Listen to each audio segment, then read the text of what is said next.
ಮಯೂಖದಳನೇ ಶ್ರೀ ದುರ್ಗಾಂಬಿಕೆಯ ಬಲಗೊಂಡು ಭಕ್ತಿಯುಳ್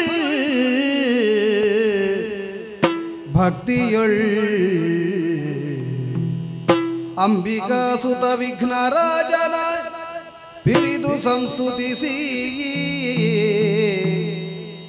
ಅಂಬುನಿಧಿಯ ಆತ್ಮಜಗೆ ಕೈ ಮುಗಿದು ಅಂಬುಜಾಸರವಾಡಿಯರ ಪಾದಾಂಬುಜಗೆ ಪಡಬಡಿದವಲ್ಲಿ ಬೆನಿ ಕಥಾಮೃತವ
ಸಕಲರಿಗೆ ಬೇಕಾದ ಬೇಕುಗಳನ್ನು ಅವರಿಗೆ ಅನುಕೂಲವಾಗುವ ರೀತಿಯಲ್ಲೇ ಒದಗಿಸಿಕೊಡುತ್ತಾ ಬಂದುದರಿಂದಲೋ ಎನ್ನುವಂತೆ ದೇವತಾ ಕೃಪೆ ಎನ್ನುವುದು ಸರ್ವದಾ ನಮಗಾಗಿದೆ ಎನ್ನುವಂತ ಸಮಾಧಾನ ನನಗೆ.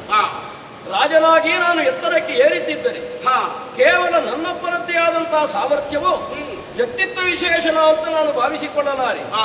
ಸಮಯೋಚಿತವಾದಂತಹ ಸಲಹೆಯನ್ನು ಕೊಡುತ್ತಾ ಗುರುವರಿಯರ ಅಂತ ನೀವಿರುವ ಕಾರಣವಿದ್ದಲ್ಲಿ ನನ್ನ ಉನ್ನತಿಗೆ ಆಯಿತು ಎನ್ನುವುದನ್ನು ಪ್ರಾಮಾಣಿಕವಾಗಿ ಒಪ್ಪಿಕೊಂಡವ ನಾನು. ಜೀವನದಲ್ಲಿ ಯಾವ ಸಾಧನೆಯನ್ನಾದರೂ ಮಾಡಬಹುದು,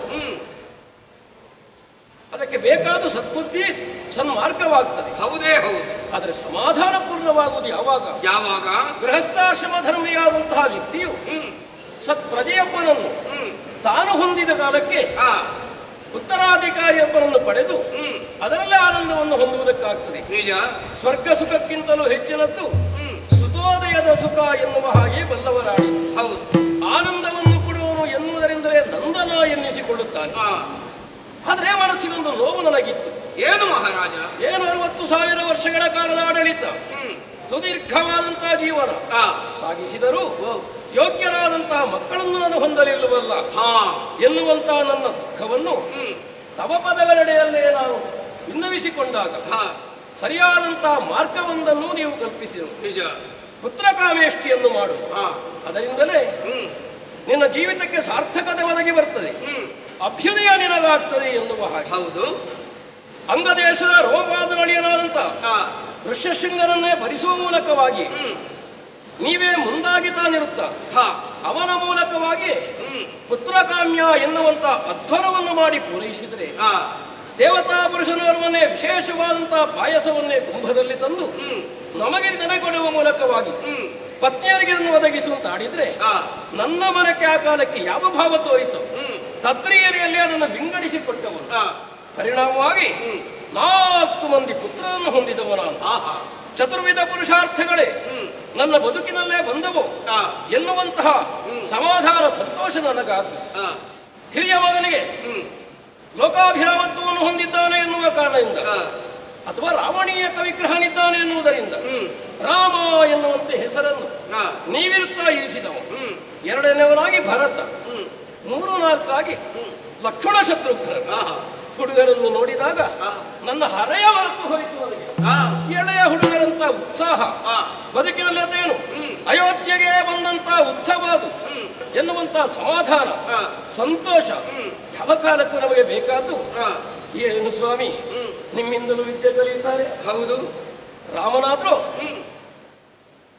ಅಶ್ವಧರ ಭೇಟಿಯನ್ನು ಹೊಂದಿದವನು, ಗಜಾಶ್ವರ ಆರೋಹಣದಲ್ಲಿ ಹೆಚ್ಚಿನದ್ದಾದಂತಹ ಸಾಧನೆಯನ್ನು ಹೊಂದಿದವನು, ವಿಲ್ವಿದ್ಯೆಯನ್ನು ಈ ವಯಸ್ಸಿಗೆ ಎಷ್ಟು ಬೇಕೋ ಅಷ್ಟನ್ನು ಚೆನ್ನಾಗಿ ಸಾಧಿಸುತ್ತಾ ಇರುವವನು. ಅಣ್ಣನನ್ನು ಬಿಟ್ಟಿರದ ಲಕ್ಷ್ಮಣ, ಭರತನನ್ನು ಬಿಟ್ಟಿರದ ಶತ್ರುಘ್ನ, 4ರನ್ನು ಕಂಡಾಗ ಮನಸ್ಸಿಗೆ ಆಗುವಂತಹ ಸಂತೋಷ ಅಷ್ಟಿಷ್ಟಲ್ಲ, ಬಹಳ ಹೆಚ್ಚಿನದ್ದು. ಆದ್ದರಿಂದಲೇ ರಾಜಕೀಯದಲ್ಲಿ ಮೊದಲಿನ ಔದಾಸ್ಯ ಇಲ್ಲದೆ ಅತ್ಯಂತ ವೇಗಯುಕ್ತವಾಗಿ ಉತ್ಸಾಹದಿಂದಲೇ ನಡೆಸಿಕೊಂಡು ಬರ್ತಾ ಇದ್ದೇನೆ ಎನ್ನುವ ಸಮಾಧಾನ ನನಗುಂಟು. ಕಾಲ ಅಂದ್ರೆ ನಾವು ಹೇಳಿದ ಹಾಗಲ್ವಲ್ಲ, ಅಲ್ವೇ ಅಲ್ಲ. ದೇವತೆಗಳು ಕೊಡಬೇಕು ಅಂತ ಮನಸ್ಸನ್ನು ಮಾಡಿದ್ರೆ ಯಾವ ಕಾಲಕ್ಕೂ ಎಂತಹ ವಿಶೇಷವಾದಂತಹ ಫಲವು ನಮಗೆ ಒದಗಿ ಬರ್ತದೆ ಎನ್ನುವುದಕ್ಕೆ ದಶರಥನಾದಂತಹ ನಾನು ಉತ್ತಮವಾದಂತಹ ಆದರ್ಶಪ್ರಾಯನಾಗಿದ್ದೇನೆ ಎನ್ನುವ ಸಮಾಧಾನ ಓಲಗಸ್ತನಾಗಿ ರಾಜಪೀಠವನ್ನು ಏರಿಕೊಂಡು ನಿಮ್ಮ ಜೊತೆಯಲ್ಲೇ ನಾನಿರುವಾಗ ಮನಸ್ಸಿಗಾಗುವ ಆನಂದ ಹೇಳತೀರದು. ಹೌದಪ್ಪ. ಮಕ್ಕಳು ಹಾಗೆ ವಿದ್ಯಾಭ್ಯಾಸವನ್ನು ಮಾಡುತ್ತಾ ಇದ್ದಾರೆ. ಹೌದು. ಅವರೆಲ್ಲರೂ ಅವರವರ ಕಾರ್ಯದಲ್ಲಿರುವಾಗ ಅವರ ನೆನಪಿನೊಂದಿಗೆ ಅಥವಾ ಅವರನ್ನೇ ನಮೆಯುತ್ತಾ ಸಂತೋಷಯುಕ್ತನಾಗಿ ನಾನಿದ್ದೇನೆ. ಹೇಗೆ ನಿನ್ನ ಆಡಳಿತದ ಬಗ್ಗೆ ಅಯೋಧ್ಯೆಯ ಪ್ರಜೆಗಳೆಲ್ಲರೂ ಸಂತೋಷದಿಂದ ಇದ್ದಾರೆ. ಪ್ರಜೆಗಳೆಲ್ಲರೂ ನಿನ್ನನ್ನು ರಾಜ ಪ್ರತ್ಯಕ್ಷ ದೇವತಾ ಎಂಬುದಾಗಿ ತಿಳ್ಕೊಂಡಿದ್ದಾರೆ. ಇದರಿಂದ ಮಾತ್ರ ಸಂತೋಷ ಬೇರೆ ಬೇಕೇ ಮಹಾರಾಜ. ಹೌದು ಗುರುಗಳೇ, ಅಂತಹ ಒಂದು ಸುವಾರ್ತೆಯನ್ನು ನಾಡ ಜನರಿಂದ ಏನು ಸಕಲ ಜನರಿಂದಲೂ ಹೇಳಿಸಿಕೊಡಬೇಕು. ಅದಕ್ಕಲ್ಲೂ ಹಿಂದಿನವರು ಮುಂದಿನವರು ಹೇಳುದು ಏನು, ವೀರ ದಶರಥ ನೃಪತಿ ಇನುಕುಲ ವಾರಿದಿಗೆ ಪ್ರತಿಚಂದ್ರನ ಹಾಗಿದ್ದಾನೆ. ಯಾಕೆ ಚಂದ್ರೋದಯವಾದಾಗ ಸಮುದ್ರ ಉಕ್ಕಿ ಉಪ್ಪಿ ಹರಿಯುತ್ತದೆ. ಸೂರ್ಯಕುಲ ಎನ್ನುವುದು ಉಕ್ಕುವುದಕ್ಕೆ ಉತ್ಸಾಹದಿಂದ ನಡೆಯುವುದಕ್ಕೆ ಕಾರಣನಾದವ ಯಾರು? ಅವನಿಗೆ ಪ್ರತಿಯಂತೆ ಇರುವ ಪ್ರತಿಚಂದ್ರನೋಪಾದಿಯಲ್ಲಿರುವಂತ ದಶರಥ ಎನ್ನುವಂತಹ ಹೇಳಿಕೆ ಬಂದದ್ದೇ. ಅದರಿಂದ ಸಮಾಧಾನ ಉಂಟು. ನೋಡೋಣ ನೋಡೋಣ ಮುಂದೇನು ಮುಂದೇನು ಎನ್ನುವ ಹಾಗೆ. ವರಸುಧರೊಡನಾಡುದ ಭೂವರನಿರಿ, ವರಸುಧರೊಡನಾಡುದ ಭೂವರನಿರಿ, ಕುಶಿಕಾತ್ಮ ಭವನು ಬರಲ ಸ್ಥಳಕೋ, ಕುಶಿಕಾತ್ಮ ಭವನು ಬರಲ ಸ್ಥಳಕೋ, ಧರಣಿ ಪರೀಕ್ಷಿಸಿ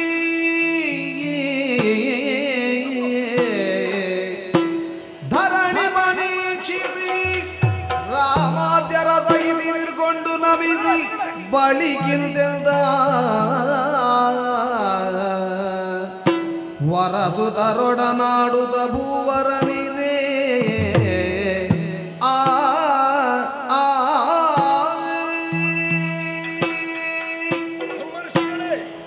ಮಹಾರಾಜ ಪದಾರವಿಂದಗಳಿಗಿದು ದಶರಥನ ಮನಗಳು ಶ್ರೇಯ ಓಲಗಸ್ತನಾಗಿರುವಂತಹ ಕಾಲಕ್ಕೆ ನಮ್ಮ ರಾಜಪ್ರಹರಿ ಅಥವಾ ಬಾಗಿಲ ಚರಣ ಬಂದು ಹೇಳುತ್ತಾನೆ, ವಿಶೇಷವಾದಂತಹ ತೇಜಪುಂಜ ಮೂರ್ತಿಗಳ ಆಗಮನವಾಗಿದೆ, ನಿಮ್ಮ ಭೇಟಿಯಾಗಬೇಕಂತೆ ಎನ್ನುವ ಹಾಗೆ. ಸತ್ಯ. ಒಂದು ಕ್ಷಣ ಯಾರಿರಬಹುದು ಅಂತ ನಾ ಭಾವಿಸಿದ್ದೆ. ಮರುಕ್ಷಣದಲ್ಲೇ ಒಳಗೆ ಬರುವುದಕ್ಕಾಗಿ ಅವನಲ್ಲಿ ಹೇಳಿ ಕಳುಹಿಸಿದ್ರೆ ಗಂಭೀರ ನಡಿಗೆಯಿಂದಲೇ ಸಭಾಪ್ರವೇಶವನ್ನು ಮಾಡಿದಾಗ ಸಮಾಧಾನದ ಜೊತೆಯಲ್ಲಿ ನಾನೇ ನಮ್ಮ ಗುರು ವಸಿಷ್ಠ ಸಹಿತವಾಗಿ ಎದ್ದು ಬಂದಿದ್ದೇನೆ. ನಮಿಸಿದ ನಿನಗೆ ನಾನು ಆಶೀರ್ವದಿಸಿದರೆ ನನಗೆ ಅಭಿವಾದನ ಯೋಗ್ಯರಾದಂತಹ ವಸಿಷ್ಠರಿಗೆ ನಾನು ಕೈ ಮುಗಿದು ಶಿರ ತಗ್ಗಿಸಿ ನಾನು ನಮಸ್ಕರಿಸಿಕೊಂಡಿದ್ದೇನೆ. ಹೀಗೆ ಬರಬೇಕು, ಹೀಗೆ ಬರಬೇಕು, ಹೀಗೆ ಬರಬೇಕು, ಹೀಗೆ ಬರಬೇಕು.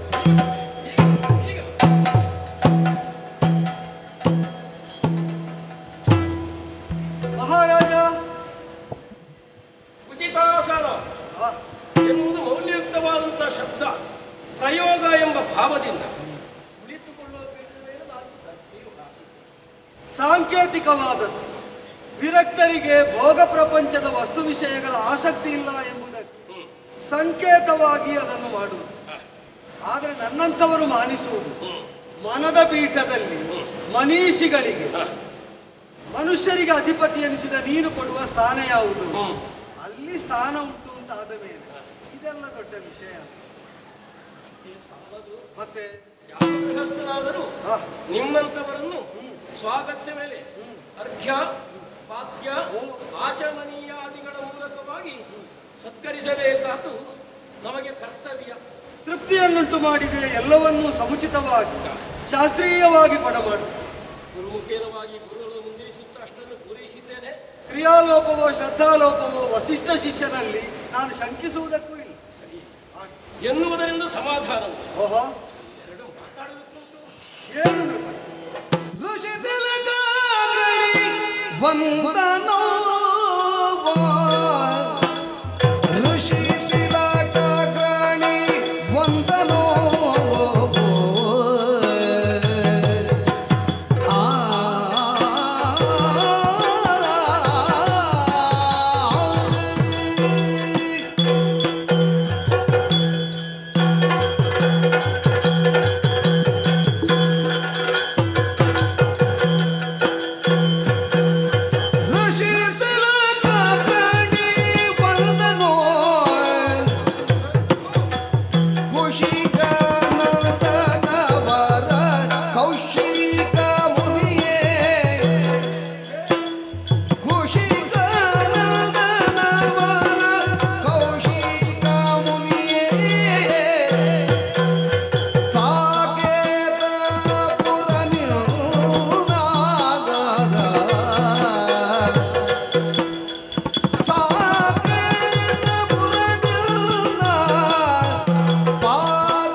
ಮನೋನಿಗ್ರಹವನ್ನು ಮಾಡಿದಂತಹ ಸಾಧಕರು ಅನೇಕರು ಪ್ರಪಂಚದಲ್ಲಿದ್ದರು.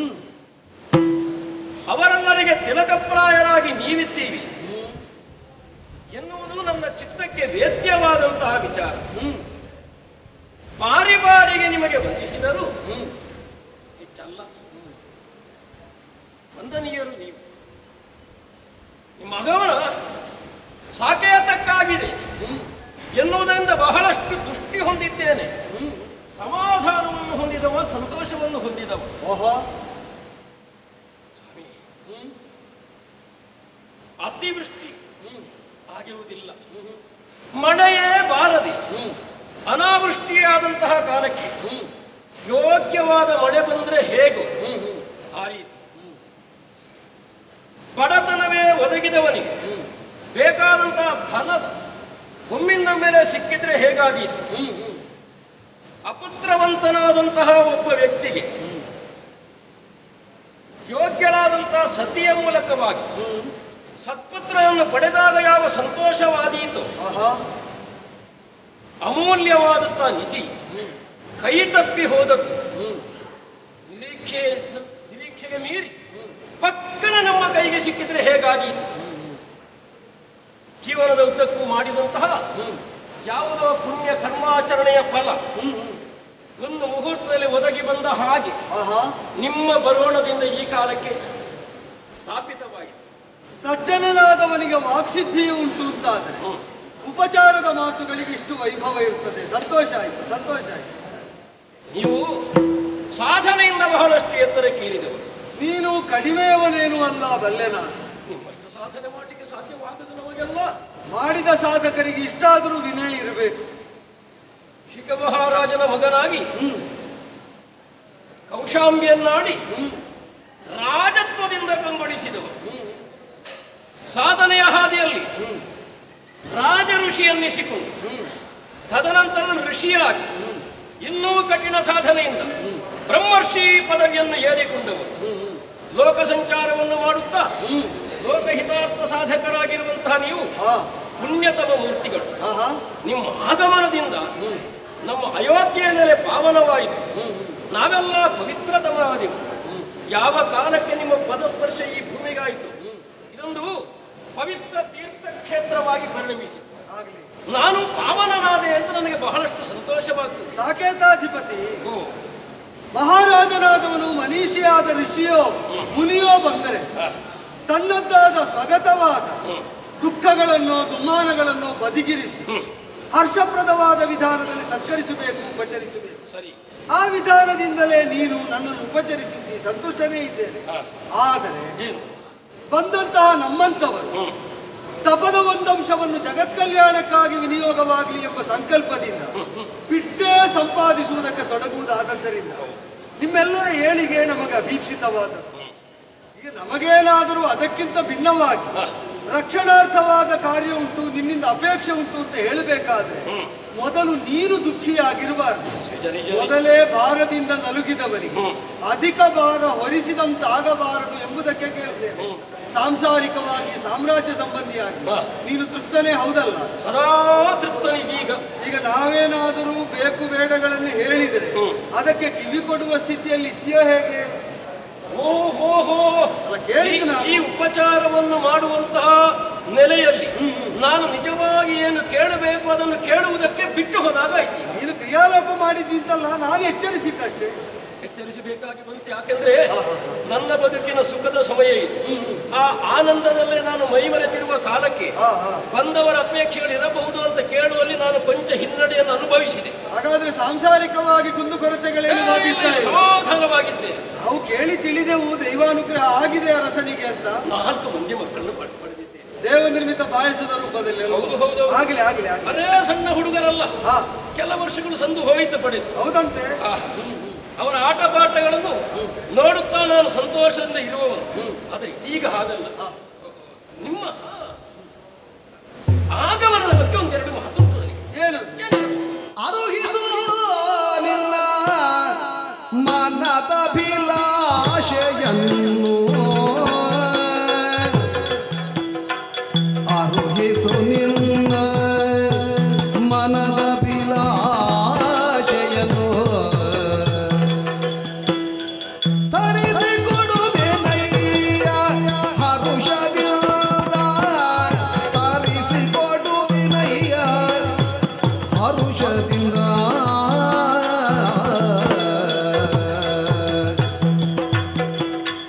ಋಷಿ ತಿಲಕಾಗ್ರಣಿ ವಂದನೋ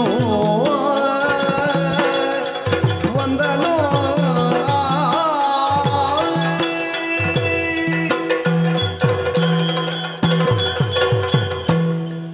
ಮಾತಿನ ಮೂಲಕವಾಗಿ ಎಚ್ಚೆತ್ತುಕೊಂಡವನು ಹೌದು. ಪ್ರಯೋಜನ ಉದ್ದೇಶವೂ ಇಲ್ಲದೆ ಯಾವ ಹಣ್ಣನ್ನು ಪ್ರವರ್ತಿಸಲಾರ. ಮಂದಬುದ್ಧಿಯು ಕೂಡ ಹಾಗೆ ಮಾಡಲ್ಲ. ಹಾಗಿರುವಾಗ ಅತ್ಯಂತ ತೀಕ್ಷ್ಣ ಮತಿಯುಳ್ಳವರು, ತೀಕ್ಷ್ಣ ಗತಿಯುಳ್ಳವರು, ಲೋಕದ ಹಿತಚಿಂತಕರಾದಂತಹ ನಿಮ್ಮ ಬರೋಣ ಹೀಗೆ ಆಗಿರದು ಅನ್ನುವುದನ್ನು ನಾನು ದೃಢವಾಗಿ ನಂಬಿದವನೇ ಇದ್ದೇನೆ. ಸರಿ ಸ್ವಾಮಿ, ನಿಮ್ಮ ಬರೋಣ ಅಪ್ರಿಯ ಆಗಲಿಲ್ಲ ಅಂತ ಗೊತ್ತಾಯ್ತು. ಆದ್ರೂ ನಿನಗೇನೋ ಒಂದು ಗೊಂದಲ ಹುಟ್ಟಿಸಿದೆ ಅಂತ ಗೊತ್ತಾಯ್ತು. ಯಾಕಿರಬಹುದು ಅಂತ ಒಳಗೊಳಗೆ ಕೇಳುವುದು ಸರಿಯೋ ತಪ್ಪು ಅಂತಲೂ ಒಂದು ಭಾವನೆವಾಯಿತು. ಆದರೆ ಕೇಳಬೇಕಾದ ರಾಜತ್ವಕ್ಕೆ ಕರ್ತವ್ಯ ಅಲ್ವೋ ಎನ್ನುವ ನೆಲೆಯಲ್ಲಿ ತಮ್ಮ ಆಗಮನ ಯಾಕಾಗಿರಬಹುದು?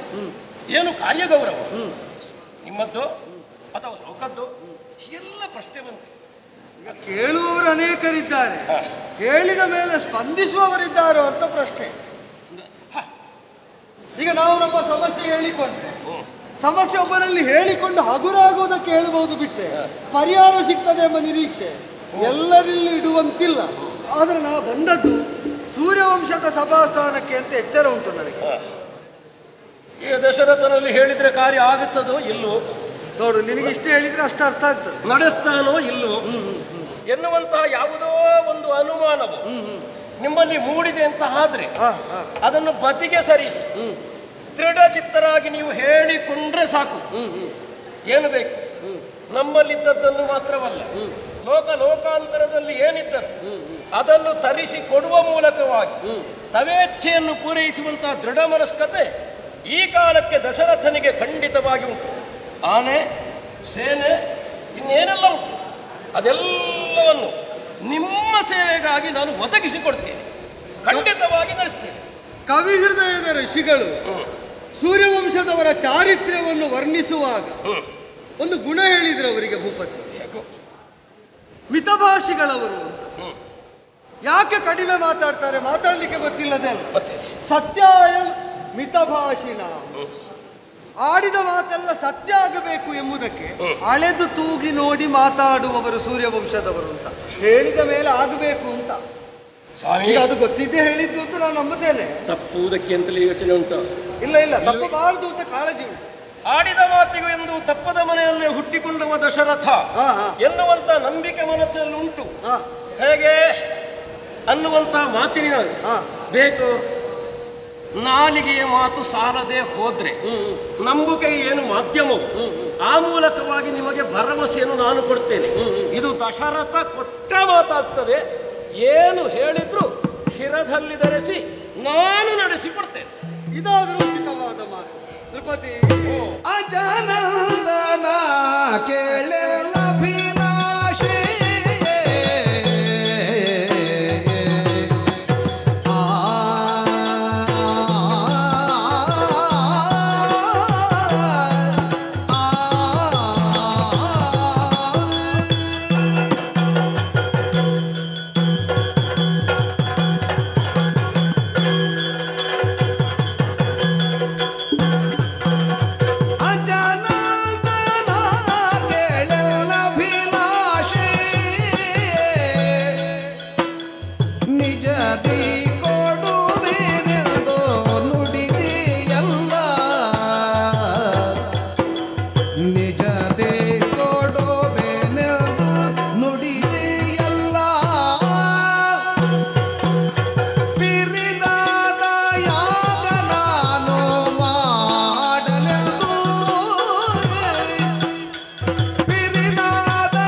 ಅಜನಂದನ ಕೇಳಭಿಲಾಷೆಯೇ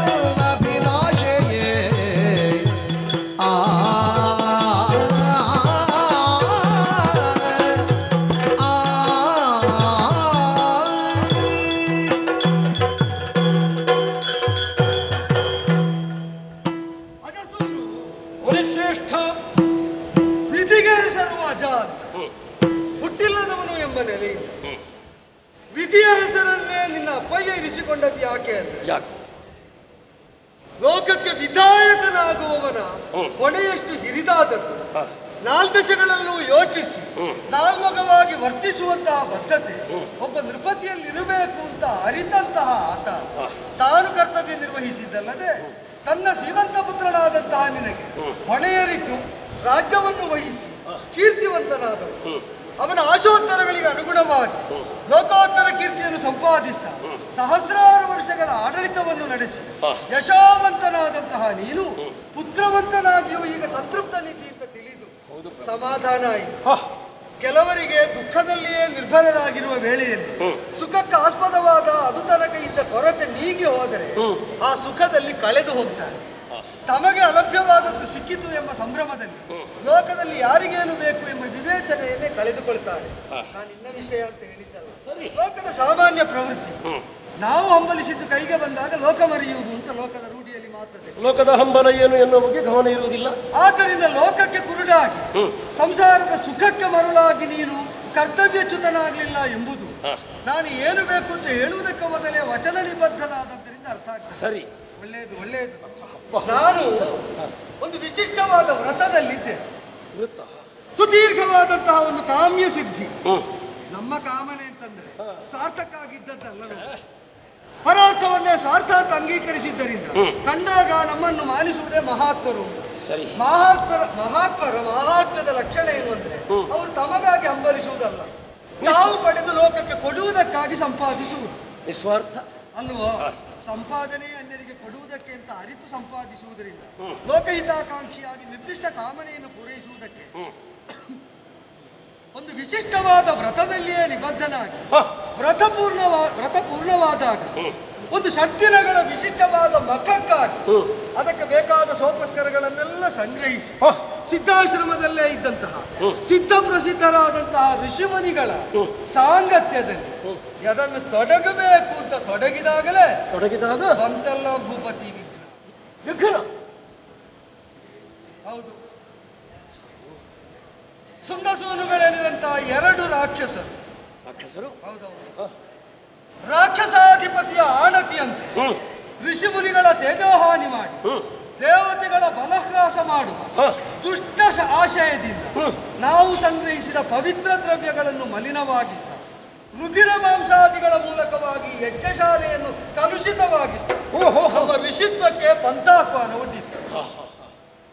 ಭಗವಂತನಿಗೆ ಬಾಧಕವಾದದ್ದರತ್ತ ಕ್ರೋಧಗೊಳ್ಳುವಂತ, ಹಾಗೆ ಕ್ರೋಧಗೊಳ್ಳುವುದರ ಮೂಲಕವಾಗಿ ಅರಿಷಡ್ವರ್ಗದಲ್ಲಿದ್ದ ಕೋಪವನ್ನು ಮಿತ್ರನಾಗಿಸಿಕೊಂಡ ಕೀರ್ತಿಯನ್ನು ಹೊಂದಿದ ಋಷಿಗಳ ವರ್ಗದಲ್ಲಿ ಶಾಪ ಕೊಡುವುದಕ್ಕೇನು ಜಿಪುಣತನ ಇದ್ದಲ್ಲ, ಆದ್ರೆ ವ್ರತದಲ್ಲಿದ್ದೇವೆ. ಒಂದು ವ್ರತನಿಷ್ಠರಾಗಿ ವ್ರತ ಸಮಾಪ್ತಿಯಾಗದೆ ಷಡ್ದಿನಗಳ ಯಾಗ ಪೂರ್ಣ ಆಗದೆ ನಾನು ನನ್ನ ತಪಸ್ಸನ್ನು ಕ್ರೋಧಕ್ಕೆ ವಿವಶನಾಗಿ ಕಳೆದುಕೊಳ್ಳುವುದಕ್ಕಿಲ್ಲ. ಚಿತ್ತಕ್ರೋಧರು ಕ್ರೋಧ ವಶಿಯಾಗುವ ಹಾಗಿಲ್ಲ. ಆದ್ದರಿಂದಲೇ ಚಿತ್ತಗ್ಲಾನಿಯನ್ನಾದರೂ ನಾವೇ ಸಾಂತ್ವನಗೊಳಿಸಿಕೊಂಡು ಋಷಿಮುನಿಗಳಿಂದ ತಪಸ್ಸಿನ ಪರಿತವಾದ ಪುಣ್ಯವನ್ನೇ ಕರವಾಗಿ ಸ್ವೀಕರಿಸುವ ನೃಪತಿಗಳಲ್ಲಿ ಯಜ್ಞ ರಕ್ಷಣೆ ಮಾಡಬಲ್ಲ ಸಮರ್ಥರಾರು, ಇವರನ್ನು ಮಡುಹಬಲ್ಲ ವೀರರಾರು ಅಂತ ಯೋಚಿಸುವಾಗ ಸಾಕೇತದಲ್ಲಿ ಪುತ್ರೋದಯವಾದದ್ದು ನೆನಪಿಗೆ ಬಂತು. ದೇವನಿರ್ಮಿತ ಪಾಯಸದಂತೆ 4 ಮಂದಿಗೆ ಹಂಚಿಕೊಟ್ಟಿ 4 ಮಕ್ಕಳಾಗುವಂತೆ 3 ಸತಿಯರಿಗೆ ಹಂಚಿಕೊಟ್ಟಿದ್ಯಂತೆ. ನನ್ನ ಮನಸ್ಸಿಗೆ ಹಾಗೆ ತೋರಿತು, ಹಾಗೆ ಹಂಚಿಕೊಟ್ಟಿದೆ. ದೊಡ್ಡವ ಪುನರ್ವಸುವಲ್ಲಿ ಹುಟ್ಟಿದಲ್ವ? ಹೌದೌದು. ಮತ್ತಿನವ ಪುಷ್ಯದೆ ಅವನು ಹುಟ್ಟಿದ್ದಾಗೆ ಆಶ್ಲೇಷದಲ್ಲಿ ಇಬ್ಬರೊಟ್ಟಿಗೆ ಅಂತೂ 3 ಸೆಂಡಿರು ಕೂಡ ಸತ್ಪುತ್ರವತಿಯರಾಗಿ ಸಂಭ್ರಮದಲ್ಲಿ ಓಲಾಡ್ತಾ ಇದ್ರು. ದೊಡ್ಡವರಿಗೆ ಏನು ಹೆಸರಂದೆ? ಅವರಿಗೆ ಹಿರಿಯರೆಲ್ಲ ಹೇಳಿದ್ರು, ಮುನಿಜನರ ಮನಸ್ಸನ್ನು ರಮಿಸುವ ಹಾಗಿದ್ದಾನೆ, ಹೃದಯವನ್ನು ರಮಿಸುವ ಹಾಗಿದ್ದಾನೆ, ಅವನಿಗೆ ರಾಮ ಅಂತ ಒಳ್ಳೆಯದು ಅಂತ ಹೇಳಿದ್ರು. ಹಾಗೆ ಇರಿಸಿದ್ದೇನೆ. ರಾಮ ಹೆಸರು ಸೂಚಿಸಿದವರು ಯಾರು? ವಸಿಷ್ಠರು ಸೇರಿದ್ರು. ಆ ಗುರುಸ್ಥಾನಕ್ಕೆ ವಂದನೆ. ಇದೇ ಸರಿ ಅಂತ ಮುನಿಗಳ ಮನಸ್ಸಿಗೆ ಆನಂದ ಕೊಡುವವನಾದದ್ದರಿಂದ ರಾಮ ಅಂತ ಹೆಸರು ಸೂಚಿಸಿದ್ರಲ್ಲ. ನಾನೀಗ ಅವನನ್ನಲ್ಲದೆ ಬೇರೆ ಯಾರನ್ನು ಆಯ್ಕೆ ಮಾಡಲಿಕ್ಕೆ? ಮುನಿಗಳಿಗೆ ದುಃಖ ಬಂದಾಗ ಆನಂದ ಕೊಡುವುದಕ್ಕೆ ಯಾರು ಯಾವುದಕ್ಕಾಗಿ ಹುಟ್ಟಿದ್ದಾರೋ ಅವರ ಹುಟ್ಟು ಸಾರ್ಥಕವಾಗಬೇಕಾದರೆ ಆ ರಾಮನೇ ಬೇಡುವ ನನಗೆ.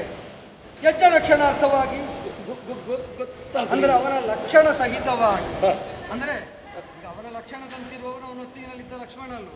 ಹೌದು, ಅವ ಅಣ್ಣನ ಜೊತೆಯಲ್ಲಿ ಇರ್ತಾನೆ. ಅದೇ ನನಗೆ ಆಕ್ಷೇಪ ಇಲ್ಲ. ಒಂದು ಹೊರಗಿನ ಪ್ರಾಣದ ಹಾಗಿರುವ ನನಗೆ ಅವ ಬರಬೇಕು, ಅವನೊಟ್ಟಿಗೆ ಬೇರೆ ಯಾರು ಬಂದರೂ ಚಿಂತಿಲ್ಲ.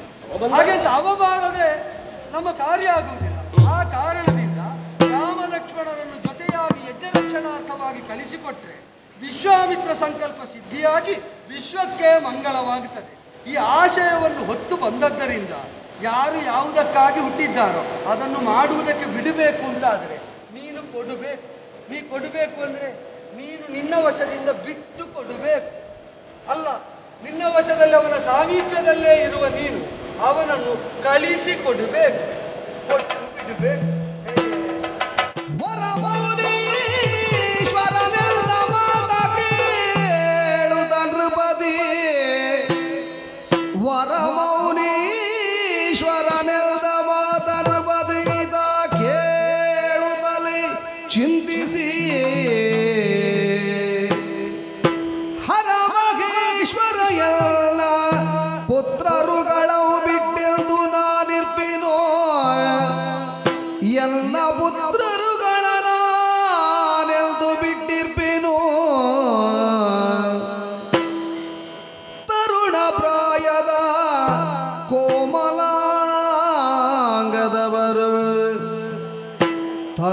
ಪ್ರಾಯದ ಕೋಮಲಾಂಗದವರು ಕಂಡೆಯ ಕೌಶಿಕನೇ ತರವಲ್ಲೈ ನಿಮಗಿಲ್ದ ಕಾರ್ಯ ಗುರುವೆ ಕೇಳೆಂದ ಧಾತ್ರೀಶ್ವರು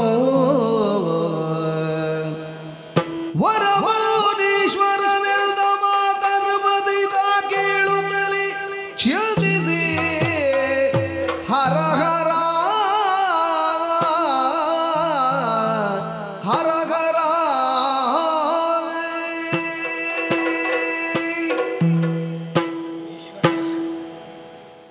ಒಂದು ಸತ್ಕರ್ಮಕ್ಕೆ ಸಂಕಲ್ಪ ಮಾಡಿದ್ದೇನೆ, ನಿನ್ನ ಸಹಯೋಗ ಇದ್ದರೆ ಅದು ಸಾರ್ಥಕವಾಗ್ತದೆ, ಕಳಿಸಿಕೊಡ್ತೀಯಾ? ನಿತ್ತನಲ್ಲವೇ ಕುಸಿದ ಅನುಭವ. ನಮಗೂ ಯಜ್ಞಭಂಗ ಆದಾಗ ಹಾಗೆ ಅನಿಸಿದ್ದು. ನಿತ್ತನೆಲ್ಲ ನನ್ನನ್ನು ಆಧರಿಸ್ತೇ ಅಂತ ಭಾವಿಸಿದ್ರೆ ನೆಲವೇ ನನ್ನ ಕಾಲನ್ನು ಕಚ್ಚಿತೋ ಎನ್ನುವ ಭಾವ ಬಂದು ಹೋಯಿತು ನನಗೆ. ಇಲ್ಲ ಅಲ್ಲ, ನಮ್ಮ ಯಜ್ಞಭಂಗ ಆಗಿದೆ ಅಂತ ನೀನು ಅಷ್ಟೆಲ್ಲ ದುಃಖಿಸಬೇಡ. ಅದನ್ನು ಪರಿಹರಿಸುವ ಸೂತ್ರ ನಿನ್ನ ವಶದಲ್ಲೇ ಇರುವಾಗ ನಿನ್ನ ಮನಸ್ಸು ಅರ್ಥ ಆಗ್ತದೆ. ಯಜ್ಞಶೀಲನಾದವನಿಗೆ ಯಜ್ಞಭಂಗ ಆಯಿತು ಅಂತ ಕೇಳುವಾಗಲೇ ನೆಲ ಕುಸಿದ ಹಾಗಾಗ್ತದೆ. ನನಗೆ ಅರ್ಥ ಆಗ್ತದೆ. ಅದು ತಪ್ಪಲ್ಲ. ಯಜ್ಞಭಂಗವಾಯಿತು, ಅದು ಸಾಗರಾವೃತವಾದಂಥ ವಸುಂಧರೆಯನ್ನು ಆಳಿಕೊಂಡು ದಶರಥರಿಂದಲೇ ಪೆಸರ್ಕೊಂಡು ದಶದಿಕ್ಕಿಗೆ ರಥವನ್ನು ಹಾಯಿಸಿ ಅಂತ ನಾನಿರುತ್ತ ಹೀಗಾಯಿತಲ್ಲ ಎನ್ನುವಂಥ ನೋವು ಹೃದಯಕ್ಕೆ ಸೇರಿಕೊಂಡು ನೋವಾದದ್ದು ಸಹಜ. ಆದರೆ ಅದರ ಜೊತೆಯಲ್ಲಿ ಯಜ್ಞಕಂಟಕವನ್ನು ಯಜ್ಞಕಂಟಕರನ್ನು ನಾಶ ಮಾಡುವುದಕ್ಕಾಗಿ ನೀನು ಆ ಇಬ್ಬರನ್ನು ಕಳುಹಿಸಿಕೊಡು ಅಥವಾ ಅವರನ್ನು ಕೊಡು ಎನ್ನುವಂತೆ ಕೇಳಿದ ಕಾಲಕ್ಕೆ ಹೃದಯಕ್ಕದೇನೋ ಬಡಿದ ಅನುಭವ. ಅದ್ಯಾಕೆ? ಚೇತನವೇ ಹುಡುಗಿ ಹೋದ ಹಾಗೆ ಅಂದರೆ ಕೈಕಾಲು ಕಂಪಿಸುವುದಕ್ಕೆ ತೊಡಗಿದೆ. ಮಾರ್ನುಡಿಯೋಣ ಅಂತಾದರೆ ಕಂಠದಲ್ಲಿ ಸ್ವರವಿಲ್ಲ, ಕಕ್ಕರಿಸುವುದಕ್ಕೆ ತೊಡಗುತ್ತದೆ ನನಗೆ. ಪ್ರಭೋ, ಒಂದು ಮಾತು ಹೇಳಲು ನನಗೆ ಕೃಪಾಳುವಾಗಬೇಕು, ನೀವು ಕೃಪಾಳುವಾಗಬೇಕು. ಈಗ ನಿನ್ನ ಕೃಪೆಯನ್ನು ರಾಜ್ಯ ಸಂಬಂಧಿಯಾಗಿ ನಾನು ಅಪೇಕ್ಷಿಸಿದವನು, ಯಜ್ಞ ಸಂಬಂಧಿಯಾಗಿ ಅಪೇಕ್ಷಿಸಿದವನು. ಈಗ ನಾನು ಕೃಪೆ ತೋರಬೇಕು ಅಂದ್ರೆ ಹೇಗೆ?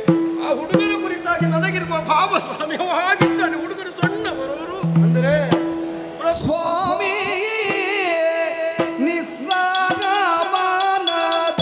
ಮುನಿಯೇ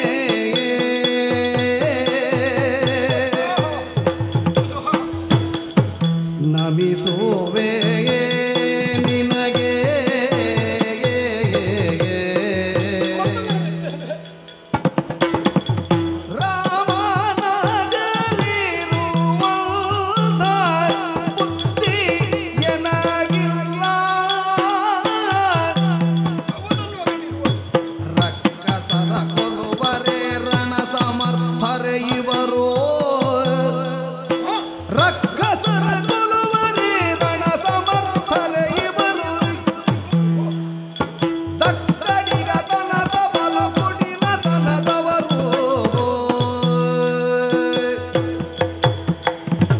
ರಾಕ್ಷಸರ ಯುದ್ಧಕ್ಕೆ ಗಜ ತುರಗ ಸಹಿತ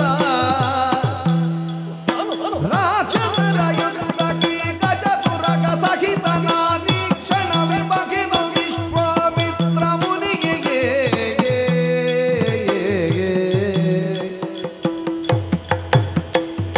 ಸ್ವಾಮಿ ಭಗವನದ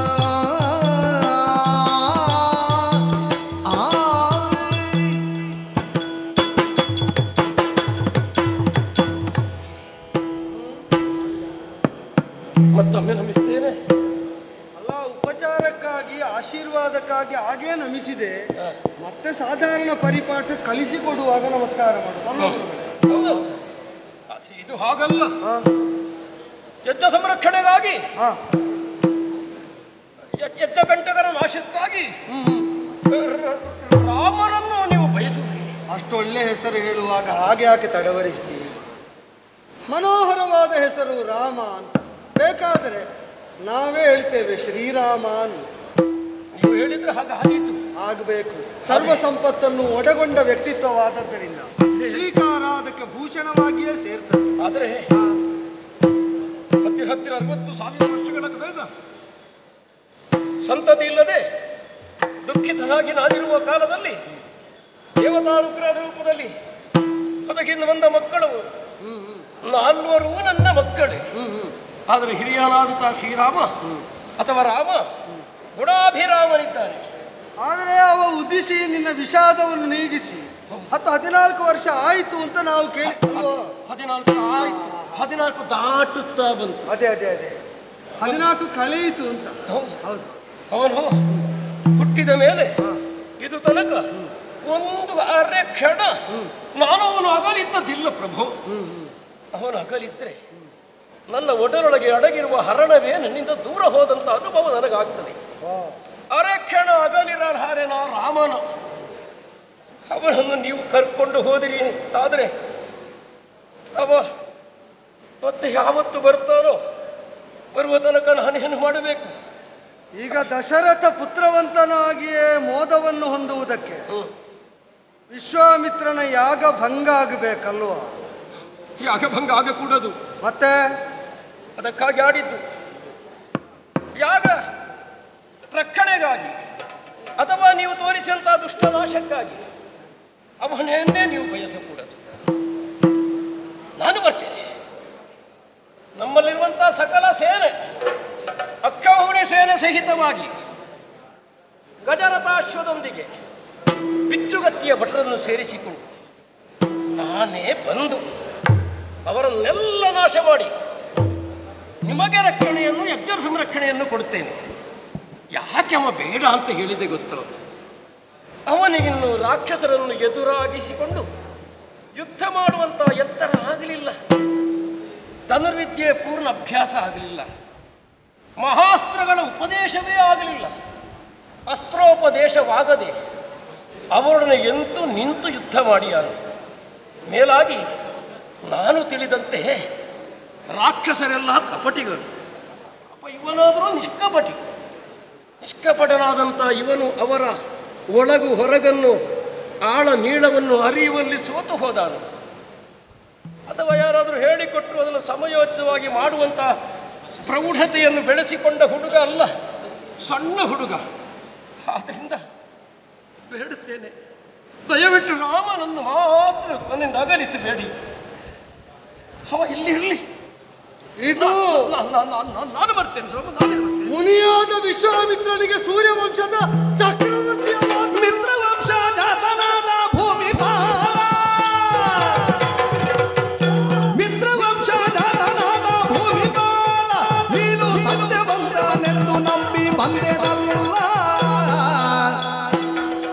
ಬಂದದರದಿ ಬೇಡ ಮಾತು ನಿನ್ನೊಳಿಲ್ಲ, ಬಂದದರದಿ ಬೇಡ ಮಾತು ನಿನ್ನೊಳಿಲ್ಲ.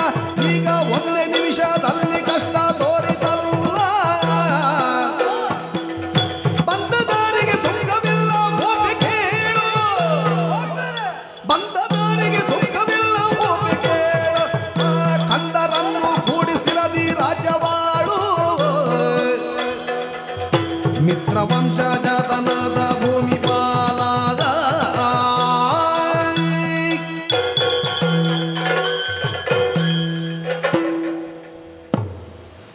ಸೂರ್ಯಕುಲ ಭೂಪಾಲನ ಕರ್ತವ್ಯ.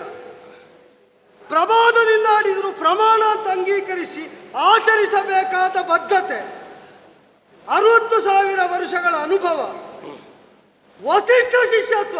ನಾಚಿಕಾಗುವುದಿಲ್ಲ ಭೂಪಾಲ.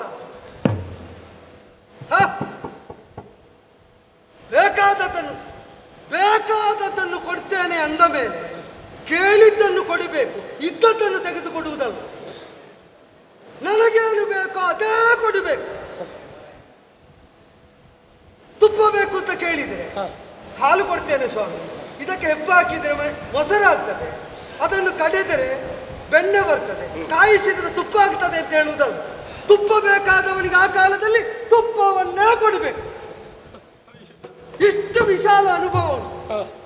ರಾಮನನ್ನು ಕೇಳಿದ್ರೆ ನೀನು ಬರುದಾ? ಅವರಿಗೆ ಒಡೆಯನಾಗಿ 10 ತಲೆಯವನೊಬ್ಬನಿದ್ದಾನೆ, ಹಾಗೆ ಅವನೆದುರಾದ್ರೂ ನೀನು ತೆಗಿದ್ಯಾ?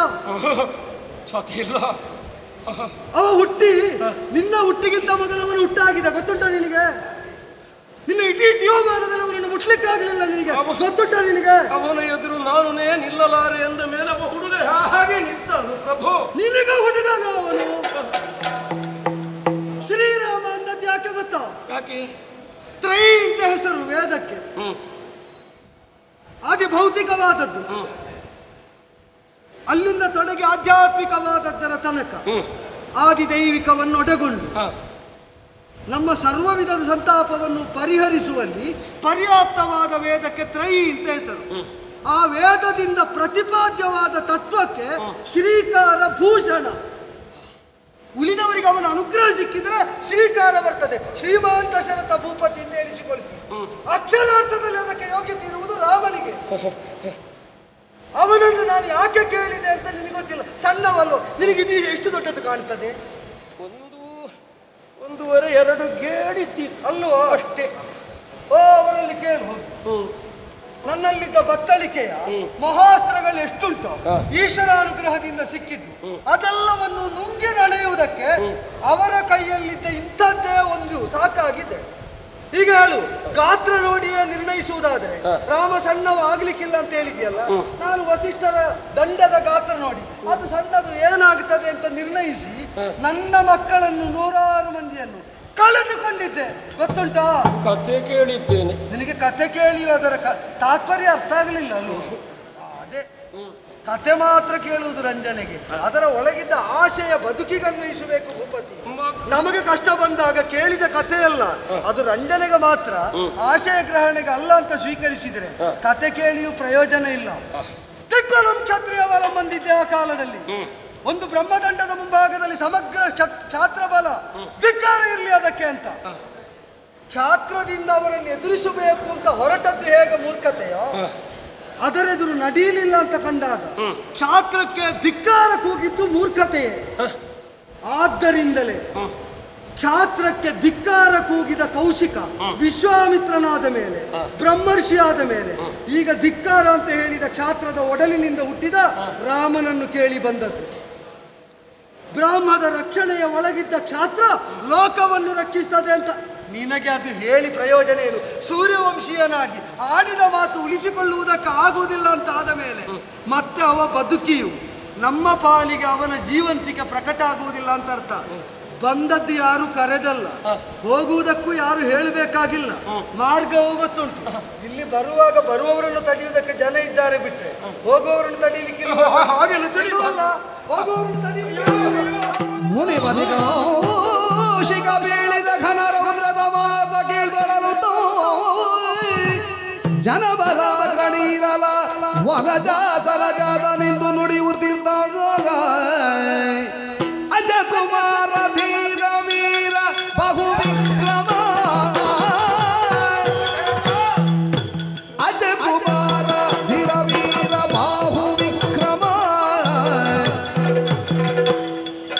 ಸುಜನ ರಕ್ಷ ಚಿಂತೆ ಬೇಡ ಸೂರ್ಯ ವಂಶ ಭೂಮಿ ಪಾಲ ಭಜಗರಿಷ್ಠ ವೀವ ರಾಮನನ್ನು ಕಳುಹಿಸೋ, ರಾಮನನ್ನು ಕಳುಹಿಸೋ.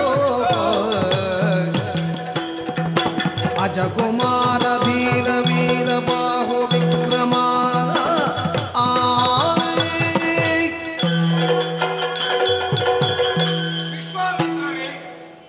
ಅದೇ ಕ್ಷಣ ಸೈರಿಸಬೇಕು. ನೀವಿರುವಲ್ಲಿಂದ ಹಾಗೆ ನಿಮ್ಮ ಅನುಮತಿ ಕೇಳದೆ ಹೊರಡಬಾರದು. ಆದ್ರೆ ಸತ್ಯಭ್ರಷ್ಟರ ಮುಖ ನೋಡ್ತಾ ಹೆಚ್ಚು ಕಾಲ ಕಳೆಯುವುದಕ್ಕೆ ಮನಸ್ಸಾಗುವುದಿಲ್ಲ ಸ್ವಾಮಿ. ನೀವು ಅನುಮತಿ ಕೊಡಿ. ಇಲ್ಲ ಇಲ್ಲ, ಬೇಡ ಬೇಡ, ಸೈರಿಸಬೇಕು. ಶಾಂತ ಚಿತ್ತರಾಗಿ ಸ್ವಲ್ಪ ಸಮಯ ಕುಳಿತುಕೊಳ್ಳಬೇಕು. ನೀವು ಹೇಳಿದ್ದನ್ನೆಲ್ಲ ಎದುರಿಸುವ ಕಾಲ ಹೋಯ್ತು ಸ್ವಾಮಿ. ಈಗ ನೀವು ಹೇಳಿದ್ದನ್ನು ಒಪ್ಪುವ ಕಾಲ. ದೊಡ್ಡವರು ಹೇಳಿದ್ದಲ್ಲ, ಅದಕ್ಕೆ ಗೌರವ ಕೊಟ್ಟು ನೀವು ಅನುಮತಿ ಕೊಡುವ ತನಕ ಕುಳಿತುಕೊಳ್ಳಿ. ಆತನಲ್ಲಿ 2 ಮಾತಾಡ್ತೇನೆ. ಚಕ್ರವರ್ತಿ ದಶರಥ, ಗುರುಹರ್ಷ, ನೀವಾಡುತ್ತಿರುವಂತಹ ಸಂಭಾಷಣೆಯನ್ನು ಕುಳಿತಲ್ಲಿಂದಲೇ ಕೇಳಿಸಿದವನು ನಾನು. ಸರಿ. ಬಂದ ಋಷಿಗಳನ್ನು ಆದರದಿಂದ ಸ್ವಾಗತಿಸಿ ನೀನು ಬೇಕಾದಂತ ಒಳ್ಳೆ ಪೂಜೆಯನ್ನು ಮಾಡಿದ್ಯಾ. ಏನು ಬಂದಿರಿ, ಬೇಕಾದನ್ನು ಕೇಳಿ ನಾನು ಈಡೇರಿಸಿಕೊಡ್ತೇನೆ ಎಂಬುದಾಗಿ ನೀನು ಹೇಳಿದವನು. ಕೇಳಿ ಹಾಗಿದೆ. ನೀನು ನಿನ್ನ ಪೂರ್ವಜರ ಬಗ್ಗೆ ಯೋಚನೆಯನ್ನು ಮಾಡು. ಏನು? ಈ ಹಿಂದೆ ಈ ರಾಜ್ಯವನ್ನು ಆಳಿದಂತ ಅರಸರು ಹೇಳಿದಂತಹ ಮಾತನ್ನು ತಪ್ಪಿದವರು ಯಾರು ಇಲ್ಲ. ಇಲ್ಲ ಇಲ್ಲ. ಈಗ ನೀನು ಹಿಂದೆ ಮುಂದೆ ನೋಡ್ತಾ ಇದ್ದೆ ರಾಮನನ್ನು ಕಳುಹಿಸಿಕೊಡುವುದಕ್ಕೆ. ನಾನು ಯೋಚನೆ ಮಾಡ್ತಾ ಇದ್ದೇನೆ, ಅಪ್ಪನಾಗಿ ನೀನು ರಾಮನ ಬಗ್ಗೆ, ಆತನ ವ್ಯಕ್ತಿತ್ವದ ಬಗ್ಗೆ, ಆತನ ಪರಾಕ್ರಮದ ಬಗ್ಗೆ ಇನ್ನೂ ಅರ್ಥ ಮಾಡಿಕೊಂಡಿಲ್ಲಲ್ಲ ದಶರಥ. ಆದ್ರೆ ವಿಶ್ವಾಮಿತ್ರರು ಅರ್ಥ ಮಾಡಿಕೊಂಡಿದ್ದಾರೆ ರಾಮ ಏನು, ಆ ರಾಮ ಈ ಭೂಮಿಗೆ ಯಾಕೆ ಬಂದ ಎಂಬುದಾಗಿ. ಹಾಗಾಗಿ ಯೋಚನೆ ಮಾಡ್ತಾ ಇದ್ದ. ನಾವು ಯೋಚನೆ ಮಾಡಬೇಡ, ನೀನು ನನ್ನನ್ನು ಗುರುವಾಗಿ ಒಪ್ಪಿದ್ಯಲ್ಲ, ಗುರು ಹೇಳಿದಂತ ಮಾತನ್ನು ಈಡೇರಿಸಿ ಕೊಡ್ತೀಯಲ್ಲ, ಹಿಂದೆ ಮುಂದೆ ಯೋಚನೆ ಮಾಡಬೇಡ. ವಿಶ್ವಾಮಿತ್ರರ ಜೊತೆಯಲ್ಲಿ ರಾಮನನ್ನು ಕಳುಹಿಸಿಕೊಟ್ರೆ ರಾಮನ ಯೋಗ್ಯತೆ ಏನೆಂಬುದು ಲೋಕಮುಖಕ್ಕೆ ತೋರಿಸಿಕೊಡುವುದಕ್ಕೆ ಸಾಧ್ಯವಾಗುತ್ತದೆ. ಹಾಗಾಗಿ ಏನು ಯೋಚನೆ ಮಾಡಬೇಡ, ಅವರ ಜೊತೆಯಲ್ಲಿ ಕಳಿಸಿಕೊಡು. ನನ್ನ ರಾಮನ ಅಭ್ಯುದಯ ವಿಶ್ವಾಮಿತ್ರ ಕರೆಕೊಂಡು ಹೋಗುವುದರಿಂದ ಸಿದ್ಧವಾಗ್ತದೆ. ಹೌದು ಅನ್ನುವಂತೆ ಗುರುವಚನೆ. ಅವರು ಸ್ವಾರ್ಥಕ್ಕಾಗಿ ಬಯಸಿದ್ದಲ್ಲ, ಲೋಕ ಕಲ್ಯಾಣಕ್ಕಾಗಿ ಬಯಸಿದ್ದು, ದುಷ್ಟನ ನಾಶಕ್ಕಾಗಿ ಸ್ವಾಮಿ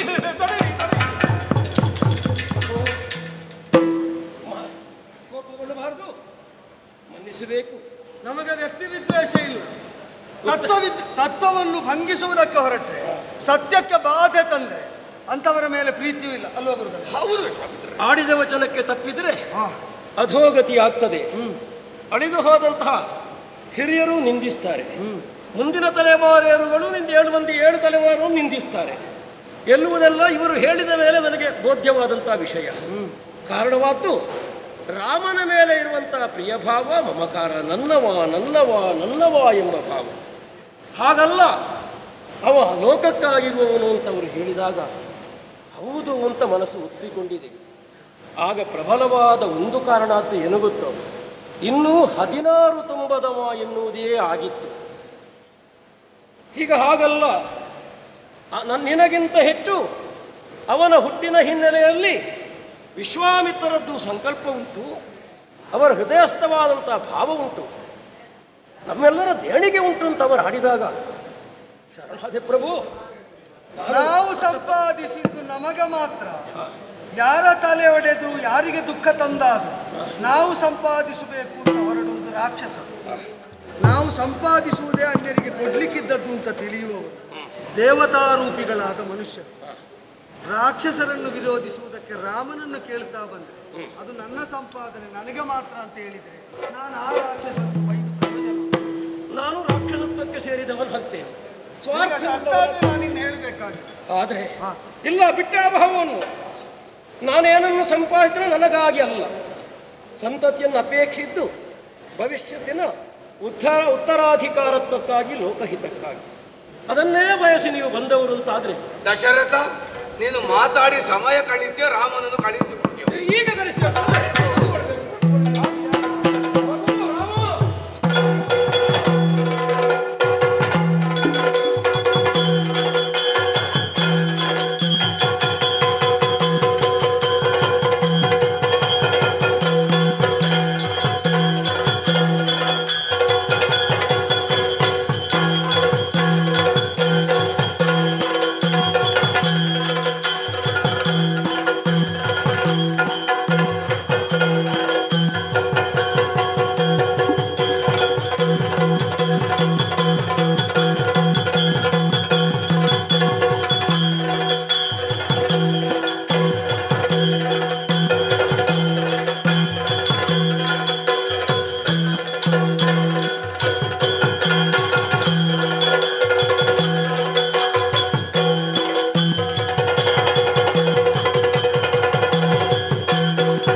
ಸೇರಿದ್ದಾರೆ ಮಗು. ಎಲ್ಲರೂ ಬೆಕ್ಕಸ ಬೆರಗಾಗಿ ನಮ್ಮ ಹತ್ರ ದೃಷ್ಟಿ ಹಾಯಿಸುತ್ತಾ ಇದ್ದಾರೆ.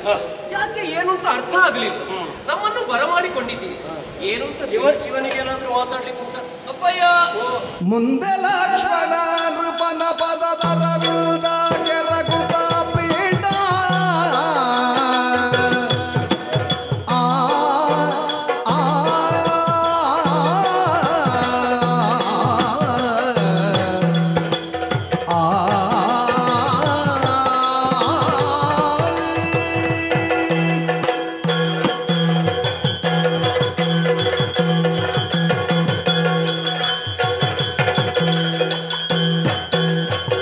ಮುಂದೆ ಲಕ್ಷ್ಮಣ ನೃಪನ ಪದದರವಿಲ್ದ ಕೆರಗುತ್ತ ಪೀಠ ಅಣ್ಣನ ಬಂದೆ ಸಂಗಡ ಕೈದಿ ಅಣ್ಣನ ಬಂದಿ ಸಂಗಡ ವೈದಿ ಬಗೆ ನಾನೆಲ್ದಾನಾಗ ಮುಂದೆ ಲಕ್ಷ್ಮಣ ನೃಪನ ಪದದರವಿಲ್ದ ಕೆರಗುತ್ತ ಪೀಠ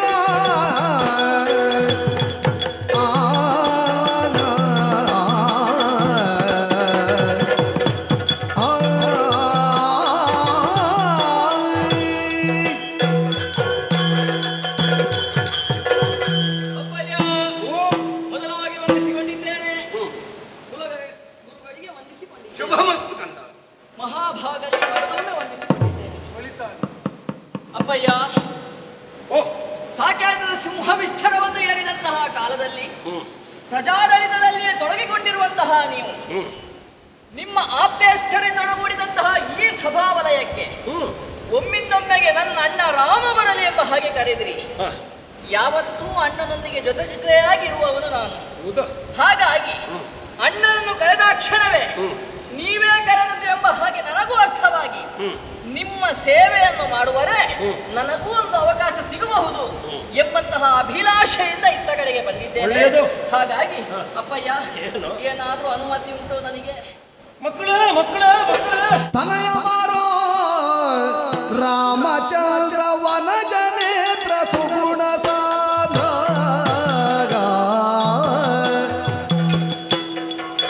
ತನಯ ಮಾರೋ ರಾಮಚಂದ್ರ ವನಜ ನೇತ್ರ ಸುಗುಣ ಸಾದ್ರ ಮುನಿಕುಲೇಶ ಕರೆಯ ಬಂದ ಭೋಗಬೇಕಲ್ಲಿ ಮುನಿಕುಲೇಶ ಕರೆಯ ಬಂದ ಭೋಗಬೇಕಲ್ಲಿ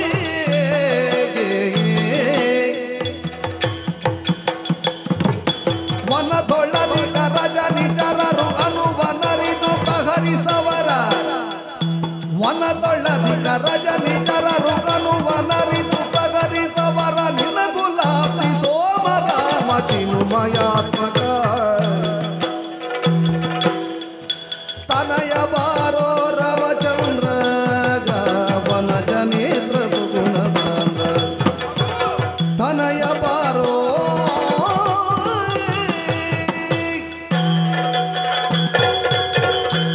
ಮಗು ರಾಮಚಂದ್ರ, ಅಪ್ಪಯ್ಯ ಎಷ್ಟು ನೋಡಿದ್ರು ಸಾಕಾಗುವುದಿಲ್ಲ ಮಗನೇ. ಕಮಲಗಳಂತ ಕಣ್ಣುಳ್ಳವನು ನೀನು, ನೋಡುತ್ತಲೇ ಇರಬೇಕು ಎನ್ನುವಂತ ಭಾವ ನನಗೆ ಅಧಿಕ. ಒಂದು ಮೋಹ ಭಾಷೆಯಿಂದ ಬಂಧಿಸಲ್ಪಟ್ಟು ನಾನಿದ್ದೆ ಕ್ಷಣ ಮೊದಲು. ಆದರೆ ಕರ್ತವ್ಯದಲ್ಲಿ ನನ್ನ ಜಾಗೃತರನ್ನಾಗಿಸಿದವರು ಈರುವರು ಗುರುವರೇಣ್ಯರು. ಓ ಆ ಕಡೆಗೆ ನೋಡು, ಕೃಷಿಕನಂದನನಾಗಿ ಸಾಧನೆಯಿಂದ ಬಹಳಷ್ಟನ್ನು ಸಂಗ್ರಹಿಸಿ ಬ್ರಹ್ಮರ್ಷಿ ಪದವಿಯನ್ನು ಹೊಂದಿದ ವಿಶ್ವಾಮಿತ್ರ ಮಹರ್ಷಿಗಳು ನಮ್ಮ ಅಯೋಧ್ಯೆಗೆ ಆಗಮಿಸಿದ್ದಾರೆ. ಕಾರಣ ಇಷ್ಟೇ. ಏನಯ್ಯ, ಯಾವುದೋ ಒಂದು ಶುಭ ಸಂಕಲ್ಪವುಳ್ಳವರಾಗಿ ಅವರ ಸಿದ್ಧಾಶ್ರಮದಲ್ಲಿ ಯಾಗವೊಂದನ್ನು ಸಂಕಲ್ಪಿಸಿದ್ದಾರೆ.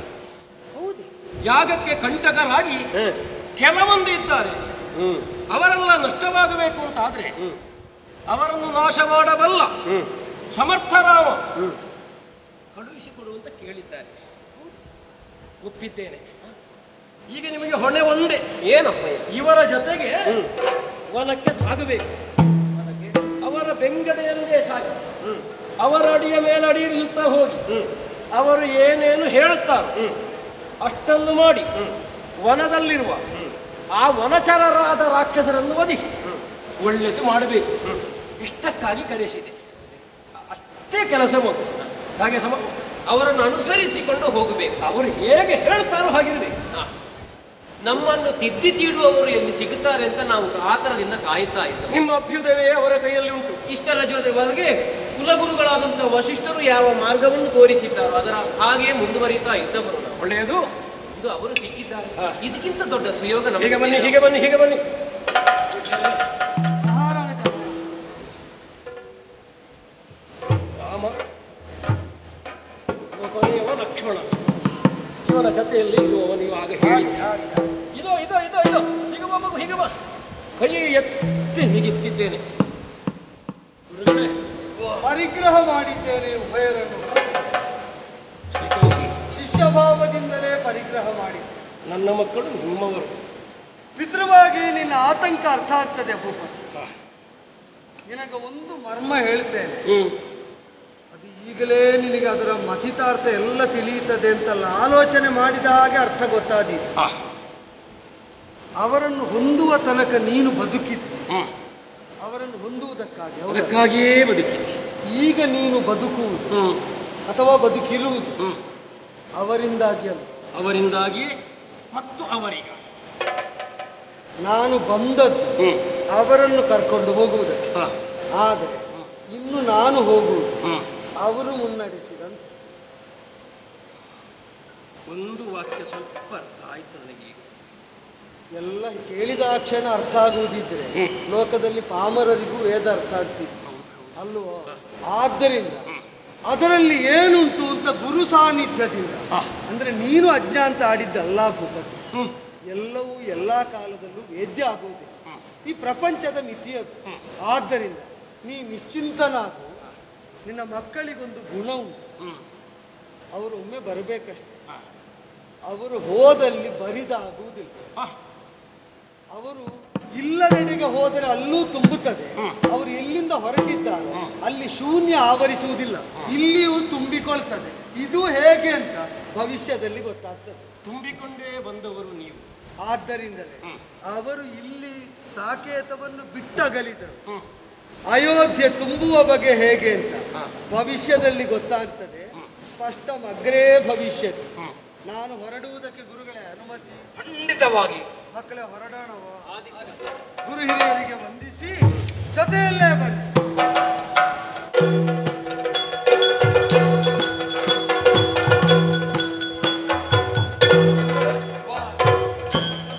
ಚಿತ್ತ ಹೋದ ಹುಡುಗರು ಪರಿಪೂರ್ಣವಾಗಿ ಬರ್ತಾರೆ ಎಂಬ ವಿಶ್ವಾಸದೊಂದಿಗೆ ಖಂಡಿತವಾಗಿ ಕಾಲ ನಿರೀಕ್ಷೆಯಲ್ಲಿ ಒಳ್ಳೆಯದ.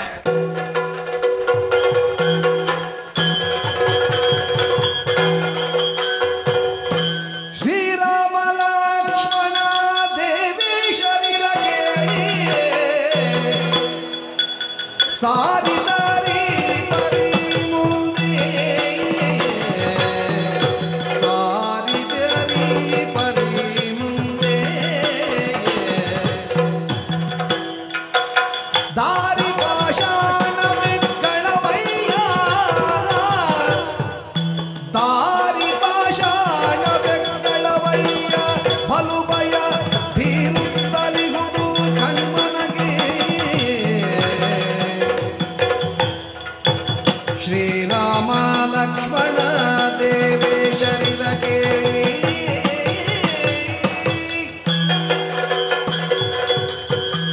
ರಾಮ ಲಕ್ಷ್ಮಣರೇ, ಗುರುವರಿಯ ಸಾಕೇತವನ್ನು ಬಿಟ್ಟಗಲಿ ಸರಯೂ ತೀರದಲ್ಲೇ ಸಂಚರಿಸ್ತಾ ಸಂಚರಿಸ್ತಾ ಸಂಚರಿಸ್ತಾ ಮುಂದತ್ತಿ ಬಂದಾಗ ನಾಗರಿಕ ಪ್ರಪಂಚದ ಸುಖಭೋಗದಲ್ಲಿ ತಲ್ಲೀನರಾಗಿದ್ದ ನಿಮಗೆ ಆರಣ್ಯಕವಾದಂತಹ ಪ್ರದೇಶದ ವೈಶಿಷ್ಟ್ಯ ಏನು ಅಂತ ಮನವರಿಕೆ ಆಗ್ತಾ ಉಂಟು ತಾನೆ? ಹೌದು ಗುರುದೇವ. ಊರು ಬಿಟ್ಟು ಕಾಡು ಸೇರಿದ್ದಕ್ಕೆ ಬೇಸರ ಪಡ್ತೀರಾ? ಖಂಡಿತ ಇಲ್ಲ. ಇದು ಒಂದು ಅವಕಾಶ ಮಕ್ಕಳು. ಯಾಕೆ ಅವಕಾಶ ಅಂತಂದ್ರೆ ಲೋಕಾನುಭವ ಸಂಪನ್ನನಾಗದವನು ಲೋಕಪಾಲಕನೆನಿಸಲಾರ. ಲೋಕವನ್ನೇ ಪಾಲಿಸುವಂತಹ ಬೆಳಗುವ ವಂಶದಲ್ಲಿ ಉದಿಸಿದವರಿಗೆ ಮುಂದೆ ಪಾಲಕನಾಗಿ ಹೊಣೆ ಬರುವುದಕ್ಕೆ ಮೊದಲು ಅದು ಏನು ಅಂತ ತಿಳಿದುಕೊಳ್ಳಬೇಕು. ಹಾಗೆ ತಿಳಿದುಕೊಳ್ಳುವುದಕ್ಕೆ ಈ ಯಾನ ನಿಮಗೆ ಪೂರಕವಾಗಿ ಒದಗುತ್ತದೆ ಎಂಬ ವಿಶ್ವಾಸದಿಂದ ಯಜ್ಞರಕ್ಷಣಾರ್ಥವಾಗಿ ಹೊರಟದ್ದು ಹೌದಾದರೂ ಅನೇಕಾನೇಕ ಮುನಿಮನೀಷಿಗಳ ಸಾಂಗತ್ಯ, ಸಾಹಚರ್ಯ, ಆಶೀರ್ವಾದ ಪ್ರದೇಶಗಳ ಪರಿಚಯ, ಕಾಡಿನ ಗರ್ಭದಲ್ಲಿ ಹುದುಗಿರುವ ಸಂಪತ್ತಿನ ವಿಚಾರ, ನಾಡಿಗೆ ಮಾರಕವಾದ ಆಪತ್ತಿನ ವಿಚಾರ ಎಲ್ಲವೂ ತಿಳಿಯುವುದಕ್ಕುಂಟು. ಅದನ್ನು ಮೆಲ್ಲ ಮೆಲ್ಲನೆ ತಿಳಿ ಹೇಳ್ತಾ ನಿಮ್ಮನ್ನು ಮುನ್ನಡೆಸ್ತೇನೆ. ಈಗ ಬನ್ನಿ ಮುನ್ನಡೆಯೋಣ.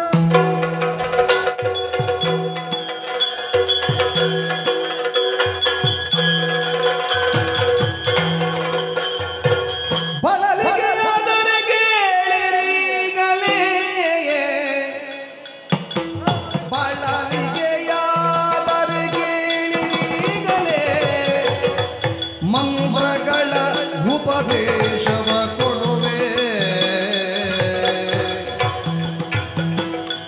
ನಲವೇರುವುದು ಹಸಿವಾಗದು, ನಲವೇರುವುದು ಹಸಿವಾಗದು, ರವಿಕುಲ ತಿಲಕರಿ ನೀನಿಲ್ದ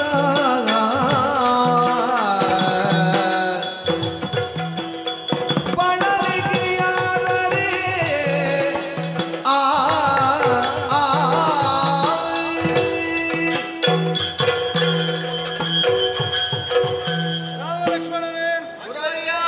ಸುದೀರ್ಘವಾದಂತಹ ಯಾನದಲ್ಲಿ ಇದು ಕತ್ತಲಾವರಿಸ್ತಾ ಇರುವಾಗ ಇಂದು ಈ ಪ್ರದೇಶದಲ್ಲಿ ತಂಗಾಳ ಅಂತ ವನ ಮಾಡಿ, ಈ ಪ್ರದೇಶ ಇದರ ವೈಶಿಷ್ಟ್ಯವನ್ನು ಗಮನಿಸಿದ್ರು. ಅದೇ ಏನೋ ವಿಶೇಷ ಇದ್ದ ಹಾಗೆ ಕಾಡುತ್ತದೆ. ಅಸಾಮಾನ್ಯವಾದಂತಹ ತಾಪಸಿಗಳು ಅನೇಕರು ಅಲ್ಲ, ಸಾವಿರ ಸಾವಿರ ಸಂಖ್ಯೆಯಲ್ಲಿ ಅಚಲ ವ್ರತವನ್ನು ಹೊತ್ತು ತಪಶ್ಚರ್ಯೆಯಲ್ಲಿ ತೊಡಗಿದ ತಾಣ. ಅವರೆಲ್ಲರೂ ಈ ಪ್ರದೇಶವನ್ನೇ ಯಾಕೆ ಆಯ್ದುಕೊಂಡಿದ್ದಾರೆ ಅಂದರೆ, ಇದು ಒಂದು ಕಾಲದಲ್ಲಿ ಅಂಗದೇಶವಾಗಿದ್ದ ಭೂಪ್ರದೇಶ.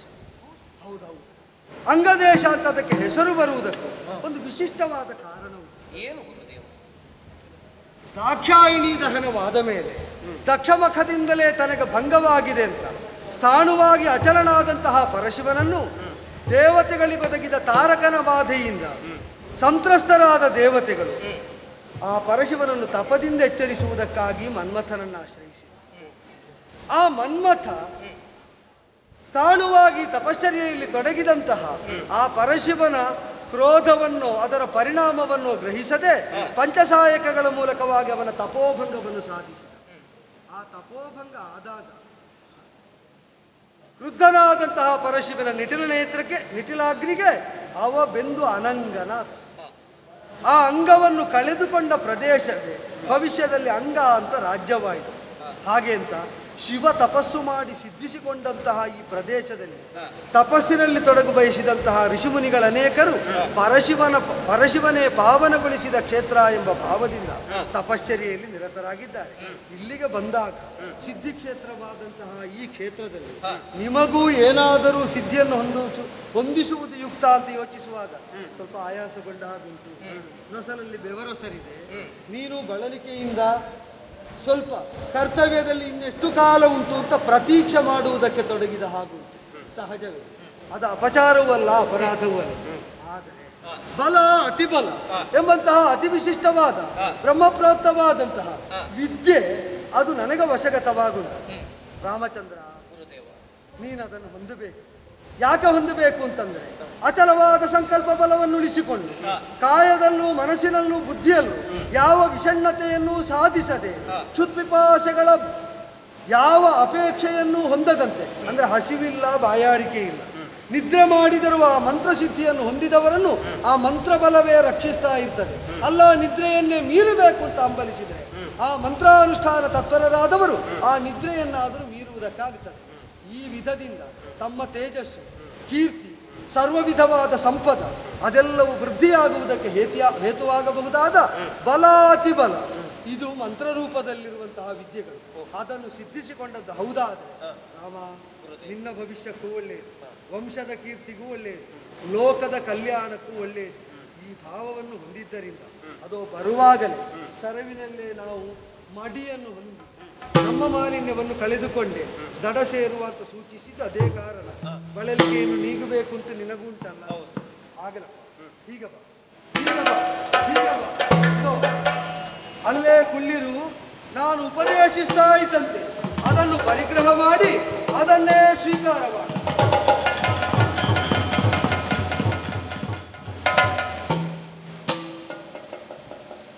ಅನುಗ್ರಹಿತ.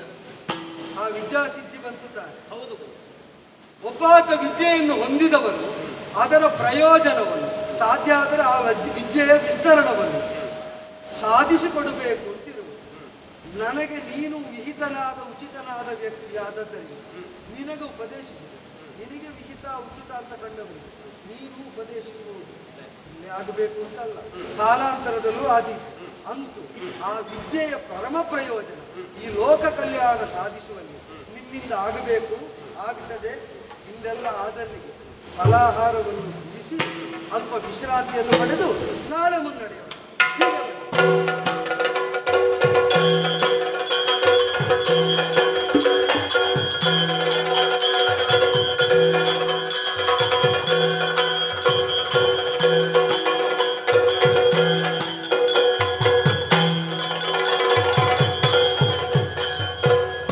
ಮುನಿ ಪದೆಯ ಕೇಳತಿ ಭಯಂಕರವನವಿದಾವುದು, ಮುನಿ ಪದಿಯೇ ಕೇಳತಿ ಭಯಂಕರವನವಿದಾವಾಶ್ರಮವು ಗಮಿಸುವಡ ನಿಮಿಷರಿಗಳವಲ್ಲ ಹೆಸರೀರಿ ಮಹಾವನದ. ಮುನಿಪತಿಯೇ ಕೇಳದಿ ಭಯಂಕರವನವಿದಾವುದು.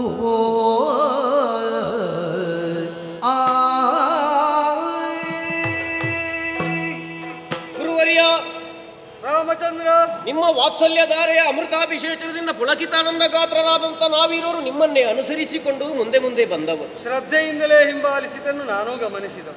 ಮುಂದೆ ಮುಂದೆ ಸಾಗುತ್ತಾ ಇದ್ದೇವೆ. ಆದರೆ ಇಲ್ಲಿ ಕಾಣುವಾಗ ಆಶ್ಚರ್ಯ. ಏನಪ್ಪ? ಗಾಢ ಕತ್ತಲೆ ಆವರಿಸಿದಂತಹ ತಾಣದಂತೆ ಗೋಚರಿಸುತ್ತಾ ಉಂಟು. ಅನಿಮಿಷರಿಗೂ ಕೂಡ ಒಂದೊಮ್ಮೆಗೆ ಸಂಚರಿಸುವುದಕ್ಕಾಗಿ ಅವಕಾಶವೇ ಇಲ್ಲದಂತೆ ಕಾಣುತ್ತಾ ಉಂಟು. ಹಾಗಾದ್ರೆ ಈ ಪ್ರದೇಶ ಯಾವುದು, ಈ ಕಾಡು ಯಾವುದು, ಯಾಕೆ ಹೀಗಾಗಿದೆ ಒಂದು ಅರ್ಥ ಆಗದೆ ಹೋಗುತ್ತಾ ಇದೆಯಲ್ಲ ಗುರುವರ್ಯ.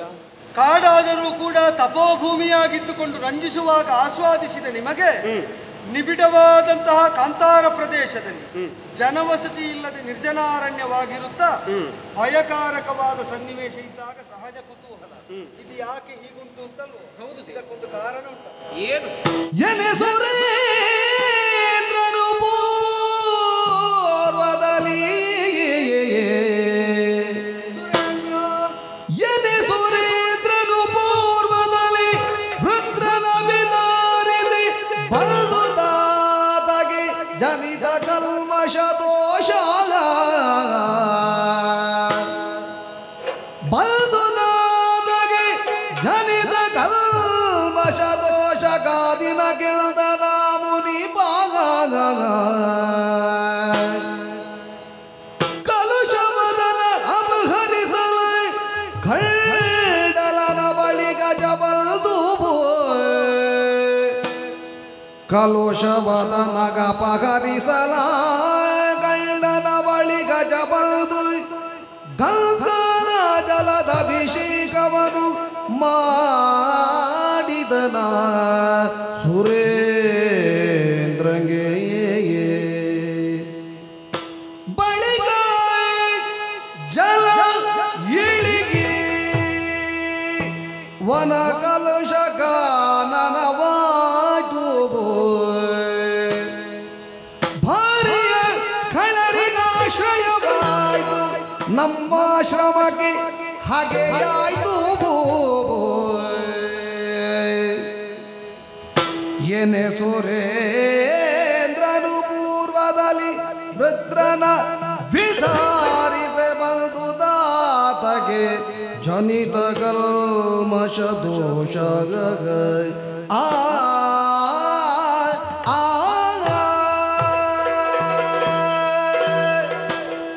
ಈ ಲೋಕದ ಒಂದು ವಿಚಿತ್ರ ಪ್ರವೃತ್ತಿ ಏನು ಗೊತ್ತೋ ರಾಮಚಂದ್ರ? ಏನು? ಬೆಳೆ ಇಲ್ಲಿ ಕಾಣ್ತೇವೆ, ಬೇರು ಕಾಣುವುದಿಲ್ಲ. ಹೆಚ್ಚಾಗಿ ಬೇರು ಕಾಣದಿದ್ದಾಗ ಕೆಳಗೆ ಹುಡುಕುವುದು ಪ್ರವೃತ್ತಿ. ಆದರೆ ಈ ಲೋಕದ ಅನೇಕ ಆಗುಹೋಗುಗಳ ಬೇರು ಮೇಲಿರ್ತದೆ, ಬೆಳೆ ಕೆಳಗಿರ್ತದೆ. ಊರ್ಧ್ವ ಮೂಲವಾಗಿ ಅಧಶಾಖೆಯನ್ನು ಹೊಂದಿರ್ತದೆ. ಈ ಕಾಂತಾರದ ಈ ಸ್ಥಿತಿಯ ಬೇರು ಮೇಲೆ ಉಂಟು. ಪೃತ್ರನಾಮಕನಾದಂತಹ ತ್ವಷ್ಟೃ ಬ್ರಹ್ಮನ ಸೂನು, ವಿಶ್ವರೂಪನಾಮಕನಾದಂತಹ ತನ್ನ ಪುತ್ರ ಏನಿದ್ದಾನೆ ಅವನ ವಧೆಗೆ ಹೇತುವಾದಂತಹ ಇಂದ್ರನ ಕೃತ್ಯದಿಂದ ಕ್ರೋಧಗೊಂಡು ತನ್ನ ಸಂಕಲ್ಪದಿಂದಲೇ ಯಜ್ಞಮುಖದಿಂದ ವೃತ್ರನಾಮಕನಾದ ಅಸುರನನ್ನು ಇಂದ್ರ ವಿರೋಧಿಯಾಗುವಂತೆ ಹುಟ್ಟಿಸಿದ. ಇಂದ್ರವಧೆಯ ಸಂಕಲ್ಪ ದೇವತೆಗಳು ಮೊದಲೇ ತಿಳಿದು ಇಂದ್ರನಿಗೆ ಶತ್ರುವಾದ ಮಗ ಹುಟ್ಟಬೇಕು ಅಂತ ಸಂಕಲ್ಪ ಮಾಡಿ ಯಾಗ ಮಾಡ್ತಾ ಇರುವಾಗ ವೇದಗಳ ಸ್ವರದ ವ್ಯತ್ಯಯವನ್ನು ಸಾಧಿಸಿ ಇಂದ್ರನೇ ಶತ್ರುವಾಗುಳ್ಳ ಮಗು ಹುಟ್ಲಿ ಎಂಬಂತೆ ಆ ಮಂತ್ರ ಪರಿವರ್ತನೆಯನ್ನು ಅರ್ಥ ಪರಿವರ್ತನೆಯನ್ನು ಸಾಧಿಸಿ ವೃತ್ರನನ್ನು ಹುಟ್ಟಿಸಿದರು. ಆ ವೃತ್ರನನ್ನು ವಧಿಸುವುದಕ್ಕೆ ದೇವಾನುದೇವತೆಗಳು ಅನುಗ್ರಹಿಸಿದರು. ದಧೀಚಿ ಮುನಿ ತನ್ನ ಬೆನ್ನಮೂಳೆಯನ್ನೇ ತ್ಯಾಗಶೀಲನಾಗಿ ಇಂದ್ರನಿಗೆ ಆಯುಧವಾಗಿ ಕೊಟ್ಟು ಇಂದ್ರ ವಜ್ರಹಸ್ತನಾದ. ವಜ್ರಹಸ್ತದ ಬಲದಿಂದ ಆ ವಜ್ರವನ್ನು ಹಿಡಿದು ಕಾದಾಡ್ತಾ ಇದ್ದರೂ ವೃತ್ರನೇ ನುಂಗಿ ನೊಣೆಯುವುದಕ್ಕೆ ಹೊರಟ. ಒಳಹೊಕ್ಕ ಇಂದ್ರ ವಜ್ರದ ತುದಿಯಿಂದ ವೃತ್ರನ ಉದರವನ್ನು ಸೀಳಿ ಹೊರಬಂದು ವೃತ್ರವಧೆಗೆ ಕಾರಣನಾದ. ಆದರೆ ಪೃಷ್ಠನಾಮಕನಾದ ಪ್ರಜಾಪತಿಯ ಸೂನುವಾದದ್ದರಿಂದ ಬ್ರಹ್ಮಹತ್ಯೆಯಿಂದ ಬಾಧಿತನಾದ. ಅವನು ಸಮಗ್ರ ಶರೀರದಲ್ಲಿ ಅವಯವದಲ್ಲಿ ಮಾಲಿನ್ಯವನ್ನು ಮಲವನ್ನು ಹೊಂದಿದ. ಮಾತ್ರ ಅಲ್ಲ, ಅಸಾಮಾನ್ಯವಾದಂತಹ ಹಸಿವನ್ನು ಹೊಂದಿದ. ಬ್ರಹ್ಮಹತ್ಯೆಯ ವಿಪರಿಣಾಮ ಇದು. ಈ ಮಲವನ್ನು ಮಾತ್ರ ಅಲ್ಲ, ಕರುಷವನ್ನು ಹೊಂದಿದಂತಹ ಆತ ತನ್ನ ಸ್ಥಾನದಿಂದ ಚ್ಯುತನಾದವನಂತೆ ಅಲ್ಲಿ ಬಿಟ್ಟು ಎಲ್ಲೆಲ್ಲೋ ಹೋಗಿ ಕಮಲನಾಳದಲ್ಲೆಲ್ಲ ಅಳಗಿ ಕುಳಿತು ತಾನಿದ್ದ ಸಂಕಟವನ್ನು ನೀಗಲಾಗದೆ ಎಲ್ಲರಿಗೆ ಹೇಳಲಾಗದೆ ನಿವಾರಿಸುವುದಕ್ಕಾಗದ ದುಸ್ಥಿತಿಯಲ್ಲಿರುವಾಗ ಬ್ರಹ್ಮನಿಯೋಗದಂತೆ ವಿಷ್ಣು ಸಂಕಲ್ಪವನ್ನು ಆಧರಿಸಿ ಬೃಹಸ್ಪತಿಯ ನೇತೃತ್ವದಲ್ಲಿ ನಿಮ್ಮ ಗುರುಗಳಾದ ವಸಿಷ್ಠರ ಅಧ್ವರ್ಯುತನದಲ್ಲಿ ಅಶ್ವಮೇಧಾದಿಗಳು ಪಾಪಕ್ಷಯಕರವಾಗಿ ಬ್ರಹ್ಮಹತ್ಯಾದಿ ಪಾಪಗಳನ್ನು ಕ್ಷಯಿಸುವುದಕ್ಕೆ ನಡೆಸಿ ಅದರದ್ದಾದಂತಹ ತೀರ್ಥವನ್ನು ತಂದು ಇಂದ್ರನಿಗೆ ಎರೆದು ಅಭಿಷೇಕ ಮಾಡಿ ಅವನ ಮಲವೂ ಕರುಷವು ಇಲ್ಲಿ ಕಳೆದು ಹೋಗುವಂತೆ, ಅಂದರೆ ಹಸಿವು ಮತ್ತು ಮಾಲಿನ್ಯಗಳು ಇಲ್ಲಿ ಕಳೆದು ಹೋಗುವಂತೆ ಮಾಡಿ. ಆದ್ದರಿಂದಲೇ ತೃಪ್ತನಾದಂತಹ ಇಂದ್ರ ಈ ಪ್ರದೇಶವನ್ನು ಅನುಗ್ರಹಿಸಿದ. ನನ್ನ ಮಾಲಿನ್ಯ ಕಳೆದು ಹೋದ ಈ ಪ್ರದೇಶ ಅದರ ಒಂದು ಭಾಗ ಮಲದ ಎಂಬ ದೇಶವಾಗಲಿ, ಇನ್ನೊಂದು ಭಾಗ ಕರುಷ ಎಂಬ ದೇಶವಾಗಲಿ ಅದು ಸಮೃದ್ಧಿಯಿಂದ ರಾರಾಜಿಸಲಿ. ಇಂದ್ರಾನುಗ್ರಹದಿಂದ ಸರ್ವ ಸಮೃದ್ಧವಾದಂತಹ ಸಾಮ್ರಾಜ್ಯವಾಗಿ ವಿರಾಜಿತವಾಗಿದ್ದ ಈ ಪ್ರದೇಶ ದೇವ ಸಂಕಲ್ಪದಂತೆಯೇ ವಿಜೃಂಭಿಸ್ತಾ ಇದ್ರು. ಇದನ್ನು ಮಲಿನಗೊಳಿಸಿದ್ದು ಮತ್ತೆ ಮೇಲಿನವರು, ಮತ್ತೆ ಮಲಿನವಾಯಿತು. ಯಕ್ಷವರ್ಗಕ್ಕೆ ಸೇರಿದಂತಹ ಸ್ತ್ರೀಯ ಆಕೃತಿಯೊಂದು ವಿಪರಿಣಾಮವನ್ನುಂಟು ಮಾಡ್ತಾ ರಾಕ್ಷಸಿ ಸ್ವಭಾವವನ್ನು ಪ್ರಕಟಿಸಿದ್ದರಿಂದ ಇದು ನಿರ್ಜನವಾಗಿದೆ, ತಪದಿಂದ ವಿರಕ್ತವಾಗಿದೆ. ಇಲ್ಲಿ ಯಾವ ಸಜ್ಜನರು ಸಂಚರಿಸುವುದಕ್ಕೆ ಅಸಾಧ್ಯವಾಗಿದೆ. ಇಲ್ಲೆಂದೇನು ಅವಳ ನೆಲೆ ಇದಾದದ್ದರಿಂದ ಸಮೀಪವರ್ತಿಗಳಾದ ಋಷಿಮುನಿಗಳು ಜಪ ತಪ ಕರ್ಮಾನುಷ್ಠಾನದಲ್ಲಿ ತೊಡಗುವುದಕ್ಕಾಗದ ಸ್ಥಿತಿ ಬಂದಿದೆ. ಅವಳ ಬಗ್ಗೆ ಇನ್ನೂ ಹೇಳಲಿಕ್ಕುಂಟು, ಇದರಲ್ಲೇ ಸಂಚರಿಸ್ತಾ ಮುಂದುವರಿತಾ ಹೇಳ್ತೇವೆ. ಹೀಗೆ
ತಾಟಕಿ ಎಂಬುದಾಗಿ ಹೇಳಿದ್ದೇವೆ.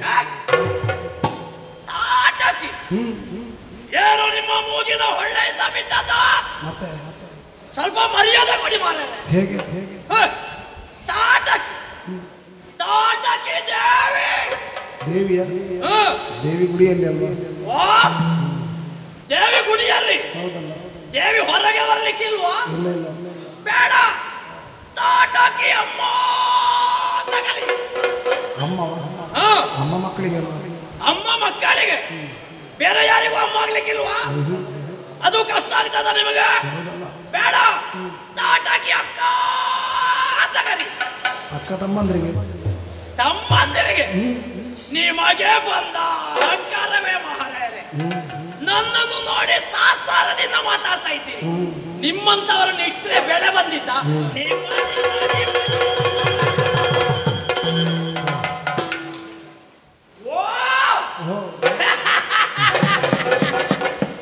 ಇದು ಯಾರು? ಇದು ನಮ್ಮ ಭಾಗದ ಮಾವ. ನೀವು ನನ್ನನ್ನು ಹೇಗೆ ಬೇಕಾದ್ರೂ ಕರೀಬಹುದು. ಹೌದೌದು, ನಿಮ್ಮ ಪರಿಚಯ ಉಂಟಪ್ಪ ನಮಗೆ. ಹೌದು, ಎಷ್ಟು ಸಲ ನೋಡಿದ್ದೇನೆ ನಿಮ್ಮನ್ನು. ನಿಮ್ಮ ಒಂದು ಹಾಡುಗಾರಿಕೆ ಅಂತ ಕೇಳಿದ್ರೆ ನನಗೆ ಬಹಳ ಅಚ್ಚುಮೆಚ್ಚು ಅಂತ. ನೀವು ಎಲ್ಲಿಗೆಲ್ಲ ಹಾಡ್ಲಿಕ್ಕೆ ಹೋಗ್ತೀರಿ, ನಿಮಗೆ ಗೊತ್ತಾಗದ ಹಾಗೆ ಹಿಂದೆ ಬರ್ತಾ ಇದ್ದೆ. ಹೌದು, ಎಂಥದ್ದು ರಾಗ ಇವರದ್ದು.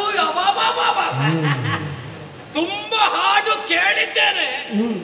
ಅದರಲ್ಲಿ ಆ ಒಂದು ಹಾಡು ಉಂಟಲ್ಲ ನಿಮ್ಮದ್ದು, ಅದು ಜೀವಮಾನದಲ್ಲಿ ಮರಿಲಿಕ್ಕಿಲ್ಲಪ್ಪ. ಇದು ನಿಮ್ಮ ಹಾಗೆ ತಾಳ ರಾಗ ಎಲ್ಲ ನಮಗೆ ಸರಿ ಬರ್ಲಿಕ್ಕಿಲ್ಲ. ನನಗೆ ಗೊತ್ತಿದ್ದ ಹಾಗೆ ಹೇಳ್ತೇನೆ, ಆಯ್ತಾ? ಅದೆಂತದಪ್ಪ? ನಾಚಿಕೆ ಆಗ್ತದೆ ಅಂತ. ನಾಚಿಕೆ ಪ್ರಾಯ ಯಾತಕ್ಕೆ ಬಂತಮ್ಮ, ಪ್ರಾಯ ಯಾತಕ್ಕೆ ಬಂತಮ್ಮ, ನನ್ನ ಬಳಿಗೆ ಪ್ರಾಯ ಯಾತಕ್ಕೆ ಬಂತಮ್ಮ, ಪ್ರಾಯ ಯಾತಕ್ಕೆ ಬಂತು ಪ್ರಿಯತಕ್ಕೆ.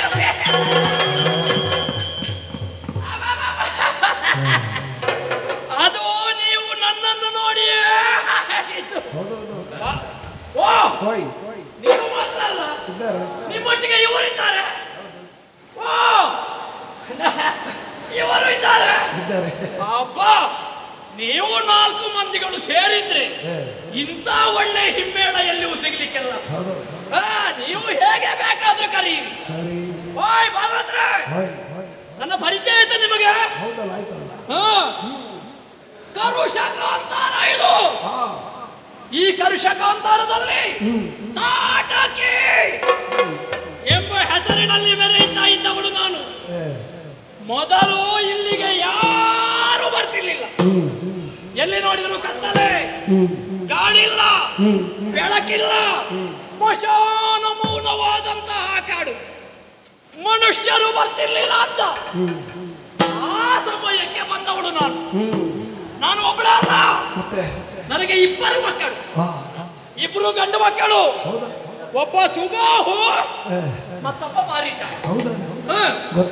ನಾವು ಯಾರಿಗೆ ಗೊತ್ತಾಗಲಿಲ್ಲ. ಪ್ರಾಯ ಆಗಿದೆ ನಮ್ಮ ರಹಸ್ಯವೇ ಅದು ಅಂತ. ಯಾರಾದ್ರೂ ನಾನು 2 ಮಕ್ಕಳ ತಾಯಿ ಅಂತ ಹೇಳಿ ಯಾರ? ಇಲ್ಲಪ್ಪ. ಮೊನ್ನೊಬ್ರು ಸಿಕ್ಕುವಾಗ ಕೇಳಿದ್ರು, ನಿಮಗೆ ಯಾವಾಗ ಮದುವೆ ಅಂತ. ಹಾಗೆ ಇಬ್ರು ಮಕ್ಕಳಿದ್ದಾರೆ, 2 ಗಂಡು ಮಕ್ಕಳು. ಒಬ್ಬ ಸುಬಾಹು, ಮತ್ತೊಬ್ಬ ಮಾರೀಚ. ಕುಟುಂಬ ಸಮೇತವಾಗಿ ಕರುಷಕಾಂತಾರಕ್ಕೆ ಬಂದದ್ದು. ನಾನು ಬಂದು ನೆಲೆಯಾದ ಮೇಲೆ ಆ ಜಾಗದ ಹೆಸರೇ ಬದಲಾಯ್ತಲ್ಲ. ನಮ್ಮ ಪ್ರಭಾವವೇ ಹಾಗೆ. ನಾವು ಹೋದಲ್ಲಿ ಹೆಸರು ಮಾಡುವ ಜಾತಿ.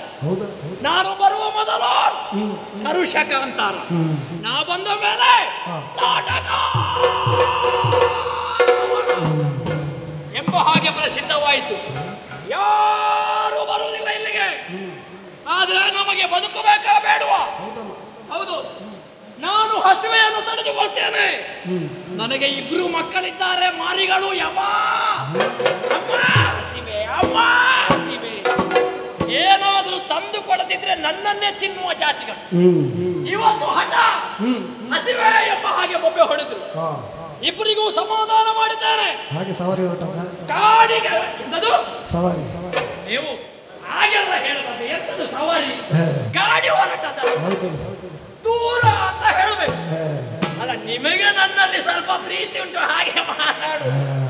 ಸವಾರಿ ಎಲ್ಲ ಹೊರಟದ್ದು ಮಕ್ಕಳಿಗೆ ಏನಾದ್ರೂ ತರಬೇಕಲ್ಲ ಎಂಬ ಹಾಗೆ ಮಕ್ಕಳಿಗೆ ಸಮಾಧಾನ ಹೇಳಿ ಹೊರಟವಳು ನಾನು. ಹಾಗೆ ಮುಂದೆ ಮುಂದೆ ಮುಂದೆ ಬರ್ತಾಗ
ನರಮಾಂಸವನ್ನು ತರಬೇಕು.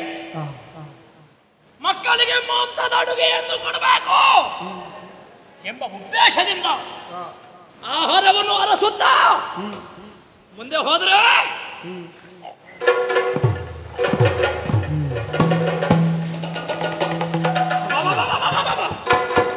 ಏನು ಪರಿಮಳ, ಗಮ ಗಮ ಗಮ ಗಮ ಗಮ ಗಮ ಪರಿಮಳ. ಯಾವುದರ ಪರಿಮಳ? ಇಲ್ಲಿದ್ದ ಋಷಿ ಮುನಿಗಳ ಶರೀರದ ಪರಿಮಳ ಎಲ್ಲ ಗೊತ್ತುಂಟು ನನಗೆ. ಈ ಕಾಡಿನಲ್ಲಿ ಇದ್ದವರಲ್ಲ, ಯಾರೋ ಹೊಸಬರು ಬಂದಿದ್ದಾರೆ, ಯಾರೋ ನರಕುಂದಿಗಳು ಬಂದಿದ್ದಾರೆ. ಯಾರು ಯಾರು ಯಾರೋ ಬಂದವರು. ಬಂದವರು ಯಾರೇ ಆಗಲಿ ನಮಗೆ ಅದು ಉದ್ದೇಶ ಅಲ್ಲ. ನಮಗೆ ಹಸಿವೆ ಹಿಂಗಿದ್ರೆ ಆಯ್ತು, ಯಾರು ಬೇಕಾದ್ರೂ ಆಗುತ್ತದೆ. ಇಲ್ಲಿಯವರೆಗೆ ಇಲ್ಲಿರುವ ಅಷ್ಟೋ ಋಷಿ ಮುನಿಗಳನ್ನು ಕಡಿದು ಕೊಂದವಳು ನಾನು. ಕೆಲವು ಋಷಿಗಳಲ್ಲಿ ಒಳ್ಳೆ ಮಾಂಸ ಇತ್ತಯ್ಯ, ಮತ್ತೆ ಕೆಲವರಲ್ಲಿ ಎಂಥದಿಲ್ಲ, ಬರೇ ಎಲುಬು ಚರ್ಮ.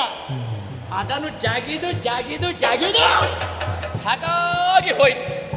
ಮತ್ತೆ ಈ ಋಷಿ ಮುನಿಗಳೆಲ್ಲ ಎಂಥದ್ದು, ಆ ನಾರು ಬೇರು ಅದನ್ನೇ ಸೊಪ್ಪು ತಿನ್ನುವ ಜಾತಿ. ಆ ಮಾಂಸದಲ್ಲಿ ರುಚಿ ಉಂಟ ಹೇಳಿ, ರುಚಿಯಾದ ಮಾಂಸ ಸಿಗಬೇಕು ಅಂತಾದ್ರೆ ಯಾರಾದ್ರೂ ನಾಡಿನಿಂದ ಬರಬೇಕು. ಬಹುಶಃ ಯಾರೋ ಬಂದಿದ್ದಾರೆ. ನರರ ವಾಸನೆ ಬಂದಿದ್ದಾರೆ ಅಂತಾದ್ರೆ ಎಲ್ಲರೂ ಬನ್ನಿ, ನನ್ನ ಜೊತೆಯಲ್ಲಿದ್ದವರು ಎಲ್ಲರೂ ಬನ್ನಿ. ಇವತ್ತು ಒಳ್ಳೆಯ ಬಾರಣೆ, ನಮಗೆ ಒಳ್ಳೆಯ ಬಾರಣೆ. ಈ ನರ ಮಾಂಸದ ವಾಸನೆ ಬರ್ತದಂತಾದ್ರೆ ಅವರನ್ನು ಬಿಡ್ಲಿಕ್ಕಿಲ್ಲ. ಎಲ್ಲರನ್ನು ಕೊಲ್ಲುವುದು ಮಾತ್ರ ಅಲ್ಲ, ಅವರನ್ನು ತಿನ್ನುವ ಬಗೆ ಹೇಗೆ? ಬೇರೆ ಬೇರೆಯ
ಬಂದಂತಹ ನರರು ಈ ತಾಟಕಿಯ ಕೈಗೆ ಸಿಕ್ಕಿದ್ರೆ ಅವರನ್ನು ಬಿಡ್ಲಿಕ್ಕುಂಟ? ಕೊಲ್ಲುವುದು ಒಟ್ಟಿಗೆ ತಿನ್ನುವುದಲ್ಲ, ತಿನ್ನುವುದರಲ್ಲಿ ಸ್ವಲ್ಪ ಪ್ರಭೇದ ಬೇಕು, ವಿಶೇಷತೆ ಬೇಕು. ನನ್ನ ಕ್ರಮ ಹೇಗೆ? ಮೊದಲು ಸಿಕ್ಕಿದವರನ್ನು ಹಿಡಿಯುವುದು, ಅವರ ಕೊರಳ ಹಿಚಿಕೆ ಒಂದು ಬಿಡುವುದು, ಆಮೇಲೆ ಕಾಲಿಗೆ ಹಗ್ಗ ಕಟ್ಟುವುದು, ಒಂದು ಮರದ ಕೊಂಬೆಗೆ ತಲೆ ಕೆಳಗೆ ಕಾಲು ಮೇಲೆ ಮಾಡಿ ನೇತಾಡಿಸುವುದು. ಆಗ ತಲೆ ಕೆಳಗಾಗ್ತದೆ. ಹಿಡಿದ ಕತ್ತಿಯಿಂದ ಮುಂಡ ಬೇರೆ, ಆಗ ಕೊರಳಿನಲ್ಲಿ ಇಳಿಯುತ್ತದೆ ರಕ್ತ. ಆ ರಕ್ತಕ್ಕೆ ಬಾಯಿ ಕೊಟ್ಟು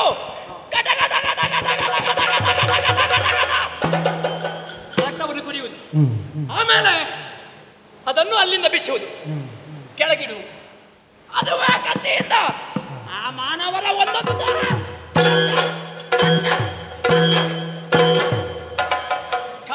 ಖಂಡವನ್ನಾಗಿ ತುಂಡು ಮಾಡುವುದು. ಆಮೇಲೆ ಚರ್ಮವನ್ನು ಅದ್ಯಾಕೆ? ಅದು ಈಗ ತಿನ್ಲಿಕ್ಕಿಲ್ಲ, ಬೇಸಿಗೆ ಕಾಲ ಬರಬೇಕು, ಬಿಸಿಲಿಗೆ ಹಾಕಬೇಕು. ಆಗ ಒಣಗಿಸಿದಾಗ ಕರ್ರು ಕುರ್ರು ಕರ್ರು ಕುರ್ರು ಕರ್ರು ಕುರ್ರು ಕರ್ರು ಕುರ್ರು ಒಳ್ಳೆದಾಗುತ್ತದೆ ಜಗಿಲಿಕ್ಕೆ. ಮಾಂಸ, ಹಸಿ ಮಾಂಸ, ಹಸಿ ಮಾಂಸವನ್ನು ಬಾಯೊಳಗೆ ಹಾಕುವುದು, ಞಮ ಞಮ ಞಮ ಞಮ ಞಮ ಞಮ ಞಮ ಜಗಿಯುವುದು. ಎಲ್ಲ ಮಾಂಸ ತಿನ್ಲಿಕ್ಕಿಲ್ಲ, ಸ್ವಲ್ಪ ಮಾಂಸ ತೆಗೆದಿಟ್ಟುಕೊಂಡು ಆಮೇಲೆ ಕಾಡಿನಲ್ಲಿ ಬಿದಿರಕ್ಕೆ ಸಿಗ್ತದಲ್ಲ, ಆ ಬಿದಿರಕ್ಕೆಯನ್ನು ತರುವುದು, ಸ್ವಲ್ಪ ಅನ್ನ ಮಾಡುವುದು, ಅನ್ನ ಮಾಡಿ ಅಲ್ಲಿ ಇಡುವುದು. ಈ ಉಳಿದ ನರಮಾಂಸವನ್ನು ಬೇಯಿಸುವುದು, ಪೂರ್ತಿ ಬೇಯಿಸಲಿಕ್ಕಿಲ್ಲ, ಅರೆ ಬೇಯಿಸುವುದು. ಅರೆ ಬೆಂದ ಮಾಂಸವನ್ನು ಈ ಅನ್ನಕ್ಕೆ ಹಾಕುವುದು. ಆಮೇಲೆ ಸ್ವಲ್ಪ ಮಸಾಲೆ ಅದನ್ನು ಸೇರಿಸಿ ಬಿರಿ ಬಿರಿಯಾದ ಅನ್ನ. ಆ ಮಾಂಸದ ಅನ್ನವನ್ನು ಒಂದು ನಿಮಗೆ ಗೊತ್ತಿಲ್ಲ, ಅವರಿಗೆ ಗೊತ್ತುಂಟು ಇಬ್ಬರಿಗೆ. ಆ ಮನುಷ್ಯ ಉಂಟಲ್ಲ ಯಾಗ, ಹಾಗೆ ಅದನ್ನು ತಿನ್ನುವುದು. ಕರ್ದದ್ದು ಬೇರೆ, ಹುರ್ದದ್ದು ಬೇರೆ, ಬೇಯಿಸಿದ್ದು ಬೇರೆ, ಹಸಿ ಮಾಂಸ ಬೇರೆ. ಇವತ್ತು ನನ್ನ ಮಕ್ಕಳಿಗೆ ನನಗೆ ಪೂರಿ ಭೋಜನ, ಪೂರಿ ಭೋಜನ. ಓಯ್, ಇದು ಕನಸಿನಲ್ಲಿ ಮಂಡಿಗೆ ಬಂದಾಗ ನಾನು ಇಲ್ಲೇ ಕುಳಿತು ತಿನ್ನುವುದು, ಕರಿಯುವುದು, ಹುರಿಯುವುದು ಅಂತ ಹೇಳಿದ್ರೆ ಅವರು ಆ ಕಡೆಯಿಂದ ಹೋದ್ರೆ ನಮ್ಮದು ಧರ್ಮಕ್ಕೆ ಬೊಬ್ಬೆ ಹೊಡೆದ ಹಾಗಾಯಿತು. ಹಾಗಾಗಬಾರದು. ಅವರಿಗೆ ಸಿಗಬೇಕು, ಅವರ ಮಾಂಸ ತಿನ್ಬೇಕು, ಮಕ್ಕಳಿಗೆ ಕೊಡಬೇಕು. ನರಮಾನವರನ್ನು ಹುಡುಕುತ್ತಾ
ಕೊಂದು ಲೋಕದೊಳಗೆ ಕೀರ್ತಿ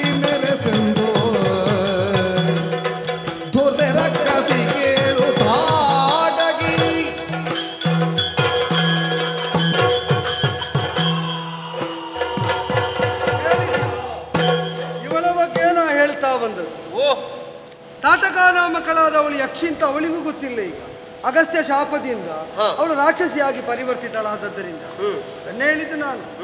ಸುಕೇತು ನಾಮಕನಾದಂತಹ ಯಕ್ಷನಿಗೆ ಪುತ್ರ ಬೇಕು ಅಂತ ತಪಸ್ಸು ಮಾಡಿದರೆ ಸಾವಿರಾರು ಆನೆಗಳ ಬಲವುಳ್ಳಂತಹ ತಾಟಕಿಯನ್ನು ಕೊಟ್ಟು ಮದುವೆ ಮಾಡಿಕೊಟ್ಟದ್ದು. ಅವ ಒಂದು ಸದಾಶಯದಿಂದಲೇ ಹೌದಾದರೂ ಕೂಡ ಉದಿಸಿದಂತಹ ಪುತ್ರ, ಸುಂದರ ಪುತ್ರನಾಗಿ ಉದಿಸಿದಂತಹ ಮಾರೀಚ ಅಗಸ್ತ್ಯ ಶಾಪದಿಂದ ಅಳಿದ. ಆ ಅಗಸ್ತ್ಯರನ್ನೇ ತಿನ್ನುವುದಕ್ಕೆ ಹೊರಟ ಕಾಲದಲ್ಲಿ ಅಗಸ್ತ್ಯರು ಕೊಟ್ಟ ಶಾಪ ನರಭಕ್ಷಕಿಯಾದ ರಾಕ್ಷಸಿ ಆಗುವುದು. ಆದ್ದರಿಂದಲೇ ಬಂದ ಪರಿವರ್ತನೆ. ಅಗಸ್ತ್ಯ ವಿದ್ವೇಷ ಪೂರ್ವದಲ್ಲೇ ವಾಸನ ರೂಪದಲ್ಲಿದ್ದರಿಂದ ಅಗಸ್ತ್ಯರು ತಪಸ್ಸು ಮಾಡಿದ ತಾಣವು ಹೌದಾದ ಈ ಕಲುಷ ಕಾಂತಾರ ನಿಜವಾಗಿ ಮಲದ ಕರುಷ ಅಂತ ಸಮೃದ್ಧ ದೇಶವಾಗಿದ್ದದ್ದು. ಇದು ಕಲುಷಿತವಾದ ಕಾಂತಾರವಾದದ್ದು ಇವಳಿಂದ, ಈ ರಾಕ್ಷಸಿಯಿಂದ. ಇವರ ಮಕ್ಕಳು ಅವರು ಶಾಪಗ್ರಸ್ತರಾಗಿ ಮಾರೀಚ ಸುಬಾಹುಗಳು ಅಂತ ಯಜ್ಞಕಂಟಕರಾದದ್ದು. ಮೂಲ ಇಲ್ಲಿ ಉಂಟು. ಇವಳನ್ನು ನಿರ್ದಯಿಯಾಗಿ ನೀನು ಕೊಂದು ಕಳೆದೆ ಅಂತ. ಸಹಸ್ರಾರು ಆನೆಗಳ ಬಲವನ್ನು ಹೊಂದಿದ ಇವಳನ್ನು ಕೊಂದು ಕಳೆಯುವುದಕ್ಕೆ ನೀನಲ್ಲದೆ ಮತ್ತೊಬ್ಬನಲ್ಲ. ಆದ್ದರಿಂದ ಕೊಂದು ಕಳೆದು ಜಗತ್ ಕಲ್ಯಾಣವನ್ನು ಸಾಧಿಸಿದೆ. ಸ್ತ್ರೀ ಹತ್ಯೆ ಮಾಡೇ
ಅನುಸರಿಸಿಕೊಂಡು ನಿಮ್ಮ ಜೊತೆಯಲ್ಲಿ ಕಾಲ ಎಷ್ಟು ಎಂಬುದೇ ಅರಿವಾಗದೆ ಹೋಗಿದೆ. ನಿಮ್ಮ ಜೊತೆ ಇರುವಂತ ಆ ಒಂದು ಸಂತೋಷವನ್ನು ಅನುಭವಿಸುವುದಕ್ಕೆ ಕಾಲ ಕಡಿಮೆ ಆಯಿತು ಅಂದ್ರೆ ನಮಗೆ ಅನ್ನಿಸುವುದು. ಆದರೂ ನಿಮ್ಮನ್ನು ಅನುಸರಿಸಿಕೊಂಡು ಬರುವಲ್ಲಿ ತಂದೆಯವರ ಆಜ್ಞೆಯೇ ನಮಗೆ ವೇದವಾಕ್ಯವಾಯಿತು. ಈಗ ನೀವು ಕೈಗೊಂಡಂತ ಯಜ್ಞಕ್ಕೆ ಕಂಟಕ ಸದೃಶರಾಗಿ ಇಲ್ಲೊಬ್ಬಳು ಆಕೆ ಹೆಣ್ಣು ಹೆಮ್ಮಾರಿಯಾಗಿ ನಿಂತಿದ್ದಾಳೆ. ಒಬ್ಬ ಶಿಷ್ಯ ಗುರುಗಳ ಮುಂಭಾಗದಲ್ಲಿ ತನ್ನ ಧೈರ್ಯವನ್ನಾಗಲಿ ಸಾಹಸವನ್ನಾಗಲಿ ಆಡಿಕೊಳ್ಳಬಾರದಂತೆ. ಒಬ್ಬ ಪರ್ವತವನ್ನು ಏರುವುದಕ್ಕಾಗಿ ತೊಡಗಿದವ ಆಗುವುದಿಲ್ಲ ಅಂತ ಇಳಿಯಬಹುದು. ಆದರೆ ಇವಳನ್ನು ಕೊಲ್ಲಲೇಬೇಕಾದದ್ದು ಧರ್ಮವಾಗುತ್ತದೆ. ಆದರೆ ಕೊಲ್ಲಬೇಕಾದ್ರೆ ಇದಕ್ಕೆ ಶಾಸ್ತ್ರ ಅಡ್ಡಿ ಆಗುತ್ತಾ ಇದೆಯಲ್ಲ ಗುರುದೇವ. ಶಾಸ್ತ್ರ ಹೌದು. ಏನು ರಾಮಚಂದ್ರ ಏನು ಹೇಳ್ತದೆ ಶಾಸ್ತ್ರ? ಸ್ತ್ರೀ ವಧೆ ಶಾಸ್ತ್ರ ನಿಷಿದ್ಧ ಅಲ್ವ ಗುರುದೇವ. ಇವಳು ಹೆಣ್ಣಾಗಿದ್ದಾಳೆ. ಈ ಇವಳನ್ನು ನಾನು ಕೊಂದೆ ಅಂತಾದ್ರೆ ನಾಳೆ ಲೋಕದಲ್ಲಿ ನಿಂದೆಗೆ ನಾನು ಒಳಗಾಗುತ್ತೇನೆ. ಹಾಗಾಗಿ ನಾನು ಸ್ತ್ರೀ ಹತ್ಯೆ ಮಾಡಬಹುದು ಗುರುದೇವ. ಸ್ತ್ರೀಯೇ ಆಗಿದ್ರೆ ಸ್ತ್ರೀಯ ಪರಿವೇಶದಲ್ಲಿರುವವಳು ಸ್ತ್ರೀತ್ವದ ಎಲ್ಲ ಗುಣಲಕ್ಷಣ ಹೊಂದಿದ್ರೆ ನೀ ಕೊಲ್ಲಬಾರದು. ಸ್ತ್ರೀಯನ್ನೇ ಅಬಲ ಅಂತ ಕರೆದದ್ದಲ್ವ ಅದೇ ಶಾಸ್ತ್ರ. ಹೌದು. ಈಗ ಸಾವಿರಾರು ಆನೆಗಳ ಬಲವನ್ನು ತೋಳತಕೆಯಲ್ಲಿ ಹೊಂದಿ ಸಾಧುಗಳನ್ನು ಸಜ್ಜನರನ್ನು ನಿರಂತರವಾಗಿ ಹಿಂಸಿಸ್ತಾ ಕೊಂದು ಕಳೆಯುವವಳು ಅಬಲೆಯೇ ಅಲ್ಲ. ಮತ್ತೆ ಅವಳನ್ನು ಸ್ತ್ರೀಯ ಕಕ್ಷೆಯಲ್ಲಿಟ್ಟು ವಿವೇಚಿಸುವುದು ಹೇಗೆ? ಇದು ಒಂದು ಪ್ರಶ್ನೆಯೇ ಆಗ್ತದೆ. ಮಾತ್ರ ಅಲ್ಲ, ಮಲಗಿದ ನಿಮ್ಮನ್ನು ಎಬ್ಬಿಸುವಾಗ ನಾನು ಆಡಿದ ಮಾತನ್ನು ನೆನಪಿಸಿಕೊಳ್ಳಿ. ಕೌಸಲ್ಯ ಸುಪ್ರಜಾ ರಾಮ ಪೂರ್ವಾ ಸಂಧ್ಯಾ ಪ್ರವರ್ತತೆ. ಅದು ಕಾಲವನ್ನು ನೆನಪಿಸುವುದಕ್ಕೆ. ಯಾಕೆ ನೆನಪಿಸಿದ್ದು ಕಾಲವನ್ನು? ನರಶಾರ್ದೂಲನಾಗಿ ಎದ್ದ ನೀನು ದೈವವನ್ನು ಆನ್ಹಿಕವನ್ನು ಕರ್ತವ್ಯ ಅಂತ ಅಂಗೀಕರಿಸಿ ಮಾಡುವಲ್ಲಿ ತತ್ಪರನಾಗಬೇಕು ಅಂತ ಜಪತಪಾನುಷ್ಠಾನಕ್ಕೆ ಮಾತ್ರ ಸಂಬಂಧಿಸಿ ಹೇಳಿದ್ದಲ್ಲ. ರಾಜಸೂನುವಾಗಿ ನಿನ್ನ ಕರ್ತವ್ಯ ಎಲ್ಲವೂ ಕೂಡ ಅದನ್ನೇ ದೈವ ಅಂತ ಅಂಗೀಕರಿಸಿ ಆಚರಿಸುವಲ್ಲಿ ತತ್ಪರನಾಗುವಂಥದ್ದು. ರಾಜನ ಮಗನಾಗಿದ್ದುಕೊಂಡು ಅಧಿಕಾರ ಇಲ್ಲದಿದ್ದು ಲೋಕಹಿತಕ್ಕಾಗಿ ಪಾತಕ ಇದ್ದರೂ ದೋಷಪೂರಿತವಾದರು. ಪಾತಕ ದೋಷಗಳು ಬರುವುದು ಯಾರಿಗೆ? ಮಾಡಿದ ಕರ್ತೃವಾದ ನಿನಗೆ ಮಾತ್ರ ಅಲ್ಲೋ. ಅವಳು ಸತ್ತದ್ದರಿಂದ ಸುಖ ಆಗುವುದು ಯಾರಿಗೆ? ಲೋಕದಲ್ಲಿದ್ದ ಸಾಧು ಸಜ್ಜನರಿಗೆ. ಅನೇಕರಿಗೆ ಸುಖವಾಗ್ತದೆ ಅಂತಾದರೆ ನಮಗ ಬರುವ ಕಷ್ಟವನ್ನಾದರೂ ಗಣಿಸದೆ ಕರ್ತವ್ಯ ಎಸಗುವ ವಂಶದಲ್ಲಿ ನೀ ಹುಟ್ಟಿದ್ದಿ. ಮಾತ್ರ ಅಲ್ಲ, ಎಲ್ಲರ ಹಿತಕ್ಕೆ ಮಾಡಿದ ಕೃತ್ಯದಿಂದ ಬಂದ ದೋಷವನ್ನು ನೀಗುವುದಕ್ಕೆ ಶಾಸ್ತ್ರಜ್ಞರಾದವರಲ್ಲಿ ಪರಿಹಾರವು ಪ್ರಾಯಶ್ಚಿತ್ತವಾಗಿ ಉಂಟು. ಅದನ್ನು ಬಳಿಕಲಾದರೂ ಮಾಡಿಕೊಳ್ಳಬಹುದು. ಕೊಂದು ಕಳಿಯದಿದ್ದರೆ, ಸಮರ್ಥರಾದವರು ಹಿನ್ನಡೆದರೆ ಅವಳಿಂದ ಲೋಕಕ್ಕೆ ಕಂಟಕವಾಗ್ತದೆ ಅಂತ ಆದಾಗ ನೀ ಹಿನ್ನಡೆಯ ಕೂಡದು.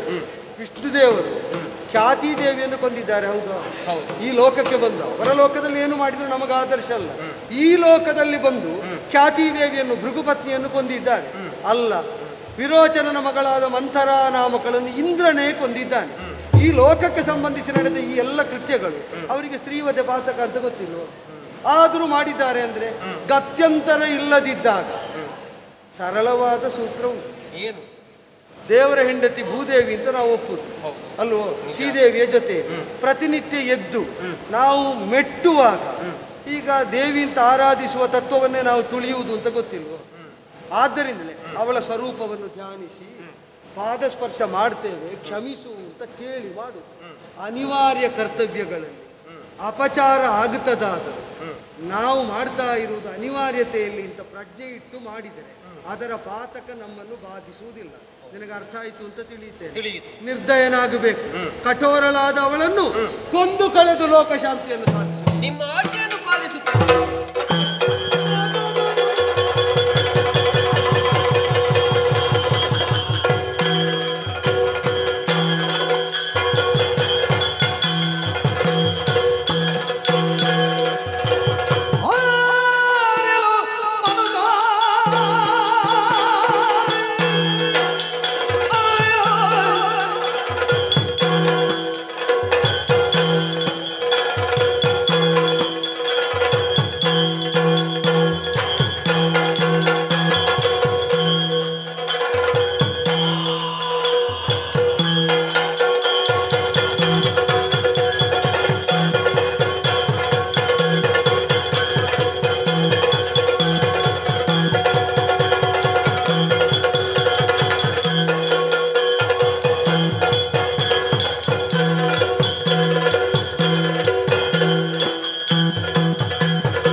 ಗೊತ್ತಾಯ್ತು ನನಗೆ, ಇದೆಲ್ಲ ಈ ಬಡ ಜೋಗಿ ಮಾಡಿದ ಕೆಲಸ.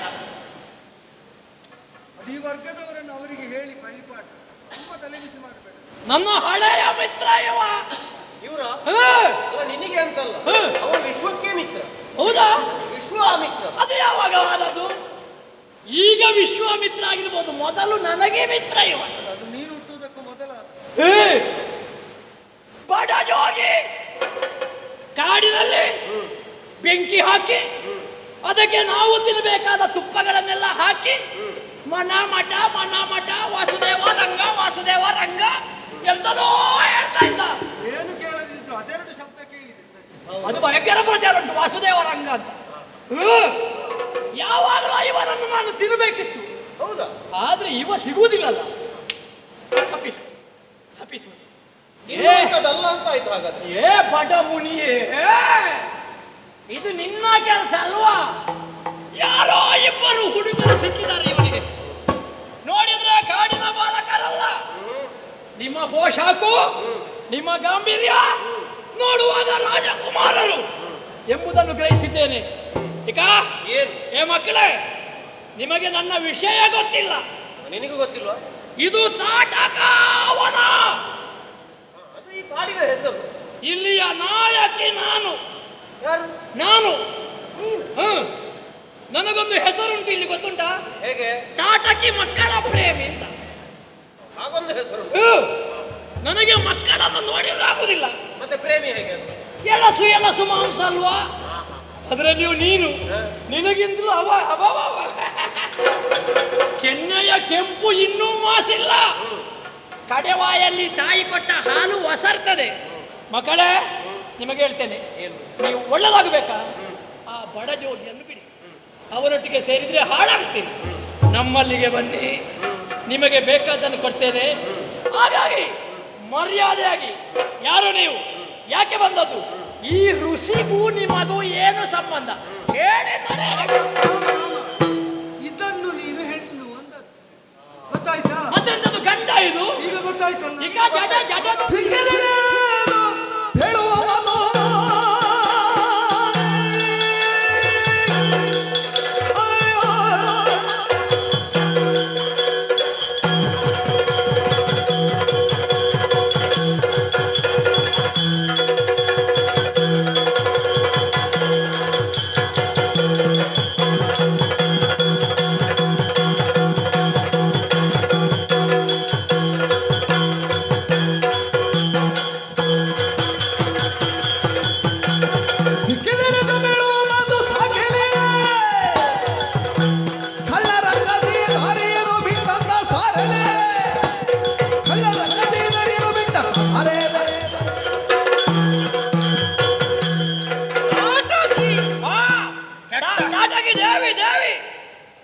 ದೇವಿ ದೇವಿ ದೇವಿ ಅದರ ಮತ್ತೆ ತಾಟಕಿ ಯಾಕೆ? ಮತ್ತೆ ತಾಟಕಿ ದೇವಿ ಅಂತ ಹಾಗಾಗುದಿಲ್ಲ.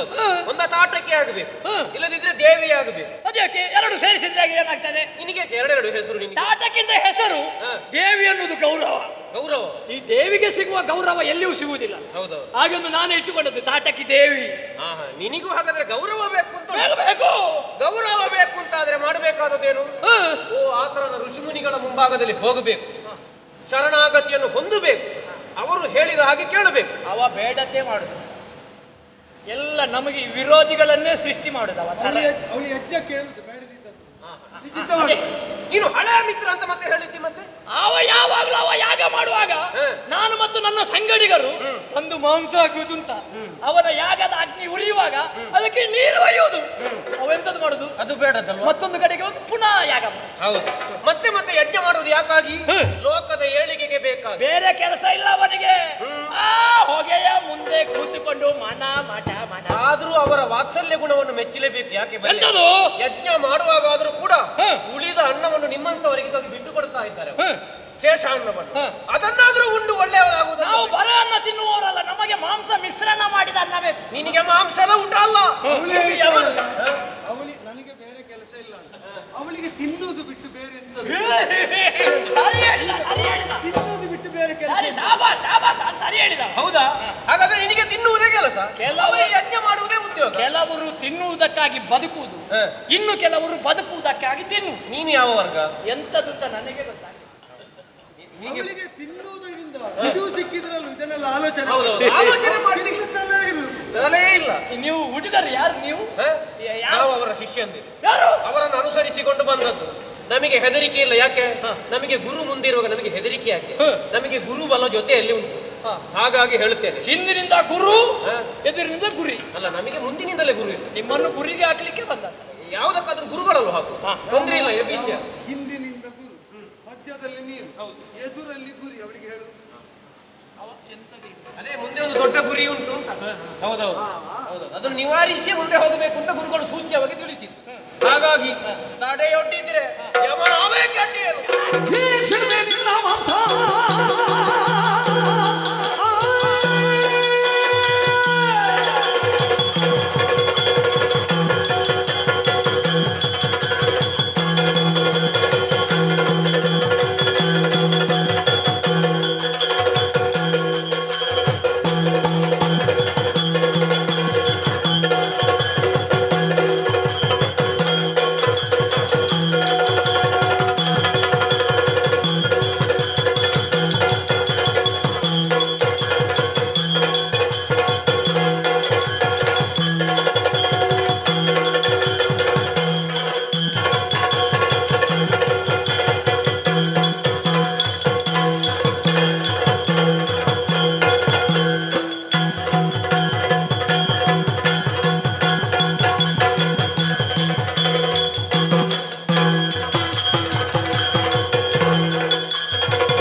ಏನೋ ಸಣ್ಣ ಹುಡುಗರು 4 ದಿವಸ ಬದುಕಲಿ ಎಂಬ ಹಾಗೆ ಹೇಳಿದ್ರೆ ಕೇಳುವುದಿಲ್ಲ. ನಿಮಗೆ ನನ್ನ ವಿಷಯ ಗೊತ್ತಿಲ್ಲ. ತಾಟಕಿಯ ಆರ್ಭಟಕ್ಕೆ ಹೃದಯಾಘಾತ ಆಗಿ ಸತ್ತವರು ಎಷ್ಟು ಮಂದಿ ಹೌದು ಕೇಳಿದೆ ಈಗ. ಅಲ್ಲಲ್ಲಿ ಯುವಕರೇ ಹೃದಯಾಘಾತ ಆಗಿ ಸಾಯುವುದು ಯಾಕೆ? ನನ್ನ ಆರ್ಭಟ. ಹಾಗಿದ್ರೆ ನಿಮಗೆ ಏನೂ ಆಗ್ಲಿಲ್ಲ ಅಂತಾದ್ರೆ ಏನು ಚೋದ್ಯವೋ ಗೊತ್ತಿಲ್ಲ. ಈಗ ನನ್ನ ಸನ್ನಿಗೆ ಬರಬೇಡಿ, ಮರ್ಯಾದೆ ಹೋಗಿ. ಇಲ್ಲದೆ ಹೋದ್ರೆ ಎಣಸು ಮಾಂಸ ಮುರಿದು ಪುಡಿ ಮಾಡಿ ನ್ಯಾಮ್ ನ್ಯಾಮ್ ನ್ಯಾಮ್ ನ್ಯಾಮ್ ತಿಂದಾಡು. ನಿನ್ನ ಬೆಡೆಯ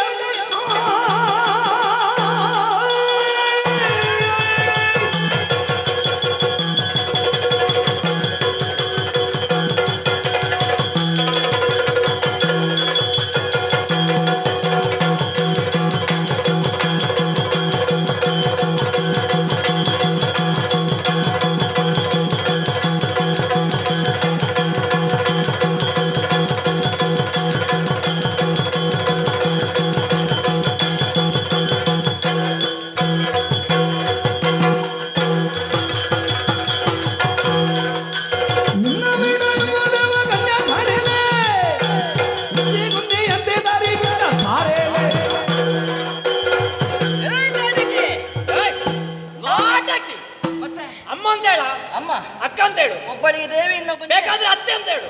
ಏನು ನಿನಗೆ ಮಗಳಿದ್ದಾಳೆ? ಮಗಳಿದ್ದಾಳೆ. ಮಗಳಿದ್ರೆ ಅತ್ತೆ ಅಂತ ಕರೆಯುವುದಾ? ಮತ್ತೆ ಅಲ್ಲ, ಬೇರೆ ಸಂಬಂಧವೂ ಆಗ್ತದೆ. ಹಾಗೆ ಅತ್ತೆ ಯಾವ ಲೆಕ್ಕದಲ್ಲಿ ಅಂತ ಹೇಳು ಅಂತ. ಒಂದು ಮರ್ಯಾದೆ. ಮರ್ಯಾದೆ ಅತ್ತೆಗೂ ಮರ್ಯಾದೆ. ಹೌದು, ಮರ್ಯಾದೆಯಲ್ಲಿ ಅತ್ತೆ ಅಂತಲೂ ಕರೀತಾರೆ. ನೀನು ಯಾರಿಗೂ ಮರ್ಯಾದೆ ಕೊಡದಿದ್ರು ಅತ್ತೆಗೆ ಮರ್ಯಾದೆ ಕೊಡ್ಬೇಕು. ಇಲ್ಲದ್ರೆ ಅಳಿಯನಿಗೆ ಆಗ್ತಾ ಹೆಂಡತಿ ಮನೆಯಲ್ಲಿ ಏನು ಮರ್ಯಾದೆ? ಅದಕ್ಕೆ ನಾನು ಮೊದಲಾಗಿ ಕೇಳಿದ್ದು, ನಿನಗೆ ಮಗಳಿದ್ದಾಳ? ಇಬ್ರು ಗಂಡು ಹುಡುಗ. ಹೌದಾ? ಹಾಗಾದ್ರೆ ನೀನು ಅತ್ತೆ ಎಂಬ ಹಾಗೆ ಕರೆಯುವ ಎಂಬ ಹಾಗೆ ಅಂದ್ರೆ ಹುಡುಗಿಯರಿಲ್ಲದ ಅಮ್ಮನಿಗೆ ನೀನು ಮರ್ಯಾದೆ ಕೊಡುವುದಿಲ್ವಾ? ಮರ್ಯಾದೆ ಕೊಡುವುದಿಲ್ಲ ಅಂತ ಅಲ್ಲ, ಮರ್ಯಾದೆ ತೆಕ್ಕೊಳ್ಳುವುದು ನನ್ನ ಅಣ್ಣ ಆಗ್ಲೇ ಹೇಳಿದ್ದಾನೆ. ತೆಕ್ಕೊಳ್ಳುವುದಕ್ಕೂ ಒಂದು ಕ್ರಮ ಉಂಟು ಎಂಬ ಹಾಗೆ. ಹಾಗಾಗಿ ಆ ಕ್ರಮದಲ್ಲಿ ನೀನು ಬಂದರೆ ನಿನಗೂ ಮರ್ಯಾದೆ ಕೊಡಬಹುದಿತ್ತು. ಈಗ ನನ್ನ ಕ್ರಮ ತಪ್ಪಿತಾ? ಕ್ರಮ ತಪ್ಪಿತ್ತು. ನಾನು ಹೇಗೆ ಕೇಳು. ಹೇಗೆ? ಲೋಕದ ಸರ್ವಜೀವಿಗಳಿಗೂ ಸನ್ಮಂಗಲ ಉಂಟಾಗಲಿ ಎಂಬ ಹಾಗೆ ಮನಸ್ಪೂರ್ವಕವಾಗಿ ಆಶೀರ್ವಾದ ಮಾಡುವವರು ಋಷಿಮುನಿಗಳು. ಇಷ್ಟು ಬೇಗ ಮಂಗಳಾದ್ರೆ ಮತ್ತೆ ಉಳಿದದ್ದನ್ನೆಂತದ್ದು ಮಾಡುದು? ಹಾಗಲ್ವೇ, ಒಳಿತಾಗಲಿ ಎಂಬ ಹಾಗೆ.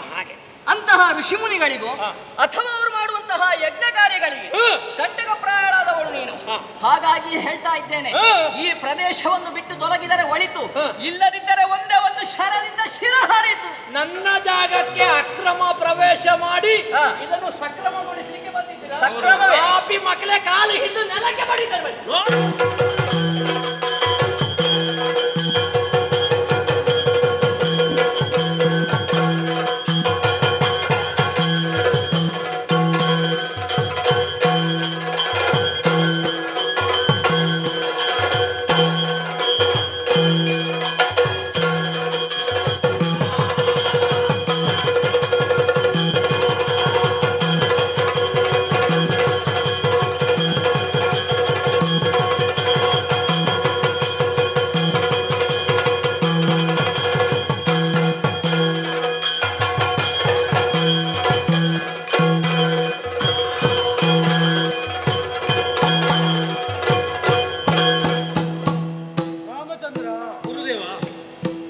ಆಕ್ರೋಶಿತಳಾದಂತಹ ಅವಳು ಸರ್ವ ಸಾಮರ್ಥ್ಯವನ್ನು ವಿನಿಯೋಗಿಸಿದ ಅದೆಲ್ಲವನ್ನೂ ದಮನಿಸಿ ಲೋಕಹಿತಕಾರಕವಾದಂತಹ ಅವಳ ವಧಾ ಕಾರ್ಯವನ್ನು ಸಮರ್ಪಕವಾಗಿಯೇ ಮಾಡಿ ಮುಗಿಸಿದ.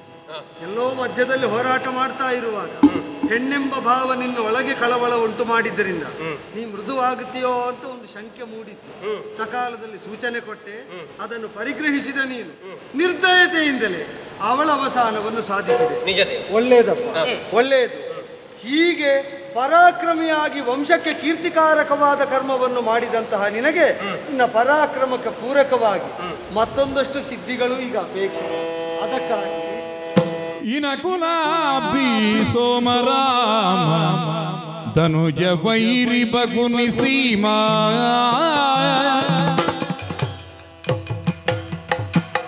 ವನಜ ನೇತ್ರ ಸುಗುಣ ಧಾಮ ಮಾತ ಕೀಳಯ್ಯ ರಾಮ ಮಾತ ಕೀಳಯ್ಯ ಕೊಡುವೆದೈದು ಶಸ್ತ್ರವನ್ನು ಕೊಡವಿ ಪಾಲ ಕಾದಲಾತ ಹಿಂದೆ ನಡೆದು ಕೋಪನೋ ಕೊಡುವೆನೈದು ಶಸ್ತ್ರವನ್ನು ಇನಕುಲಾಭಿರಾಮ ಸೋಲ ಜಾತಾಯ ರಾಮಾಯ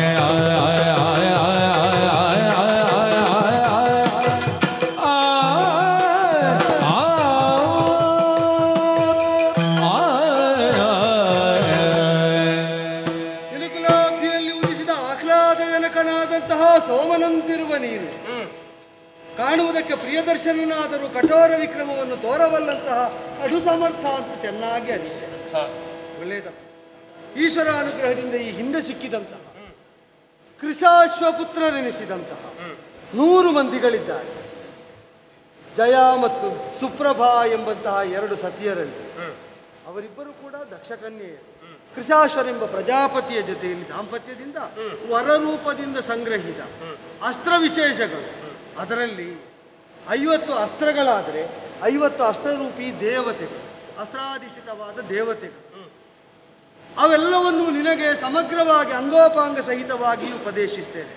ಅದರಲ್ಲಿ ವಿಷ್ಣುಚಕ್ರ, ರುದ್ರಚಕ್ರ, ಬ್ರಹ್ಮಾಸ್ತ್ರ, ಬ್ರಹ್ಮಶಿರೋಸ್ತ್ರ ಮೊದಲಾದಂತಹ ದೇವಾಧಿಷ್ಠಿತವಾದಂತಹ ಅಸ್ತ್ರಗ್ರಾಮಗಳು ಉಂಟು. ಸಂಹಾರ ನಾಮಕವಾದಂತಹ 50 ಅಸ್ತ್ರರೂಪಿ ದೇವತೆಗಳು ಇದ್ದಾರೆ. ಅವರೆಲ್ಲರೂ ಅಂಗೋಪಾಂಗ ಸಹಿತವಾಗಿ ರಹಸ್ಯಮಯವಾದ ವಿದ್ಯೆಯ ರೂಪದಲ್ಲಿ ನಿನ್ನನ್ನು ಹೊಂದಿದರೆ ಭವಿಷ್ಯದಲ್ಲಿ ಸುಮನಸರಾದವರಿಗೆ ಒದಗಬಹುದಾದ ಸರ್ವ ಸಂಕಷ್ಟಗಳನ್ನು ನೀಗುವಲ್ಲಿ ನೀನು ಅವುಗಳಿಂದಲೂ ಪರ್ಯಾಪ್ತನಾಗುತ್ತೆ. ಉಳಿದಂತೆ ನಿನ್ನದಾದ ಸತ್ವವಿಶೇಷ ಏನು ಅಂತ ಪರೀಕ್ಷಾತ್ಮಕವಾಗಿ ನಾನು ನೋಡಿ ಆಯಿತು ತಾಟಕ ಸಂಹಾರದಲ್ಲಿ. ಈಗ ಇದನ್ನು ಉಪದೇಶಿಸ್ತೇನೆ. ಗಂಗಾ ತೀರದಲ್ಲಿ ನಾವಿದ್ದೇವೆ. ನಿಮ್ಮ ನಿತ್ಯೋಪಾಸನೆ ಆದ ಬಳಿಕ ಸರಹಸ್ಯಕವಾದಂತಹ ಮಂತ್ರವಿದ್ಯೆಯನ್ನು ಉಪದೇಶಿಸಿ ಇಲ್ಲೇ ವಿಶ್ರಾಂತರಾಗಿ ಇಲ್ಲಿರುವ ಮುನಿಮನೀಷಿಗಳೆಲ್ಲರನ್ನು ಸಂದರ್ಶಿಸ್ತಾ ಅದು ಗಂಗೆಯನ್ನು ತರಿಸಿ ಸಿದ್ಧಾಶ್ರಮದತ್ತ ಸಾಗಬೇಕಾಗಿದೆ. ನನ್ನ ಯಜ್ಞವನ್ನು ವ್ರತವನ್ನು ಸಂಪೂರ್ಣವಾಗಿಸಬೇಕಾಗಿದೆ. ಉಪದೇಶಿಸ್ತೇನೆ. ಹೀಗೆ ಬನ್ನಿ, ಹೀಗೆ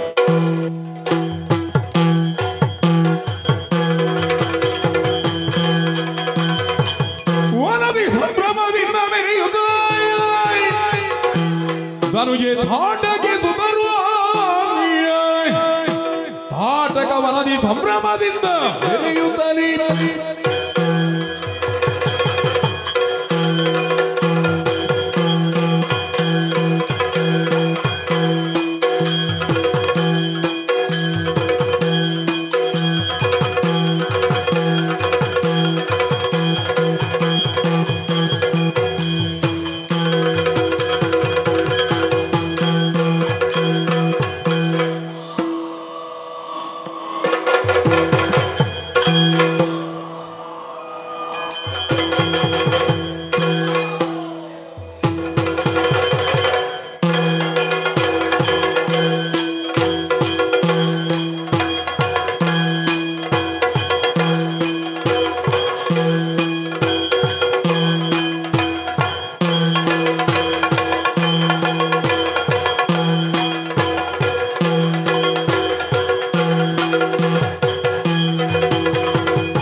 ಶಿರದೋಳು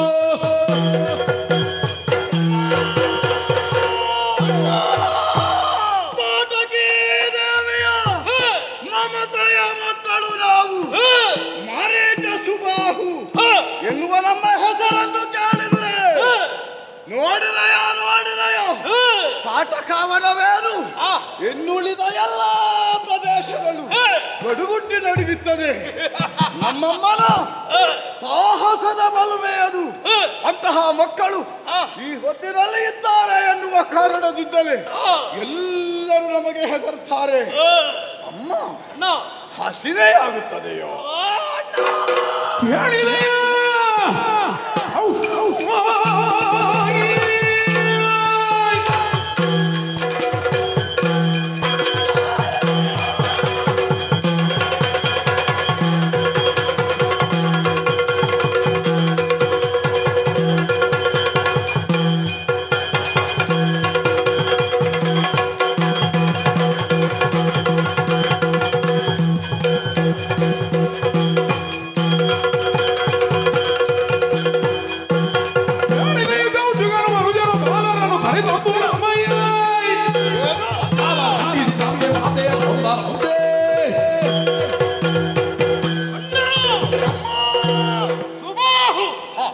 ಸಿದ್ಧಾಶ್ರಮದ ಬಳಿಯಲ್ಲೇ ಸಂತೋಷದಿಂದಲೇ ಜೀವನವನ್ನು ಕಳೆಯುತ್ತಾ ಇದ್ದವರು ನಾವು. ಯಾವತ್ತೂ ಕೂಡ ದುಡಿದವರು ನಾವಲ್ಲ. ಯಾಕೆ ಹೇಳು? ನಮ್ಮಮ್ಮ ಗಟ್ಟಿ ಇದ್ದಾಳೆ ಅಲ್ವಾ? ಅದಕ್ಕಾಗಿ ಕಾಯ್ತಾ ಇರುವವರು ನಾವು. ಎಷ್ಟೇ ಕಷ್ಟ ಆದ್ರೂ ಕೂಡ ಮಕ್ಕಳ ಹೊಟ್ಟೆ ತುಂಬಿಸುವುದಕ್ಕೆ ಬೇಕಾಗಿ ಏನಾದ್ರೂ ಒಂದು ಮಾಂಸವನ್ನು ಹಿಡ್ಕೊಂಡು ಬರ್ತಾಳೆ. ನಿಜವಾಗಿಯೂ ಕರ್ತವ್ಯ ನಿರತಳಾದ ತಾಯಿ ಅಲ್ವಾ? ಅದುವೇ ನಿರೀಕ್ಷೆಯಲ್ಲಿ ನಾವಿದ್ದೇವೆ ಮುಂತಾದ್ರೆ ಏನಾಯ್ತು? ಹೇಳಿದೇನು? ಏನಾಯ್ತು? ಹೇಳಿದೆಯ ವಾರ್ತೆಯೋ ಈ ಕ್ಷಣದಲ್ಲಿ ಬರ್ತಾಳೆ, ಮತ್ತೊಂದು ಕ್ಷಣದಲ್ಲಿ ಬರ್ತಾಳೆ ಎನ್ನುವಂತಹ ನಿರೀಕ್ಷೆಯಲ್ಲಿ ತುತ್ತು ಕೊಡ್ತಾಳೆ ಅಮ್ಮ. ಕಾಯ್ತಾ ಇದ್ರೆ ಏನಂತೆ? ಇನ್ನು ಮುಂದೆ ಬರುವ ಹಾಗಿಲ್ಲ. ಯಾಕೆ? ಹೊರಕ್ಕೆ ಬಂದಿರುವಂತಹ ಯಾವರ ಇರುವರು ಬಾಲಕರು. ಅವ ಇದ್ದಾನಲ್ಲ ಗುಡ್ಡು ಸನ್ಯಾಸಿ, ಹೌದು, ಅವನ ಜೊತೆಯಲ್ಲಿ ಬಂದಿರುವಂತಹ ಬಾಲಕರು ನಮ್ಮ ಅಮ್ಮನನ್ನು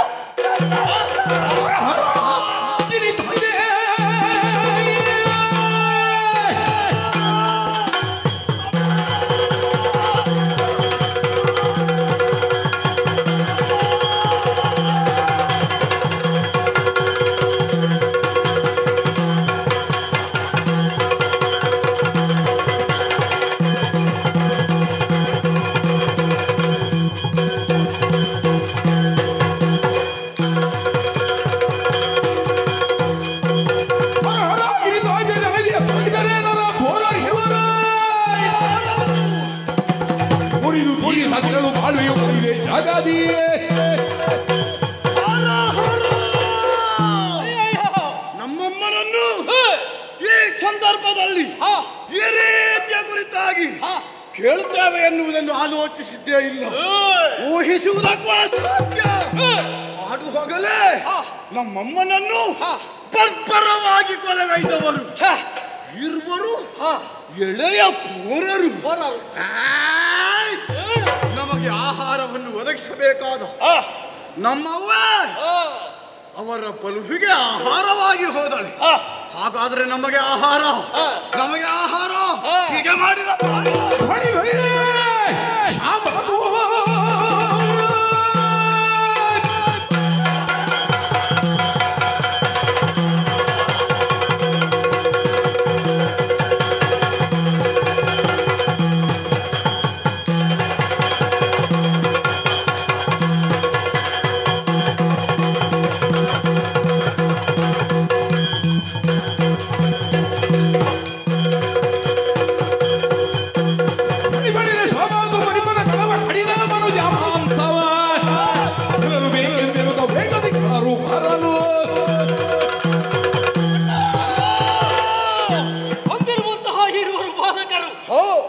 ತಾಯಿಯನ್ನು ಹತ್ಯೆಗೈದಿದ್ದಾರೆ ಅಂತಾದ್ರೆ ಬಿಡಬಾರ್ದು. ಬಿಡದು ಏನು?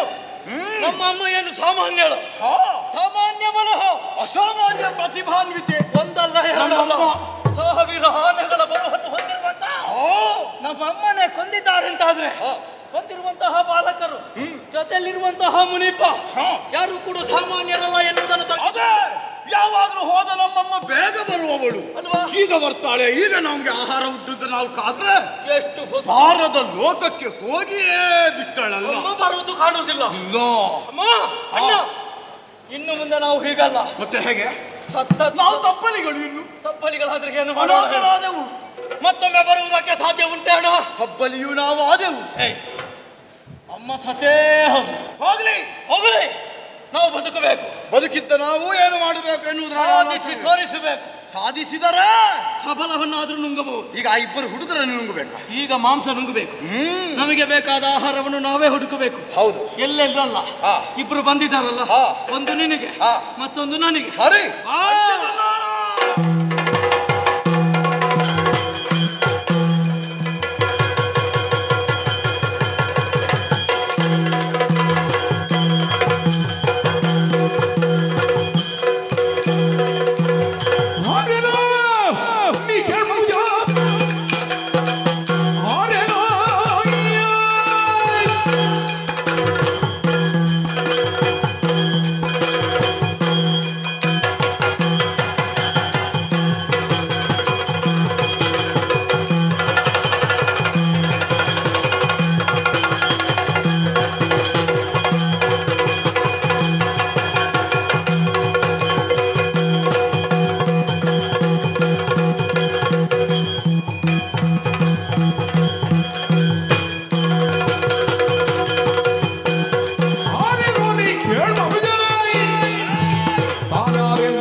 ಭಾವನೆ ಸುಳ್ಳಾಯ್ತು. ನೋಡಿದರೆ ಬಿಳಿ ಹುಡುಗ ಯಾರೋ ನೀನು ನಮ್ಮಮ್ಮನ ಹಸುವನ್ನು ಕಸಿಯುವುದಕ್ಕೆ ಕಾರಣ ಏನು? ಯಾಕೆ ಇಲ್ಲಿಗೆ ಬಂದೆ?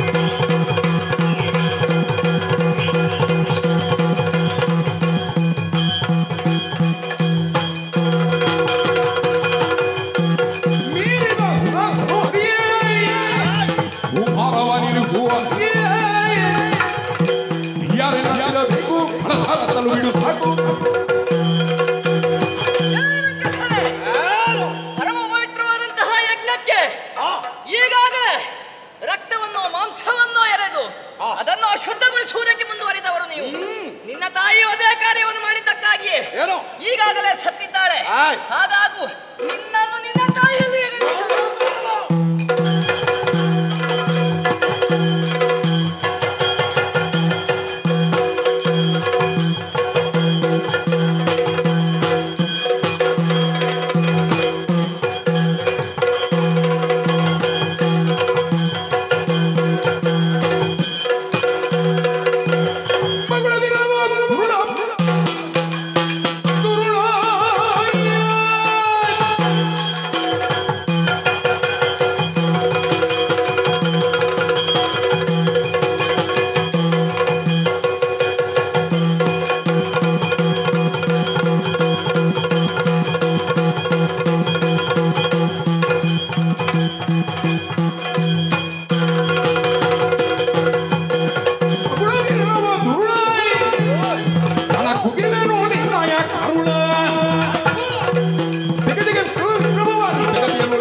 ನಮ್ಮ ಸ್ವಭಾವವೇ ಹಾಗೆ. ಕರಿ ನನಗೆ ನಿನಗೆ ಸಂತೋಷ ಆಗಬೇಕು. ಹೌದು, ಮತ್ತೆ ನಿನಗೆ ಮುಖ ಹಾಗಾಗುದು ನಿನ್ನದು. ಮತ್ತೆ ನಮ್ಮವರ ನಮ್ಮ ಬಗ್ಗೆ ಹೇಳಿದ್ರೆ ತೊಂದರೆ ಇಲ್ಲ. ಒಬ್ಬ ನಾಡಾಡಿ ಹಾಲು ಕುಡಿದು ಹಣ್ಣು ತಿನ್ನುವವ ನೀವು. ನಾವು ಹಾಗಲ್ಲ, ಮಾಂಸ ತಿಂದು ಹೊಟ್ಟೆ ರಟ್ಟೆ ಬೆಳೆಸಿದವರು. ಹೌದು. ಇನ್ನ ತಾಯಿ ಎದೆ ಹಾಲು ಕುಡಿಲಿಲ್ಲ ಹಾಗಾದ್ರೆ? ಯಾಕೆ? ಅಲ್ಲ, ಹಾಲು ಕುಡಿದವರು ನಾವು ಮಾತ್ರ ಹೇಗಾಗುದು? ಹಾಗಲ್ಲಿವ. ಮತ್ತೆ ನಾವು ಈಗ ಮಾಂಸವೇ ತಿನ್ನುವುದು. ಈಗ ತಾಯಿಯ ಎದೆ ಹಾಲು ಕುಡಿಯದ ಮಕ್ಕಳುಂಟು, ಹೌದಾ? ಸಸ್ತರಿಗಳುಂಟು, ಯಾರು ಇಲ್ಲ. ಎಲ್ಲರೂ ತಾಯಿಯ ಮಕ್ಕಳ ಈ ಪ್ರಪಂಚದ. ಆದ್ರೆ ತಾವು ನಡೆಯುವಂತಹ ದಾರಿಯಿಂದ ನನ್ನ ತಾಯಿ ಬೇರೆ, ನಿನ್ನ ತಾಯಿ ಬೇರೆ, ಬೇರೆ ಬೇರೆ. ಆದ್ರೆ ಎಲ್ಲರೂ ತಾಯಂದಿರಿ. ಆದ್ರೆ ನಾವು ಅನುಸರಿಸುವ ಮಾರ್ಗ ಬೇರಾದ ಪರಿಣಾಮದಿಂದಲಾಗಿ ನೀವೀಗ ಕೂಡಲಾಗಿ ಪ್ರಪಂಚ ಮುಖದಲ್ಲಿ ಕಾಣಿಸಿಕೊಳ್ಳುವ ಹಾಗಾದದ್ದು. ಯಜ್ಞ ಪಂಚಕನಾಗಿ ಮುಂದೆ ಬಂದ್ರೆ ನಿನ್ನನ್ನು ಸಂಹರಿಸಿ ಯಜ್ಞ ಸಂರಕ್ಷಣೆ ಮಾಡುವುದಕ್ಕಾಗಿ ಬಂದವ. ಹಾಗಾದ್ರೆ ನಮ್ಮಮ್ಮನ್ನು ಕೊಲ್ಲುವುದರಲ್ಲಿ ನಿನ್ನ ಪಾಲು ಉಂಟು. ಒಂದೇ ಕ್ಷಣದಲ್ಲಿ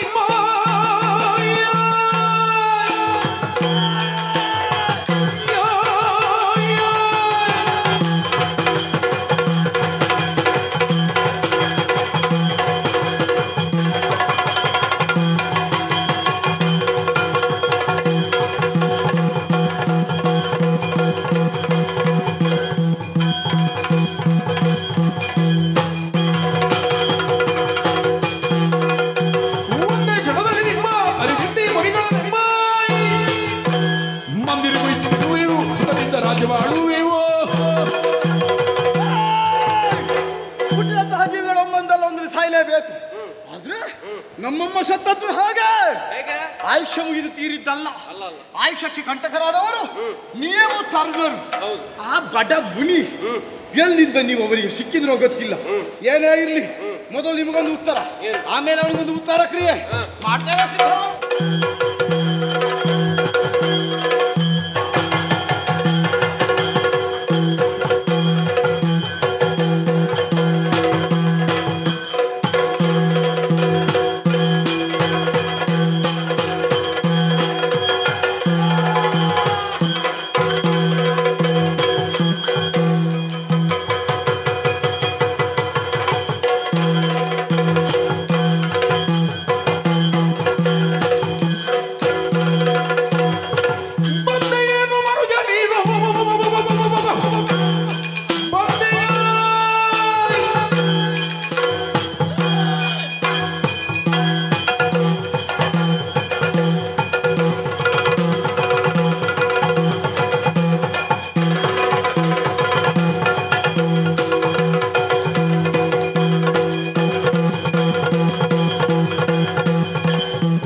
ಒಬ್ಬರಲ್ಲ ಏರುವರು ಬಾಲಕರು.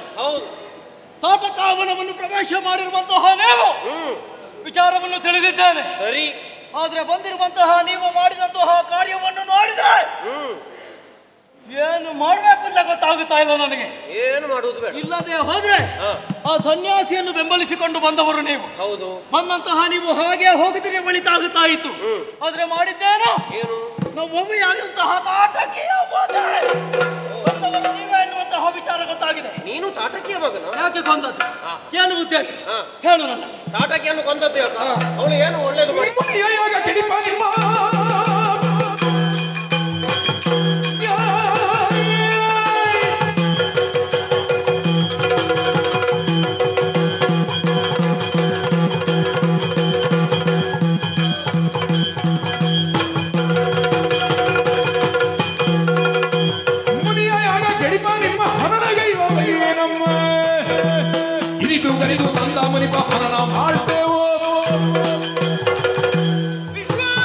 ಅನುಸರಿಸಿಕೊಂಡು ಬರುವಲ್ಲಿರುವಂತಹ ಕಾರಣ ಬಂದಿ. ಯಜ್ಞ ಸಂರಕ್ಷಣೆ ನಮ್ಮ ಉದ್ದೇಶ. ಲೋಕ ಕಲ್ಯಾಣಾರ್ಥಕವಾಗಿ ಕೈಗೊಂಡಂತ ಯಜ್ಞಕ್ಕೆ ಮಾರಕ ಸದೃಶರಾಗಿ ಬಂದವರು ನೀವು. ಒಂದು ನಿನ್ನ ಅಮ್ಮ ಮತ್ತೆ ನೀವಿಬ್ಬರು ಮಕ್ಕಳು. 1000 ಆನೆಯ ಬಲವನ್ನು ಹೊಂದಿದಂತ ಅವರನ್ನು ಸಂಹರಿಸಿದವ ನಾನೇ. ನಿನಗಿಂತ ಮೊದಲು ಬಂದ ಒಬ್ಬ ಹೋಗಿದ್ದಾನೆ. ಇನ್ನು ಇಬ್ಬರೇ ಮಕ್ಕಳಲ್ವಾ ನೀವು?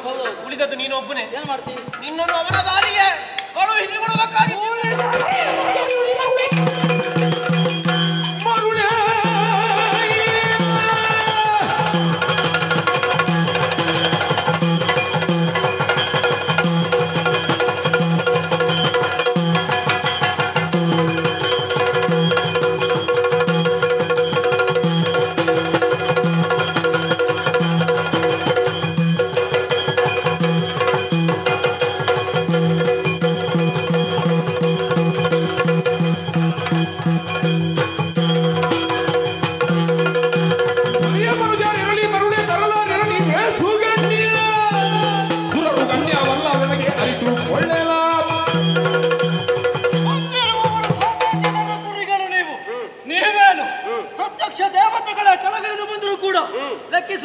ಅಲ್ಲ ತಾಯಿಯನ್ನು ಕೊಂದಿದ್ಯಲ್ಲ, ನಿನ್ನ ಕರುಳನ್ನು ಕತ್ತರಿಸಿ ಅಲ್ಲ ನಿನ್ನ ಶಿರವನ್ನು ಕತ್ತರಿಸಿ ತಾಯಿಗೆ ತರ್ಪಣ ಕೊಡ್ತೇನೆ. ಹೌದಾ?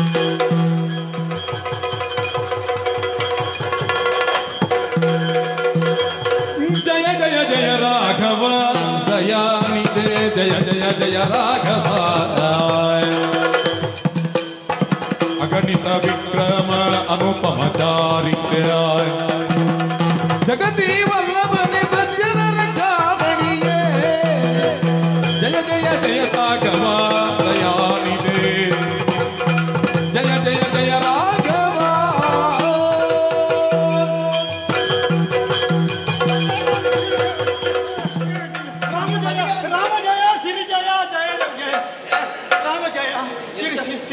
ರಾಮ ಜಯ ಸಿರಿ ಜಯ ಅದೆಲ್ಲ ಹಿಂದೆ ಮುಂದೆ ಆಗುದು. ರಾಮ ರಕ್ಕಸ, ರಾಮ ರಕ್ಕಸ, ಎಂತದು ರಕ್ಕಸರ? ರಾಮ ರಕ್ಕಸ, ರಕ್ಕಸರಿತ ಅದಕ್ಕೆಲ್ಲ ನಾವು ಬಂದದ್ದು. ಹೆದರ್ಬೇಡಿ, ಈ ಭಾಷೆಯ ಹೆದರಿದ್ದೀರಾ? ಹೆದರಿದ್ದೇನೆ. ರಾಮ ರಕ್ಕಸ, ಒಬ್ಬ ರಕ್ಕಸ ನನ್ನನ್ನು ಬೆನ್ನಟ್ಟಿಕೊಂಡು ಬರ್ತಾನೆ. ರಾಮ ಪ್ರಾಣ ಬಿಡು, ರಾಮ ಪ್ರಾಣ ಬಿಡು. ರಕ್ಕಸ ಬೆನ್ನು ಹೊಡೆದ್ರೆ ರಾಮ ಪ್ರಾಣ ಬಿಡಬೇಕು. ಅಲ್ಲ, ನನ್ನ ಪ್ರಾಣ ಕಾಪಾಡು. ನಿಮ್ಮ ಪ್ರಾಣ ಕಾಪಾಡಬೇಕು. ಈಗ ಸ್ವಲ್ಪ ಬದಿಗೆ ಬನ್ನಿ. ಅವ ಎಲ್ಲಿ ಹೋದ? ಯಾರು ಅಲ್ಲ, ನೀವಲ್ಲ, ಅವೊಬ್ಬ ಕಾಟಕ್ಕೆ ನನ್ನನ್ನು ಒಡಿಸಿಕೊಂಡು ಬರುವ ರಾಮ. ಮಾರೀಚ ಮಾರೀಚ ಮಾರೀಚ ಮಾರೀಚ. ಯಾವ ಕೂಚ ಯಾವ ಕೂಚ ಎಲ್ಲಿ ಹೋದ? ಮಾರೀಚ ಅವಲ್ಲ, ಇವೊಬ್ಬ ಬೇರೆ ಬೇರೆ ರಕ್ಕಸ, ಬೇರೆ ರಕ್ಕಸ. ಅವ ಏನು, ಅವ ಒಳ್ಳೆಯವ. ಯಾರು? ಮಾರೀಚ. ಮಾರೀಚ ಯಾರು ಹೇಳಿದ್ರು ಒಳ್ಳೆಯ? ತಾಟಕ್ಕೆ ತೆಗೆದು ಹಾಕಿದವಳು. ಅವನು ಒಡಲು ಅಂದ್ರೆ ಒಡಲಲ್ಲ, ಮತ್ತೆ ಹಾಲು ಕಡಲು. ಅದು ಒಳ್ಳೆ ಮನುಷ್ಯ, ಒಳ್ಳೆಯ ಹೌದು ಅಂತ ಆದ್ರೆ ಸುದ್ದಿ ಬೇಡ. ನೀವೇ ಹೇಳಿ ಬ್ರಾಹ್ಮಣರೇ. ಈಗ ನೀವು ಲೋಕದ ಕಲ್ಯಾಣಕ್ಕಾಗಿ ಯಾಜ ಯಜ್ಞಾದಿಗಳನ್ನು ಮಾಡುವುದು, ಒಳ್ಳೆಯದು ಮಾಡಿದ್ದಾರೆ ಅವರು. ಬೇಡತೆ ಮಾಡಿದಲ್ಲ ಆ ರಕ್ಕಸರು. ಬೇರೆ ರಕ್ಕಸ, ಇವ ಒಳ್ಳೆ ಚಿನ್ನದ. ಯಾರು? ಇವ ಮಾರೀಚ. ರಾಮ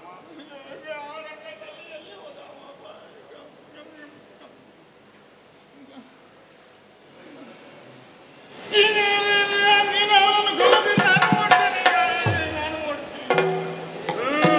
ರಾಕ್ಷಸರಿ ಮಾಯರಾಮ. ಅರ್ಥ ಆಗುತ್ತದೆ, ಅರ್ಥ ಆಗುತ್ತದೆ. ನಾನು ಜಾತಿ ಬ್ರಾಹ್ಮಣ.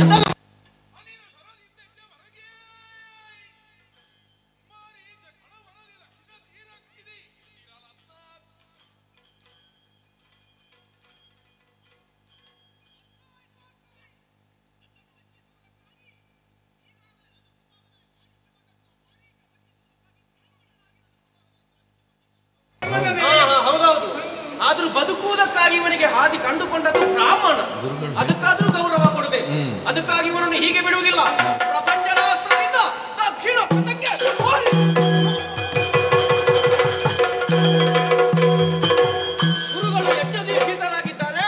ಅದರ ಸಂರಕ್ಷಣೆ ನಮ್ಮ ಆದ್ಯ ಕರ್ತವ್ಯ. ಆ ಕಡೆ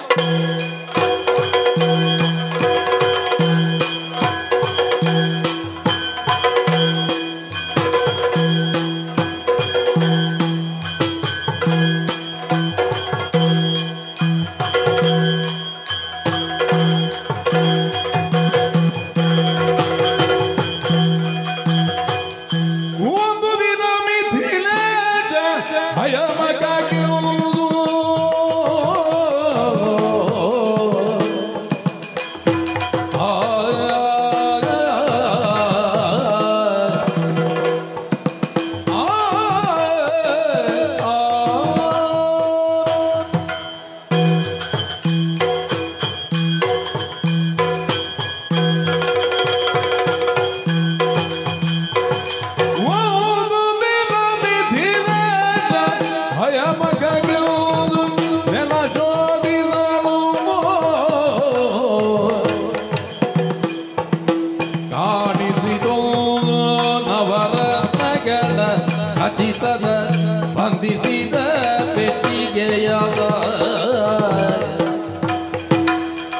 ಒಂದು ದಿನ ಮಿಥಿಲೆ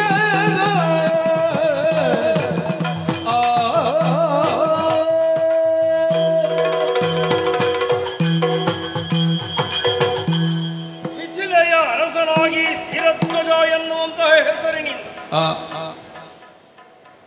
ಪ್ರಜೆಗಳನ್ನೆಲ್ಲ ಮಕ್ಕಳಂತೆ ನೋಡುತ್ತಾ ರಾಜಋಷಿ ಎನ್ನುವಂತಹ ನಗಳತೆಯನ್ನು ಪಡೆದು ಎಲ್ಲಿಯೂ ಪಾದರ ಪುಸಿ ಅಟ್ಟುಳೆ ವೈರ ದ್ವೇಷ ಮತ್ಸರ ಇಲ್ಲದೆ ಅದಕ್ಕೆ ಬದಲಾಗಿ ನೀತಿಯೋ ಚತುರತೆಯೋ ಕಲ್ಯಾಣ ಗುಣಗಳಿಂದ ಪ್ರಜಾವರ್ಗವೆಲ್ಲವೂ ಕೂಡ ನಡೆಯುತ್ತಿರುವಾಗ ದೋಷ ಮಾನಸಿಕನಾದವನೇನ ನಮ್ಮವರೆಲ್ಲರೂ ಕೂಡ ನನ್ನನ್ನು ಕಂಡು ನಾ ವಿಷ್ಣು ಪೃಥ್ವೀಪತಿ ಅಂತ ಕೈ ಮುಗಿಯುವಾಗ ಈ ನೆಲಕ್ಕೆ ಕೈ ಮುಗಿಯುತ್ತ ಭಗವಂತನಿಗೆ ಕೈ ಮುಗಿಯುತ್ತಾ ಅವನ ಆಶೀರ್ವಾದ ಎನ್ನುವಂತಹ ನೆಲೆಯಲ್ಲಿ ನಡೆದುಕೊಂಡು ಬಂದವನು ನಾ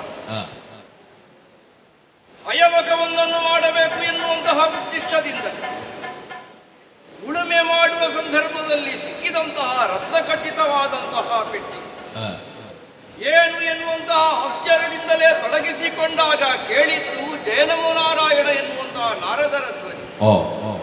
ಅವರಿಗೆ ಉಚಿತಾಸನವನ್ನು ನೀಡಿ ಬೇಕು ಬೇಕಾದ ಹಾಗೆ ಸತ್ಕಾರಗಳನ್ನೆಲ್ಲ ಮಾಡಿ ಈ ರೀತಿಯಾದಂತಹ ಈ ಪೆಟ್ಟಿಗೆ ಹಿಂದಿನ ಮರ್ಮ ಏನು ಎನ್ನುವ ಹಾಗೆ ವಿಸ್ತರಿಸಿದರೆ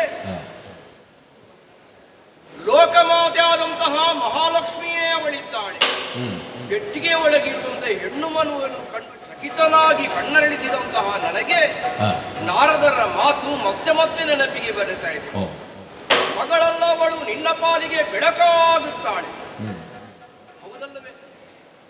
ನಾರದರಿಂದ ಇಂಥ ಮಾತುಗಳನ್ನು ಕೇಳಿ ದೋಷ ಮಾನಸಿಕನಾದೆ. ಕೇವಲ ಅಷ್ಟು ಮಾತ್ರವಲ್ಲವರಂದದ್ದು ಈಕೆಯನ್ನು ವರಿಸುವುದಕ್ಕೋಸ್ಕರ ಬೇಕಾದ ಅಕುಂಠಿತವಾದಂತಹ ವೈಕುಂಠದಲ್ಲಿದ್ದೆ ತನ್ನ ಕಣ್ಣ ಕೊನೆ ಮನೆಯ ಚಲನೆಯಿಂದ ಪ್ರಪಂಚ ವ್ಯಾಪಾರವನ್ನೆಲ್ಲ ನೋಡಬಲ್ಲಂತಹ ಶ್ರೀಮನ್ನಾರಾಯಣನೇ ಇಳಿದು ಬರುತ್ತಾನೆ. ಲೋಕದ ಮಹಾಶಕ್ತಿ ಎನಿಸಿದಂತಹ ನಾರಾಯಣನೇ ಈ ಮಗುವನ್ನು ಮದುವೆಯಾಗಲಿಕ್ಕೆ ಬರುತ್ತಾನೆ ಅಂತಾಗುವಾಗ ಭವದ ಭಾಗ್ಯವಲ್ಲದೆ ಮತ್ತೇನು. ನನ್ನ ಪಾಲಿಗೆ ಒದಗಿ ಬಂದಂತಹ ಮಹಾಭಾಗ್ಯ ಎನ್ನುವುದರಿಂದಲೇ ದೋಷದಿಂದಲೇ ಸ್ವೀಕರಿಸಿ ಉಳಿಮೆ ಮಾಡುವಾಗ ನೇಗಿಲಿನಿಂದ ಭೂಮಿಗೆ ಎಳೆಯುವಂತಹ ಗೆರೆಗೆ ಸೀತಾ ಅಂತ ಹೆಸರು. ಅದೇ ಹೆಸರನ್ನು ನೀಡಬೇಕು ಅಂತ ಅವರ ನಿರ್ದೇಶನದಂತೆ ಸೀತಾ ಎನ್ನುವಂತಹ ಹೆಸರನ್ನಿಟ್ಟಿದೆ. ಅವಳನ್ನು ಈ ಅರಮನೆಯಲ್ಲಿ ಕಂಡ ಬಳಿಕ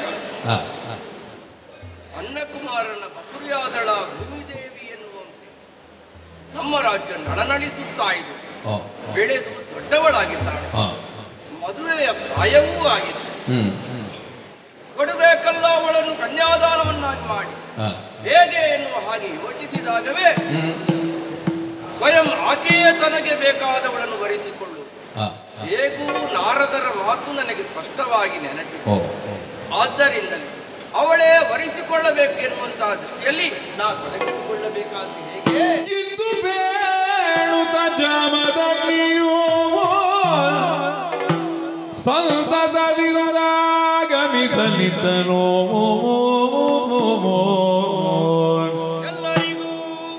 ದಂತಿಗಾಮಿನಿಯಳ ಸ್ವಯಂವರವೆಸಗಬೇಕೆನು ದಂತಿಗಾಮಿನಿಯಳ ಸ್ವಯಂವರವೆಸಗಬೇಕೆನು ಅಂತವಿಲ್ಲ ಸನ್ನಗಗಳೋ ಅಂತವಿಲ್ಲದ ಸನ್ನಹಗಳು ತರಿಸಿ ದೇಶಾಧಿಪತಿಗಳ ತಿಳಿಯ ನೆರಗಿದುದ ಪುರವನು ಸಿಂಗರಗೈಸಿ ಜಾಮದಗ್ನಿಯು ಸಂತಸದಿಂದ ಆಗಮಿಸಲಿದ್ದನೋ ಜನಗರಾಜ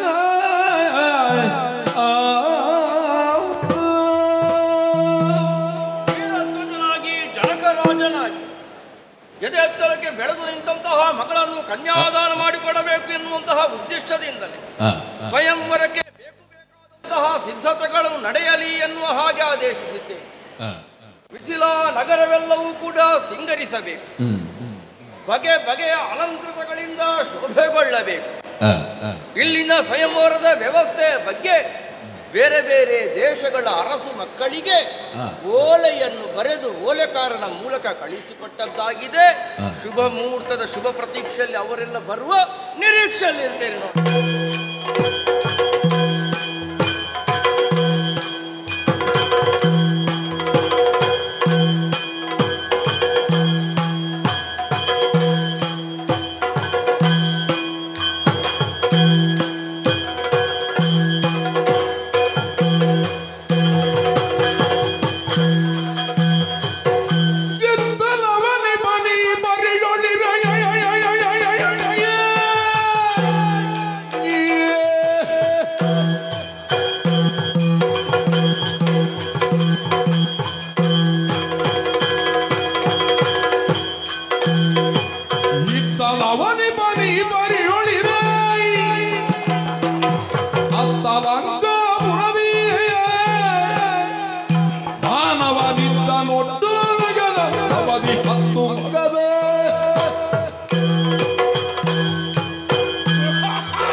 ಹುಟ್ಟಿಕೊಂಡವರು ನಾಲ್ಕು ಮಂದಿಗಳು. ರಾವಣ, ಕುಂಭಶ್ರವಣ, ವಿಭೀಷಣ, ಒಬ್ಬಾಕೆ ಹೆಣ್ಣು ಶೂರ್ಪನಖೆ. ಮಹಾತ್ಮರು ಜನ್ಮ ನೀಡಿದರೂ ಕೂಡ ನಮ್ಮ ಪಾಲಿಗೆ ಶ್ರೀಮಂತಿಕೆಯಿಂದ ದಿನ ಕಳೆಯುವಂತಹ ಯೋಗ ಭಾಗ್ಯ ಇಲ್ಲದೆ ಆಯಿತು. ಹುಟ್ಟಿನಲ್ಲಿ ನಾವು ಬಡವರಾಗಿದ್ದೆವು. ಹುಟ್ಟಿದಾಕ್ಷಣ ಉಳುದಾರಕ್ಕೂ ಗತಿ ಇರಲಿಲ್ಲ. ಸಾಧನೆಯಲ್ಲಿ ಮುಂದುವರಿದಂತಹ ವ್ಯಕ್ತಿಯೊಬ್ಬ ಯಾವುದನ್ನು ಪ್ರಾಪ್ತಿಸಿಕೊಳ್ಳುವುದಕ್ಕೂ ಸಾಧ್ಯ ಉಂಟು ಎನ್ನುವುದನ್ನು ಲೋಕಮುಖಕ್ಕೆ ತೋರಿಸಿಕೊಟ್ಟವನೇ ಹಿರಿಯವನಾದಂತಹ ರಾವಣ ನಾನಾಗಿದ್ದೇನೆ. ಯಾಕಂದ್ರೆ ಮಾತೆ ಕಣ್ಣೀರು ಸುರಿಸ್ತಾ ಇದ್ದವಳು. ನಮ್ಮ ಬಡತನದಲ್ಲೇ ದಿನ ಕಳೆಯುವ ಹಾಗಾಯಿತಲ್ಲ ಮಗನೇ ಎನ್ನುವ ಹಾಗೆ ಅವರ ಕಣ್ಣೀರನ್ನು ಒರೆಸಬೇಕು. ಪ್ರಪಂಚ ಮುಖದಲ್ಲಿ ನಾವು ಶ್ರೀಮಂತರಾಗಿ ಬದುಕಬೇಕು ಎನ್ನುವಂತಹ ನೆಲೆಯಲ್ಲಿ ಯೋಚನೆಯನ್ನು ಮಾಡಿದಂತಹ ನಾವು ಸಾಧನಾ ಪಥದಲ್ಲಿ ಸಾಗಿದಂತಹ ಸಂದರ್ಭ ನಮ್ಮ ಸಾಮರ್ಥ್ಯ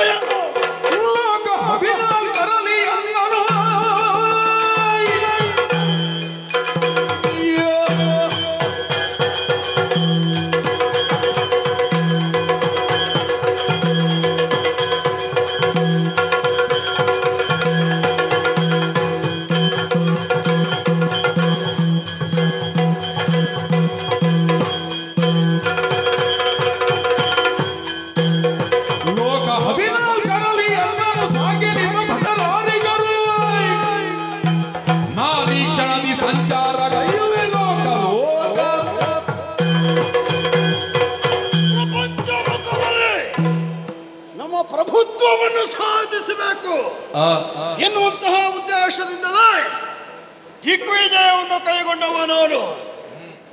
ಲೋಕಗಳನ್ನು ಸಂಚರಿಸಿದೆ. ಮಂಡಲಾಧಿಪುರ ಮಂಡೆಯನ್ನು ಬಡಿದೆ. ಅಲ್ಲಿರುವಂತಹ ರಾಜಾದಿರಾಜರಿಂದ ಕಪ್ಪ ಕಾಣಿಕೆಯನ್ನು ಸ್ವೀಕರಿಸುವ ಹಾಗಾಯಿತು. ಮಾತ್ರವಲ್ಲ, ಭೂಲೋಕದಲ್ಲಿ ಮಾತ್ರ ನಮ್ಮ ಸಂಚಾರಗೈದ್ರೆ ಸಾಲದು, ಸ್ವರ್ಗವು ನಮ್ಮ ಸ್ವಾಧೀನವಾಗಬೇಕು ಎನ್ನುವಂತಹ ಉದ್ದೇಶದಿಂದ ಅಲ್ಲಿಗೂ ಅಭಿಯೋಗವನ್ನು ನಡೆಸಿದೆವು.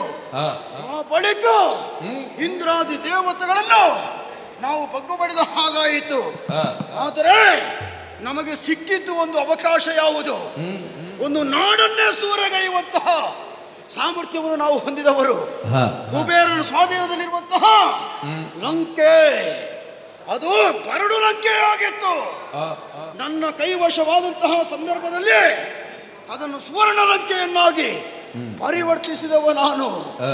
ಲಂಕೆ ಸ್ವಾಧೀನವಾಯಿತು. ಬಳಿಕ ನಮ್ಮವರ ಅನೇಕ ಮಂದಿಗಳನ್ನು ಒಟ್ಟು ಸೇರಿಸಿದೆ. ಅವರಿಗೂ ಒಂದು ನಿಲ್ಲುವುದಕ್ಕೆ ನೆಲೆ ಉಂಟು ಎನ್ನುವುದನ್ನು ತೋರಿಸಿಕೊಟ್ಟವ ನಾನಾಗಿದ್ದೇನೆ. ಬಳಿಕ ಆರಾಧ್ಯ ದೇವರಾದಂತಹ ಪ್ರಭು ಪರಮೇಶ್ವರನನ್ನು ಮೆಚ್ಚಿಸುವ ಮೂಲಕ ವಿಶೇಷವಾದಂತಹ ಚಂದ್ರಹಾಸ ಎನ್ನುವಂತಹ ಖಡ್ಗ ನನ್ನ ಪಾಲಿಗೆ ಪ್ರಾಪ್ತವಾಯಿತು.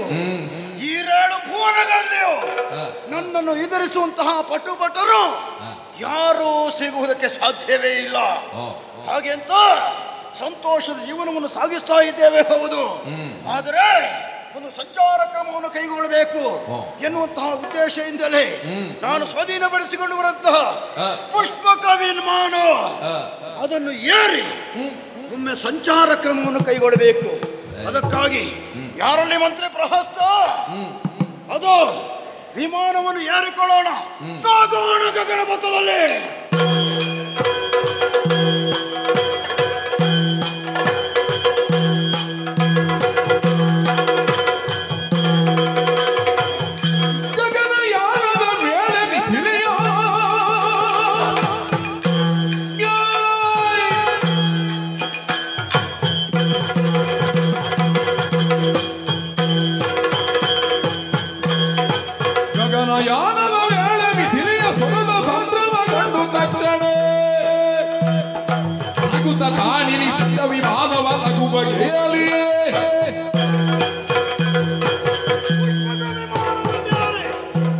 ಗಗನ ಮಾರ್ಗದಲ್ಲಿ ಸಂಚರಿಸ್ತಾ ಇರುವಂತಹ ಸಂದರ್ಭ ಏನಿದೆ ವಿಚಿತ್ರ.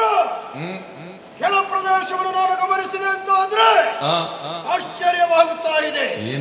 ಒಬ್ಬರಲ್ಲ ಇಬ್ಬರಲ್ಲ, ಸಹಸ್ರಾರು ಮಂದಿಗಳು ಒಂದು ಕಡೆ ಸೇರಿದ್ದಾರೆ. ಇವರೆಲ್ಲ ಒಟ್ಟಾಗಿದ್ದು ಯಾಕಾಗಿರಬಹುದು? ಏನಾದ್ರೂ ಒಂದು ವಿಶೇಷ ಕಾರ್ಯಕ್ರಮ ಇದ್ದಿರಬಹುದೇ? ಅದು ಯಾವ ಕಾರ್ಯಕ್ರಮ?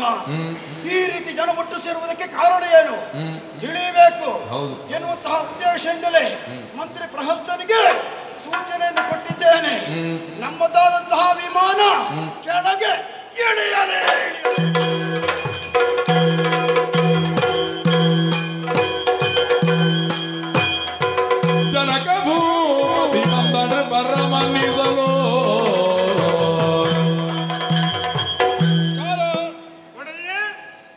ಆಮಂತ್ರಣವನ್ನು ಪತ್ರಿಕೆ ತಲುಪಿದವರೆಲ್ಲರೂ ಕೂಡ ಬಂದಿದ್ದಾರೆ ತಾನೆ? ಕೆಲವರೆಲ್ಲ ನಿನ್ನೆ ಮೊನ್ನೆ ಬಂದಿದ್ದಾರೆ. ಅವರಿಗೆ ಬೇಕಾದ ವ್ಯವಸ್ಥೆ, ನಮ್ಮ ಮರ್ಯಾದೆಗೆ ಕಡಿಮೆ ಆಗದ ಹಾಗೆ ನೋಡಿಕೊಳ್ಳೋ ವ್ಯವಸ್ಥೆ ಮಾಡಿದ್ದಾನೆ. ನೋಡಿ, ಅಲ್ಲಿ ನೋಡುವುದು ಯಾರಿಗೆ ಏನು ಕಡಿಮೆ ಆಯಿತು, ಯಾರಿಗೆ ಬೇಕು, ಎಷ್ಟು ಬೇಕು, ಏನು ಬೇಕು ಅಂತ. ಊಟೋಪಚಾರದ ವ್ಯವಸ್ಥೆಯಲ್ಲಿ ಏನೂ ಕೊರತೆ ಆಗಲಿಲ್ಲ ತಾನೆ? ಇನ್ನು ಅಲ್ಲೇ ಉಂಟು. ಹೌದು ತಾನೆ? ನೋಡುವ ಸಭೆಗೆ ಯಾರು ಬರ್ತಾರೆ, ಯಾರು ಬರ್ತಾರೆ.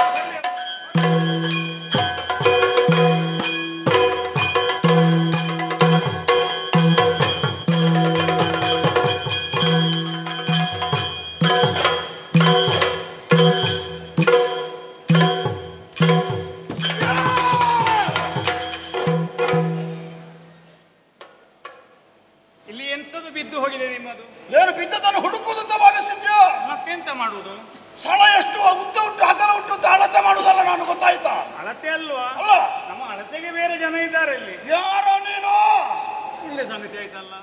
ನನ್ನ ಮನೆ ಬಾಗಿಲಿಗೆ ಬಂದು ನನ್ನ ಸ್ಥಳದಲ್ಲಿ ನಿಂತು ಯಾರೋ ನೀನು ಅಂತ ಕೇಳುವ ಜನ ಯಾರೋ ನೀನು? ನಾನು ಇಲ್ಲಿ ಸುಧಾರಿಕೆಯವ ಇವತ್ತಿನ ಕಾರ್ಯಕ್ರಮದ. ಓಯ್, ಸುಧಾರಿಕೆ ಹೌದು ಅಂತ ಆದ್ರೆ ನಾನೊಬ್ಬ ಬಂದಿದ್ದೇನೆ. ಇತ್ತಿಂದ ಹತ್ತಿಂದ ಇತ್ತ ಹೋಗ್ತಾ ಇದ್ದೇನೆ. ನನ್ನಲ್ಲಿ ಒಂದು ಮಾತನಾಡಿಸುವುದಕ್ಕೆ ಸಂಕಟವು ನಿನಗೆ? ಮಾತನಾಡಿಸಲಿಕ್ಕೆ ನೀವು ನಿಂತು ಮುಖ ನೋಡ್ಬೇಕಲ್ಲ. ನೀವು ಹುಡುಕುದರಲ್ಲೇ ಇದ್ದೀರಿ, ಮತ್ತೆ ಮಾತನಾಡಿಸುವುದು ಹೇಗೆ? ನಾನು ಹೌದಾ? ಈಗಲಾದ್ರೂ ನಿಂತಿದ್ದೇನಲ್ಲ, ಸರಿ ಕೇಳು.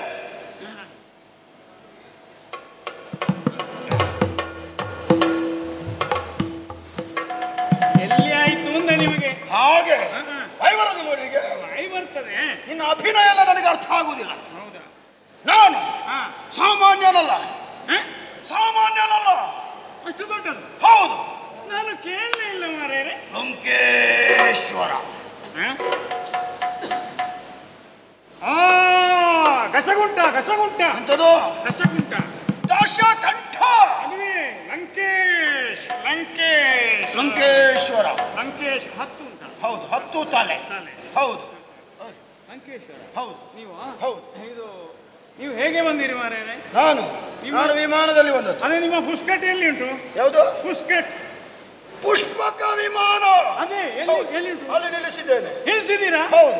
ಅಲ್ಲ, ಹೇಗೆ ಸ್ಥಳ ಸಾಕಾಯ್ತ ಮಾರೆ? ಅಯ್ಯೋ, ಇಲ್ಲಿಯ ಇಲ್ಲಿ ನಮಗೆ ಎಷ್ಟು ಸ್ಥಳ ಉಂಟು, ಅದರಲ್ಲಿ ನಾವು ಸುಧಾರಿಸಿಕೊಡ್ತೇವೆ. ಅಲ್ಲ, ನಾವು ವಿಮಾನ ನಿಲ್ಲಿಸುವ ಸ್ಥಳವೇ ವ್ಯವಸ್ಥೆ ಮಾಡಲಿಲ್ಲ ಅಂತ. ಹೌದಾ? ನೀವು ಮೊದಲೇ ಒಂದು ತಿಳಿಸ್ತಿದ್ರೆ ಒಂದು ಬೆಟ್ಟ ಆಗಿದ್ದಾದ್ರೂ ದೊಡ್ಡ ಸಮತಟ್ಟು ಮಾಡಿ ಒಂದು ದೊಡ್ಡ ಸ್ಥಳ ಮಾಡಿ ಇರ್ತಿದ್ದೇವೆ. ನೀನು ವಿಮಾನದಲ್ಲಿ ಹೋಗಿದ್ದೆ ಇಷ್ಟರವರೆಗೆ? ನನ್ನನ್ನೊಮ್ಮೆ ಕರ್ಕೊಂಡು ಹೋಗ್ತೀರಾ? ಯಾರು? ನೀವು ಹೋಗಿದ್ದೀರಾ? ನೀನು ಯೋಗ ಉಂಟು ಅಂತಾದ್ರೆ ಮುಂದೊಂದು ದಿನ ನಿನಗೆ ಆ ಯೋಗ ಸಿದ್ಧಿಸ್ತದೆ. ಅಲ್ಲ ಈಗ ಇರುವುದು ನಿಮ್ಮಲ್ಲಿ ಅಲ್ಲ, ಹೌದು, ನನ್ನಲ್ಲಿ ಕೊಡ್ಲಿಕ್ಕೆ ಏನಿಲ್ಲ. ಹೀಗೆ ಒಂದು ಸಲ ನನ್ನನ್ನು ಒಂದು ಸುತ್ತು ಬರಿಸಿದ್ರೆ ಸಾಕು. ಆಗುವುದಿಲ್ಲ. ನಮ್ಮಂತವರು ಕುಳಿತುಕೊಳ್ಳುವಂತಹ ವಿಮಾನದಲ್ಲಿ ನಿನ್ನಂತಹ ಬಡಪಾಯಿ ಕುಳಿತುಕೊಳ್ಳುವುದ? ಅಲ್ಲ, ನಾನು ಹಿಂದೆಯಿಂದ ಕೂತ್ಕೊಳ್ತೇನೆ. ನನ್ನ ಪರಿಚಯ ಆಯ್ತಲ್ಲ. ನಿನ್ನಲ್ಲಿ ಕೆಲವಾರು ಪ್ರಶ್ನೆ ಕೇಳುವುದಕ್ಕುಂಟು. ಒಮ್ಮೆಲೆ ಕೇಳ್ತೀರಾ ಒಂದೊಂದೇ ಕೇಳ್ತೀರಾ? ಒಂದೊಂದಾಗಿ ಕೇಳುತ್ತೇನೆ. ಒಮ್ಮೆಲೆ ಕೇಳಿದ್ರೆ ನನಗೆಲ್ಲ ತಟಪಟ ಆಗ್ತದೆ. ಕಾರಣ ಇದು ಊರು ಯಾವುದು? ಊರು ಅದು ಮಿಥಿಲ. ಹೌದಾ? ಇಲ್ಲಿ ಏನು ನಡೀತಾ ಇದೆ? ಇಲ್ಲಿ ಮದುವೆ. ಯಾರಿಗೆ? ನಮ್ಮ ಅಮ್ಮನಿಗೆ. ನಿನ್ನ ಮುಖವೇ ಹೀಗಾಗಿ ಹೋಗಿದೆ. ಇನ್ನು ನಿನ್ನ ಅಮ್ಮನ ಮುಖ ಹೇಗಿರಬಹುದು? ನಿನ್ನ ಅಮ್ಮನಿಗೆ ಮದುವೆ ಇನ್ನು? ಹೌದು. ಹಾಗಿದ್ರೆ ನಿನ್ನ ಅಮ್ಮನಿಗೆ ಮದುವೆ ಆಗಬೇಕು ಅಂತ ಆದ್ರೆ ನೀನು ಹುಟ್ಟಿದ್ದು ಹೇಗೆ ಅಂತ ಪ್ರಶ್ನೆ ಬರುದಿಲ್ಲ? ಕರ್ಮವೇ, ಮೊದಲೇ ಹುಟ್ಟಿದ್ಯಾ? ನಿಮಗೆ ಅರ್ಥವೇ ಆಗುದಿಲ್ಲ ಮಾರಾಯರೆ. ನನ್ನಮ್ಮನಿಗೆ ಅಂತ ನಾನು ಹೇಳಿದ್ದೇನೆ. ಅಮ್ಮನಿಗೆ ಮದುವೆ ಅಂತ ಹೇಳಿ ನಮ್ಮಮ್ಮನಿಗೆ ಅಂತ ಹೇಳಿದ್ದು ನಾನು. ನಿಮಗೆ ಗೊತ್ತಿಲ್ಲ ಅಷ್ಟೇ. ನಮ್ಮ ಅಮ್ಮನಿಗೆ ನನಗೂ ಅಮ್ಮನೇನು? ಅಲ್ಲ ಮಾರಾಯರೆ, ನಮ್ಮ ಈ ನಾಡಿನ ಸಮಸ್ತರಿಗೂ ಅಮ್ಮ. ಹೌದಾ? ಯಾರು? ನಮ್ಮ ಮಹಾರಾಜರ ಮಗಳು. ಮಹಾರಾಜ ಯುವರಾಣಿ. ಯಾರು ಮಹಾರಾಜ? ಸೀತಮ್ಮ. ಮಹಾರಾಜ ಯಾರು? ಮಹಾರಾಜ ಜನಕ. ಜನಕ ಯಾರಿಗೆ? ಯಾರಿಗೆ?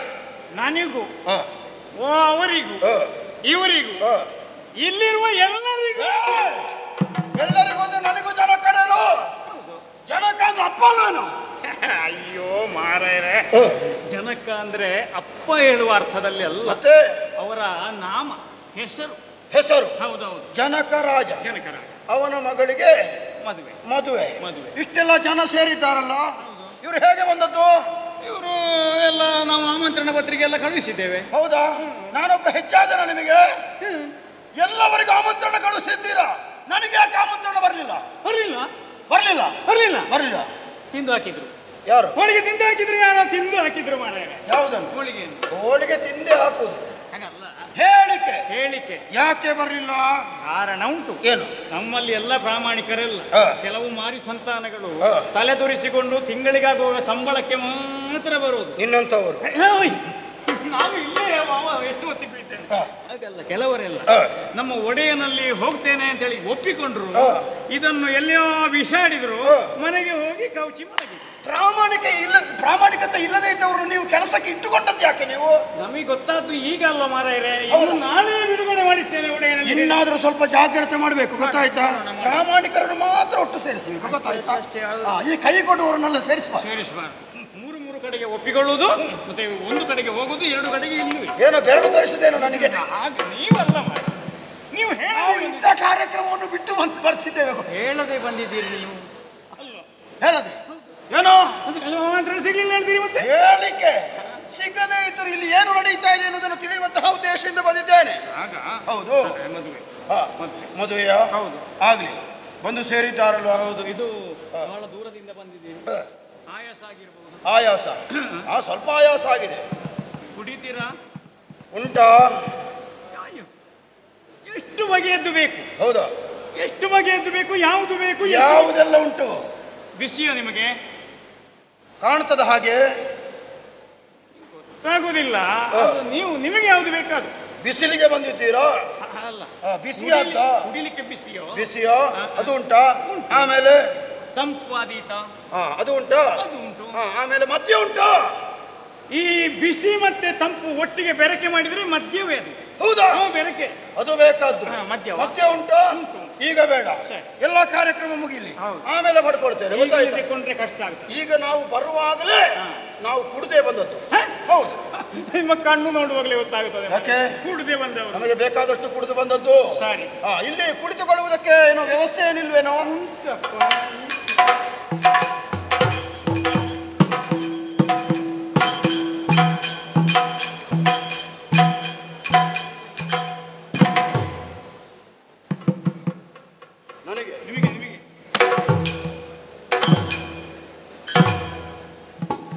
ನನಗಾಗಿ ನಿಮಗೆ ಉಚಿತ ಆಸನ ವ್ಯವಸ್ಥೆ ಮಾಡಿದ್ಯಲ್ಲ, ಸಂತೋಷ.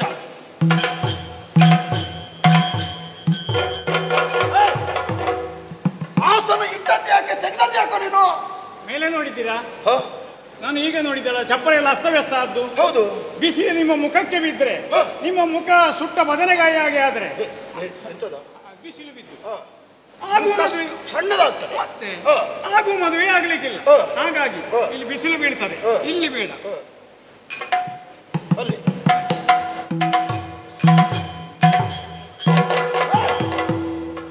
ನಾನು ಬಿದ್ದು ಸೊಂಟ ಮುರಿಬೇಕು ಅಂತ ನಿನಗೆ ಆಸೆ ಉಂಟಾ? ಮುರಿಯುವ ಸೊಂಟವ ನಿಮ್ಮದು?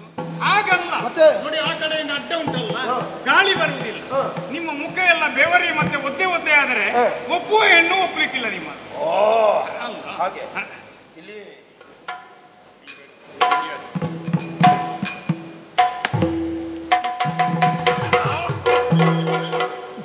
ಧೈರ್ಯ ಇಲ್ಲ ನಿಮಗೆ.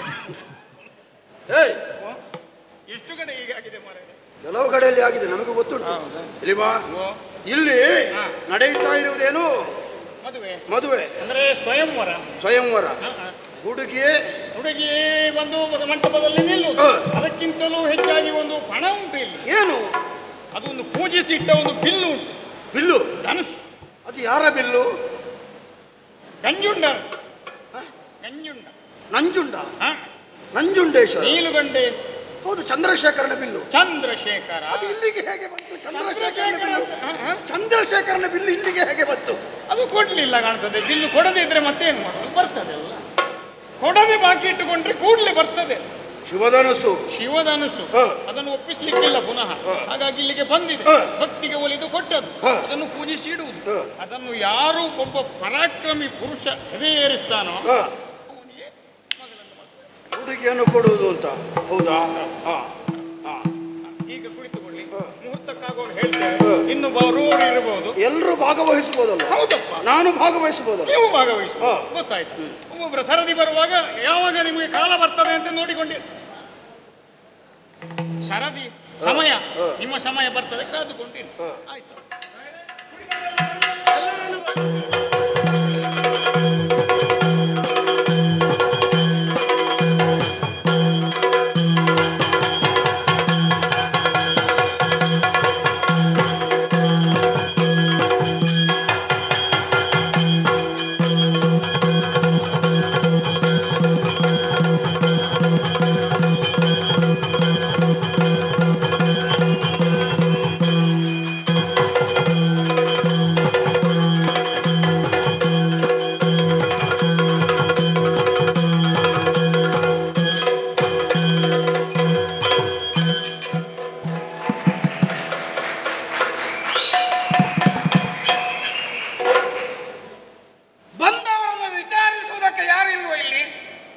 ಕಲ್ಲುಗುಂಡಿನಾಗಿ ನಾನಿಲ್ವ ಇಷ್ಟು ದೊಡ್ಡ ಜನ?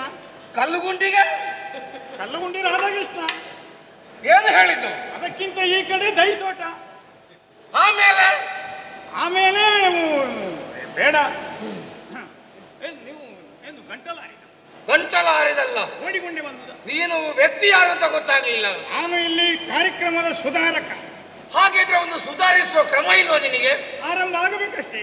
ಪ್ರಾರಂಭಿಸಿ. ಇನ್ನು ಶುರು ಮಾಡುವ. ಇನ್ನೂ ಮಾಡ್ಲಿಲ್ವ ಅದನ್ನು? ಎಲ್ಲಿಂದ ಆಗ್ಬೇಕಲ್ಲ, ಸಾಧ್ಯ ಆಗ್ಬೇಕು. ಇಂದು ಪ್ರಾರಂಭಿಸಿ. ಹೌದು. ಇದು ನಿಮ್ಮ ಊರು? ಪರಿಚಯ ಬೇಕು. ಭವ್ಯ ಪರಂಪರೆಯುಳ್ಳ ಮಾಳವ ದೇಶದ ಅಧಿಪತಿ ಸುಪ್ರತಾಪ ನಾಮಕ ಅವರ ಸುಪುತ್ರ ಪ್ರತಾಪರುದ್ರ ನಾಮಕನು ನಾನಾಗಿ ಹೇಳು. ಈ ಜನ ಅಪ್ಪ ಅಮ್ಮನ ಅಜ್ಜನ ಹೆಸರು ಹೇಳಿದಲ್ಲದೆ ಈ ಜನದ ಹೆಸರು ಹೇಳಿಲ್ಲ. ಪ್ರತಾಪರುದ್ರ ನಾನೇ. ಭವ್ಯ ಪರಂಪರೆಯುಳ್ಳ ನಾಡು ನಮ್ಮದಾಗಿದೆ. ಹಾಗೆ ಭವ್ಯ ಪರಂಪರೆಯುಳ್ಳಂತ ಸಂತಾನದಲ್ಲಿ ಹುಟ್ಟಿದಂತ ಪ್ರತಾಪರುದ್ರ ನಾಮಕ ಭವ್ಯ ಪರಂಪರೆಯುಳ್ಳವನು ನಾನು. ಎಷ್ಟು ದಿನ ಬಾಯಿಪಾಠ ಮಾಡಿದ್ದೀರಿ? ಯಾವುದನ್ನು? ಅದು ನಮಗೆ ವಿಷಯ ಸಿಗದಿದ್ರೆ ಹೇಳಿದ್ದನ್ನೇ ಹೇಳುದು. ಪರಂಪರೆ ಉಳಿಸಿದ್ದಾರಲ್ಲ, ಅದಕ್ಕೆ ಮೆಚ್ಚಬೇಕು. ನಾವು ಯಾವುದನ್ನು ಬಿಟ್ಟರು ಪರಂಪರೆ ಒಂದು ಬಿಡ್ಲಿಕ್ಕೆ ಇಲ್ಲ. ಪರಂಪರೆ ಬಿಡುವ ಜನ ಅಲ್ವೋ? ಪರಂಪರೆ ಮಾತಾಡಿಸಿ ಸಮಯ ಹಾಳು ಮಾಡುವುದರಿಂದ ಕಾರ್ಯಕ್ರಮ ಮುಂದುವರಿಬೇಕು. ಬಂದವರಿಗೆ ಕುಳಿತುಕೊಳ್ಳುವುದಕ್ಕೆ ವ್ಯವಸ್ಥೆ ಉಂಟಪ್ಪ. ಇದು ಕುಡಿತೀರಾ ನೀವು? ನಾನು ಬರುವಾಗಲೇ ಕುಡಿದು ಬಂದವ. ಬೇಡ ಏನು? ಈಗ ಬೇಡ. ಹಾಗಾದ್ರೆ ಕುಳಿತುಕೊಳ್ಳುವುದೇ.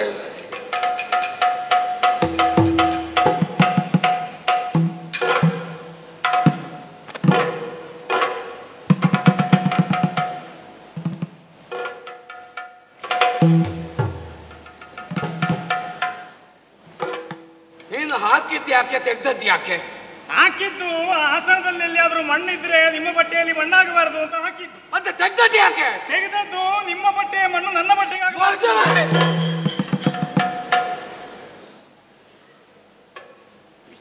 ಬೇರೆ ಏನಿಲ್ಲ. ನೀವು ಬಿಸಿ ನನಗೆ ಸರಿಯಾದ ಸ್ಥಳ ಇದಲ್ಲ ಅಲ್ಲ. ಇಲ್ಲಿ ನಾವು ಹೊರಗಡೆ ಕುಳಿತುಕೊಳ್ಳುವವರ ಒಳಗಡೆ. ನಮ್ಮಲ್ಲಿ ಸರಿಯಾದ ಸ್ಥಳ ಅಂದ್ರೆ ಇಷ್ಟು ಈ ಆವರಣದ ಒಳಗೆ. ಆ ಬದಿ ಬೇಡ, ಈ ಬದಿ. ಹಾಗೆ ನಿಮಗೆ ಸರಿ ಇಲ್ಲದಾಗಬೇಕು. ನನಗೆ ಸರಿ ಇಲ್ಲ. ಇದು ಅರಸರು ಇನ್ನೂ ಬಂದಿದ್ದಾರಾ? ಇದ್ದಾರೆ.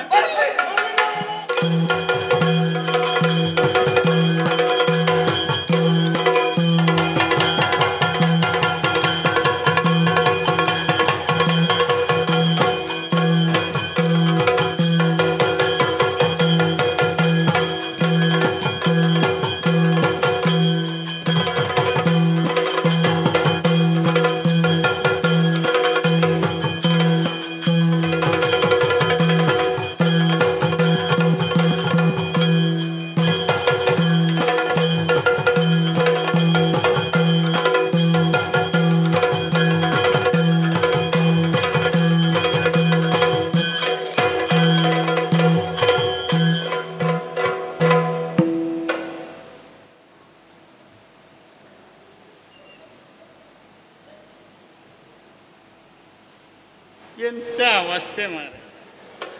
ಅಷ್ಟು ಒಳ್ಳೆ ಮೀಸೆ ಉಂಟು, ಇಷ್ಟು ಒಳ್ಳೆ ಉಡುಗೆ ತೊಡುಗೆ ಉಂಟು, ಚಿನ್ನದಂತ ಮುಖ ಉಂಟು, ಒಳ್ಳೆ ತಲೆಗೂದಲುಂಟು, ಬಾಯಿ ಬರುವುದಿಲ್ಲ. ಬಾಯಿ ಬರುವುದಿ ಸಂದೇಶ ಹೋಗಿದ. ಇದು ಬಾಯಿ ಬರದ್ದು ಮಾತ್ರ ಅಲ್ಲ, ಭಾಷೆಗೆಟ್ಟ. ಸಂದೇಶ ಹೋಗಿದ. ಸಂದೇಶ ಬಂದಿದೆ ಕಾಣ್ತದೆ. ಆಮಂತ್ರಣ ಹೇಳಿ. ಆಮಂತ್ರಣ. ಸಂದೇಶ ಬೆಳ್ಳೂರಿಗಾಗಿ ಬಂತ.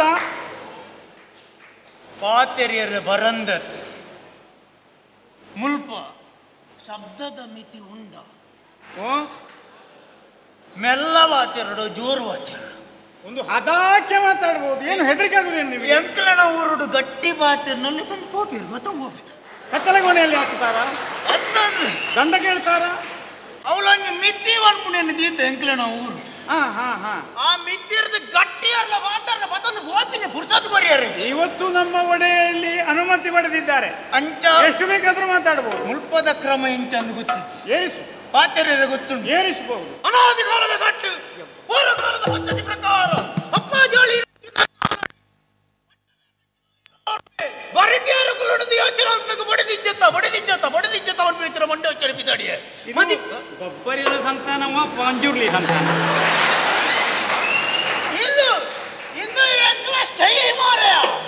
ಇದು ವಿಶೇಷ ಯಾವ ಶೈಲಿ ಮಾರಾಯ.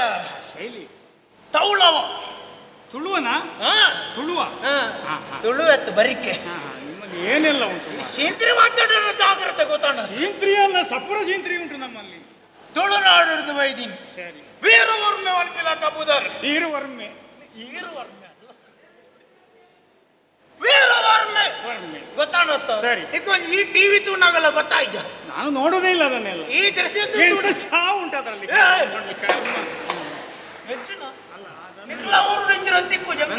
ಈ ಗತ್ತು ಗಾಂಭೀರ್ಯ ಇದನ್ನೆಲ್ಲ ನೋಡುವುದೇ ಇಲ್ಲ ನಾನು. ನೋಡುವುದಿಲ್ಲ, ಸಾಧ್ಯ ಆಗುದಿಲ್ಲ. ಪ್ರಾಯ ಒಂದು ಹೊತ್ತು ಮದಿಮೆ ಆತಿ ದಾಯಿ ಅತಿಜಿಕ್ಕೇನು ಯಾಕಾಗಲಿಲ್ಲ?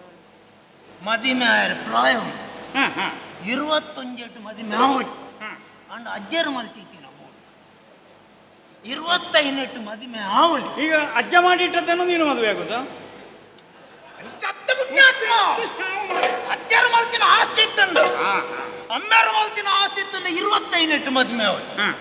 ನಮ್ಮನ್ನ ಕರ್ಪುರ ನಮ್ಮಪ್ಪ ಕರಿಯು ಏನಿಲ್ಲ ಅಂಚೆತ್ತ ಕರ್ತೊಂದುಲ್ಲ ಸುಮಾರು ಕಟ್ಟಿಟ್ಟು ನಾಡಿ ಹೊರ್ಲುದ ಪುಣ್ಣಿತ್ತು ಅಣ್ಣ ಮನಸ್ಸಿಗೆ ಸಮಾಧಾನ ಇಜ್ಜಿ ಐನು ತುನಗೆ ನನ್ನ ಮನಸ್ಸು ಗುಂಜಿ ಬತ್ತು ನನಂಜೆಂಚು ನೇರ್ತ ಹೊರ್ಲುದ ತಿಕ್ಕಂಡೆ ಇಂದ ಪಕ್ಕಡೆ ವ್ಯರ್ಥ ಆಗ್ಬಿಡತ್ತ ಕುಟಂಜನು ತುಯ್ಯ ಆತನಿಗೆ ನಮ್ಮ ಮನಸ್ಸು ಬರ್ತನೆ ನನಂಜೆಂಚು ಐನು ತುಯ್ಯ ಆತನಿಗೆ ಕುಟಲ ಅಂಚನೆ ಬರ್ತೇನೆ ಆತನ ಗಂಡಿಕೆಲ್ಲ ಓಲೆ ಬತ್ತು ಸ್ವಯಂವರ ಬರಡು ಪಂಡೇರಿ ಬಣ್ಣಗನ ಎದಕ್ಕೇನಾರು ಏತು ಜನ ಪೊರ್ಲು ಬರೋದ ಪೊನ್ನುಲಿತ್ತೆ ಬದ್ನಾಕಂದು ಮನಸ್ಸು ಅನ್ನ ಆಯ್ಜಿ ದಾಯಿಗಿ ನನಗೆ ಒಂದು ಸುಲಭ ಆಗುತ್ತಿತ್ತು. ನೀನು ಅಲ್ಲಿಂದ ಆಗಿ ಆಚೆ ಹೋಗ್ತಿದ್ದರೆ ಬದ್ನಾಯ್ಜಿ ದಾಯಿಗಿ ಬೇಲದಕ್ಕಲೆ ಈತು ಬೊರ್ಲು ಪುಣ್ಣ ರಾಜಕುಮಾರಿ ಅಂಚಪ್ಪ ಅಯ್ಯೋ ನಿಗಂಟದ ವೈದಿ ಖಾಲಿ ವಾದ್ಯರು ಮಾತ್ರ ವ್ಯವಸ್ಥೆ ಇರಲ್ಲ ಉಂಟು ಕುಳಿತುಕೊಳ್ಳಿಕ್ಕೆ ವ್ಯವಸ್ಥೆ ಎಲ್ಲ ಉಂಟು. ಉಂಟು ಬಾಯ್ಡ ವಾದ್ಯರು ಸುಧಾರ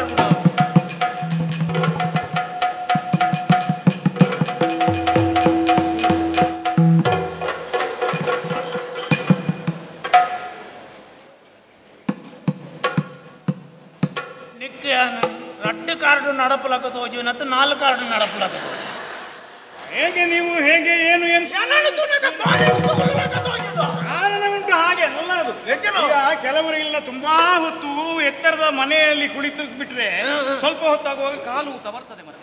ಅದಕ್ಕೆ ಬೇಕಾಗಿ ರತ್ನನ ಕಂಬಳಿ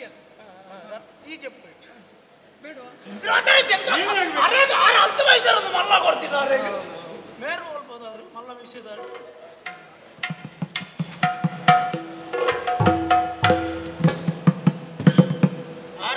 6 ಜನ ಹೋಲ್ಬೋದಾರು ನಿನಗೆ ಯಾಕೆ ಮಾರೆ ಮೊನ್ನೆ ತುನಕ ಬಿದೇವ್ರದಾಗ ಲಗದೋಜು ಹೌದು ಬೇರೆಯವರನ್ನು ಬಿದೇವ್ರದಾಗ ಇಲ್ಲ ಕೂಡ ಅದು ಊರ್ದಾಗ್ಲೇ ಪಂಡಿತಂದಿಲ್ಲ ಕಮಲ್ ಬರ ಪುಣ್ಯ ಅದಷ್ಟು ಸುಲಭ ಅಲ್ಲ. ಇಲ್ಲಿ ಮದುವೆ ಆಗಬೇಕಿದ್ರೆ ಕ್ರಮ ಉಂಟು. ಕ್ರಮ ಅಂದು ಚಪ್ಪಣ್ಣ ಬಿಲ್ಲತ್ತಿಯನ್ನು ಮದುವೆ ಆಗುದಿಲ್ಲ. ಗೊತ್ತುಂಟು ಎಂತದು? ನಾನು ವಿದೇಶಕ್ಕೆ ಎಷ್ಟೋ ಸಲ ಹೋಗಿ ಬರ್ತಾ ಇರ್ತೇನೆ, ಗೊತ್ತಾಯ್ತಾ? ಇವನು ಗಾಳ ಹಾಕುದು ನನ್ನನ್ನು ಕರ್ಕೊಂಡು ಹೋಗ್ತಾನೆ ಎಲ್ಲಿಯಾದ್ರು ಅಂತ. ಎಣ್ಣಲ್ಲ ಇದ್ದಾರೆ ಬಾರ ಪುರ್ಸೋತಿದ್ದು ಅಲ್ಲ ಹೋಗ್ಲಿಕ್ಕೆ ಗೊತ್ತಿಲ್ಲ. ಇದು ಸರಿ ಇಲ್ಲ ಸರಿ ಎಲ್ಲ ಸರಿಬೇಕು ಹೋಗ್ಬೇಕಾದ್ರೆ ಸುಲಭ ಆಗುದಿಲ್ಲ.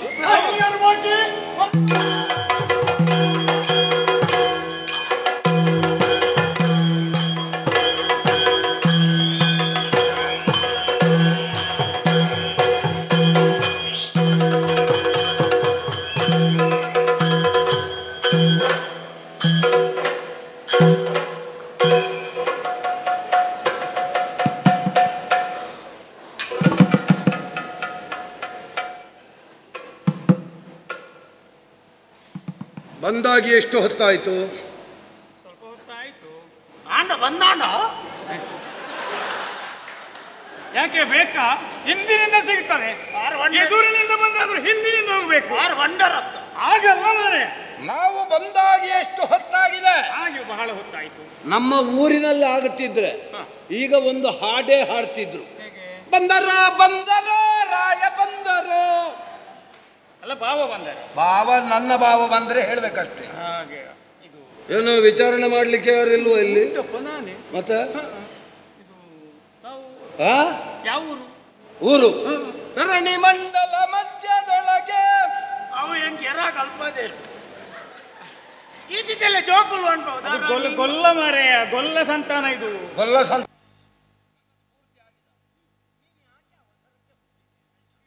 ಏನು ಮಾಡುದು? ನನ್ನ ತಪ್ಪ. ನನ್ನ ವಾಕ್ಯ ಪೂರ್ತಿ ಆಗದೆ ನೀವು ಮಧ್ಯದಲ್ಲಿ ಬಾಯಿ ಹಾಕುದು ಯಾಕೆ? ನನ್ನ ಅಪ್ಪ ಅಮ್ಮನ ತಪ್ಪು ಮಾರೆ. ಅವಸರಕ್ಕೆ ನಾನು ಮಧ್ಯದಲ್ಲಿ ಬಾಯಿ ಹಾಕ್ತಾ ಇದ್ದೆ ಮೊದಲು.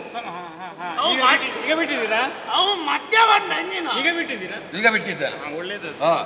ಧರಣಿ ಮಂಡಲ ಮಧ್ಯದೊಳಗೆ ಮೆರವ ಕರ್ನಾಟಕ ದೇಶದಲ್ಲಿ ಒಂದು ಊರುಂಟು. ನಮ್ಮ ಕ್ಷೇತ್ರ ಉರುಂಟತ್ತು. ಉರುಂಟಲ್ಲ ಚಪ್ಪಟೆ ಕರ್ಮ ನಿನ್ನದು. ಉರುಂಟು ಅಲ್ಲ ಭಾಷೆ ಇಲ್ಲ. ತುಳುವ ಭಾಷೆ ಇಲ್ಲ. ಭಾಷೆ ಆ ಭಾಷೆ ಬರುವುದಿಲ್ಲ ಅಂದು. ಅಲ್ಲಿಂದ ನಾವು ಪಂಚಭಾಷಾ ಪ್ರವೀಣರು, ಗೊತ್ತಾಯ್ತಲ್ಲ? ಅರ್ಥ ಆಗ್ತದೆ. ನಾವು ಮಾತಾಡುವುದಕ್ಕೆ ಪ್ರಾರಂಭಿಸಿದ್ರೆ ಅಯ್ಯೋ ಯಾವುದೆಲ್ಲ ಬರ್ತದೆ ಅಂತ ಹೇಳಲಿಕ್ಕೆ ಸಾಧ್ಯ ಇಲ್ಲ. ಪಂಚಭಾಷಾ ಈಗ ಮುಂದೆ ಕಟ್ಟೋದು 5 ದಿನ. ತಂಬಿ ಚುಮ್ಮ ಇಲ್ಲ. ಈಗ ನೆಂಜಿನ ಮಾತಾಡ್ರು ಎಂಟ ಚುಮ್ಮಗೇನುಂಡತ್ತ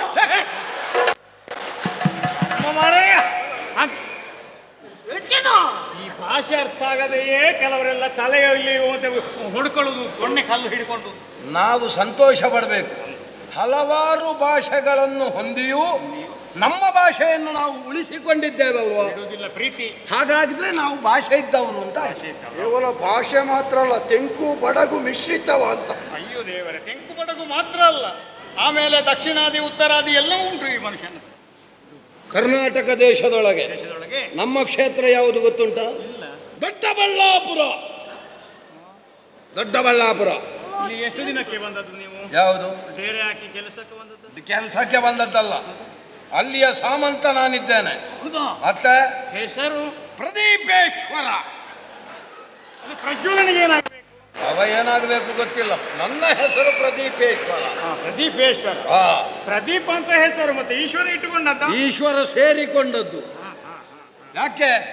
ನಾನೇನು ಅಂತ ನನಗೆ ಗೊತ್ತುಂಟು, ನನ್ನ ಅಪ್ಪನಿಗೆ ಗೊತ್ತುಂಟು, ನನ್ನ ಅಮ್ಮನಿಗೆ ಗೊತ್ತುಂಟು. ಆದ್ರೆ ಸಮಾಜಕ್ಕೆ ಗೊತ್ತಾಗಬೇಕಾದ್ರೆ ನಾನೇನು ಅಂತ ತೋರಿಸಲೇಬೇಕು. ಅದ ಆ ಛಲ ನನ್ನಲ್ಲಿ ಬೇಕು ಎನ್ನುವ ಕಾರಣದಿಂದ ಬಂದದ್ದು. ಮಾತಾಡಗಳು ಗೊತ್ತು, ನೀರೇ ಗೊತ್ತಿದ್ದ? ನನಗೂ ಗೊತ್ತುಂಟು, ಅದನ್ನು ತೋರಿಸುವುದಕ್ಕೆ ಬಂದದ್ದು ಅಂತ ಹೇಳಿದ್ದು. ಹೌದು. ಇದು ಹೇಳಿದ ಹಾಗೆ ಇದು ಇಲ್ಲಿ ಏನು ಕಾರ್ಯಕ್ರಮ? ಕಾರ್ಯಕ್ರಮ ಮದುವೆ. ಅದೇ ನಮಗೆ ಓಲೆ ಬಂದಿದೆ, ನನಗೆ ಗೊತ್ತುಂಟು. ಓದ್ಲಿಲ್ಲ? ನನಗೆ ಗೊತ್ತುಂಟು, ನಾನು ಓದಿದ್ದೇನೆ. ನಿನಗೆ ಕೆಲಸ ಇಲ್ಲ ಅಂತ ಆಗ್ಬಾರ್ದಲ್ಲ. ಹಾಗೆ. ಅಯ್ಯೋ ದೇವರೇ, ರಾತ್ರಿ ಹಗಲು ನನಗೆ ಸಮಯ ಇಲ್ಲ ಇಲ್ಲಿ. ಆದ್ರೆ ಇಲ್ಲಿ ಸುಧಾರಿಕೆಗೆ ಇರುವ. ಹೌದಾ? ನಿನ್ನನ್ನು ಮಾತಾಡಿಸ್ಲಿಲ್ಲ. ನಾಳೆ ಅವರಿಂದ ಅಂತ ತಪ್ಪಾಗಿದೆ, ದೊಡ್ಡಬಳ್ಳಾಪುರ ಕ್ಷೇತ್ರದವರಿಂದ ಇಂಥ ತಪ್ಪಾಗಿದೆ ಅಂತ ನೀವು ಆಪಾದನೆ ಹಾಕುವುದು ನನ್ನ ಮೇಲೆ. ಮೊದಲೇ ನನ್ನ ಮೇಲೆ ಇಷ್ಟು ಆಪಾದನೆ ಉಂಟು, ಅದನ್ನು ಹೊತ್ತಿಕೊಂಡು ನಾನು ಈಗ ತಿರುಗುತ್ತಾ ಇದ್ದೇನೆ. ನಾನೇನು ಅಂತ ನನಗೆ ಗೊತ್ತುಂಟು, ನನ್ನ ಅಪ್ಪನಿಗೆ ಗೊತ್ತುಂಟು, ನನ್ನ ಅಮ್ಮನಿಗೆ ಗೊತ್ತುಂಟು. ದೊಡ್ಡಬಳ್ಳಾಪುರ ಸುಧಾಕರ್. ಪ್ರದೀಪೇಶ್ವರ. ಪ್ರದೀಪೇಶ್ವರ, ಸುಧಾಕರ್ ಅಲ್ಲ, ಪ್ರದೀಪೇಶ್ವರ. ಇದು ಮದುವೆ ಮದುವೆ ಸ್ವಯಂವರ ಬಂದದ್ದು ನಾನು. ಇದು ಹೇಳಿದ ಹಾಗೆ ನಮ್ಮದು ವ್ಯವಸ್ಥೆಯ ಬಗ್ಗೆ ಆಕ್ಷೇಪ ಉಂಟು. ನಾವು ಇಷ್ಟು ವರ್ಷದಲ್ಲೂ ನಮ್ಮ ಆಕ್ಷೇಪ ಯಾವುದರ ಬಗ್ಗೆ ಅಂತ ಕೇಳಿದ್ರೆ ವ್ಯವಸ್ಥೆಯ ಬಗ್ಗೆ. ನಮ್ಮನ್ನೊಂದು ಅಸ್ಪೃಶ್ಯರಾಗಿ ನೋಡ್ತಾ ಇದ್ದೀರಿ, ನಮಗೆ ಅದು ಬಹಳ ಬೇಸರ ಉಂಟು. ಮೊದಲಿಗೆ ಬಂದವರಿಗೆ ಆಸನ ಕೊಟ್ರೆ ಮತ್ತೆ ತಡವಾಗಿ ಬಂದವರಿಗೆ ಹಾಗಾದ್ರೆ ಏನಿಲ್ವಾ? ಮತ್ತೆ ನಾವೇನು ಏನು ಗಟ್ಟಿಗೋತ್ರ ಇಲ್ಲದೆ ಬಂದದ್ದ? ಹಾಸನ ದೊಡ್ಡಬಳ್ಳಾಪುರ ಉಂಡತ್ತ ಊರಲ್ಲ ಮರೆ, ಹಾಸನಲ್ಲೆಲ್ಲ ಗೌಡರುಗಳಿದ್ದಾರೆ, ನಿನಗೆ ಯಾಕೆ? ಇವನನ್ನು ಕೊಂಡು ಹೋಗಿ ಅಲ್ಲೇ ತಲೆ ಕಡಿಬೇಕು ಪಾಪಿಯನ್ನು. ಹಾಸನ ಅಂದ್ರೆ ಮಳೆ ಹಿಡಿದುಕೊಳ್ಳುವುದು. ಅವ ಮೂಸದಾನ ಮಿತ್ತು ಓದ್ತೀನಿ, ಮೂಸದಾನ ಮಿತ್ತು ಓದ್ತೀನಿ. ನಿನ್ನದೇನು ಕೆಳಗೆ ಬಂದದ್ದು? ಅವು ತಿರ್ತು ಜಾರದಿಲ್ಲ, ನನ್ನದು ಮೇಲೆ ನೋಡುವುದು.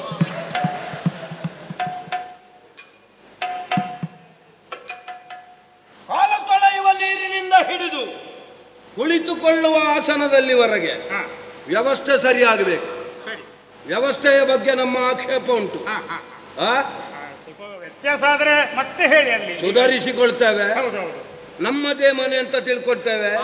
ನಮ್ಮದೊಂದು ಒಳ್ಳೆಯ ಸ್ವಭಾವ ಉಂಟು, ನಾವು ಹೋದಲ್ಲೆಲ್ಲ ಮನೆಯನ್ನು ನಮ್ಮ ಮನೆ ಅಂತಲೇ ತಿಳ್ಕೊಳ್ಳು. ಒಳಗೆ ಅಡುಗೆ ಮನೆಗೆ ಹೋಗ್ತೀರಾ? ಹೇಳಿದ್ದು ನಾನು, ಅಡುಗೆ ಮನೆಗೆ ಮತ್ತೆ ಮಲಗುವ ಮನೆಗೆ ಸಮಾನತೆ, ಸಮಾನತೆ ಎನ್ನುವ ಹಾಗೆ ಹೇಳಿ. ಮತ್ತೊಬ್ಬರು ಎನ್ನುವಂತಹ ಪ್ರತ್ಯೇಕತೆ ನಮ್ಮಲ್ಲಿಲ್ಲ. ನಮ್ಮದೆಲ್ಲ ಏನಿದ್ರು ಒಂದು ಕೈಯಲ್ಲಿ 5 ಬೆರಳುಗಳಿದ್ದ ಹಾಗೆ. ತೆರೆದರದ ಅದು ಶಸ್ತ್ರಚಿಕಿತ್ಸೆ ಮಾಡಿದ್ದು. ತೆರೆದರದ ಅವನಿಗೆ ಬೇಡದ್ದೆಲ್ಲ ಬೇಗ ತಲೆಗೆ ಹೋಗ್ತದೆ, ಒಳಗೆ ಹೊರಗೆ ಇಲ್ಲ. ಒಳಗೊಂದು ಹೊರಗೊಂದು ಇಲ್ಲ. ನಮ್ಮದು ನೋಡು, ಕೈ ನೋಡು. ನೀವು ಅಲ್ಲ, ನನ್ನ ಕೈ ನೋಡು ಅಂತ ಹೇಳಿದ್ದು, ವ್ಯತ್ಯಾಸ ಕಾಣ್ತದ ಅಂತ. ಹೂವಿನ ಹಾಗೆ ಅಂತ ಗ್ರಹಿಸಿ.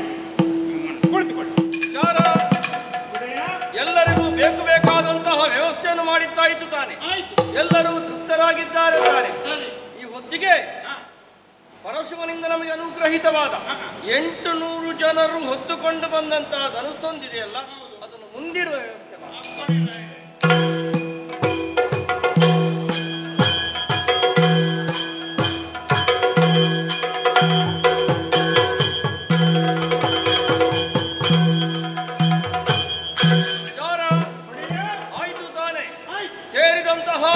ರಾಜಕುಮಾರರಿಗೆ ಅಂಥ ಏನು ಎನ್ನುವುದನ್ನು ಅವರವರಿಗೆ ಅರ್ಥವಾಗುವ ಭಾಷೆಯಲ್ಲಿ ಸ್ಪಷ್ಟವಾಗಿ ವಿಸ್ತರಿಸುವಂತಹ ಹೊಣೆಗಾರಿಕೆ ನಿನ್ನದು.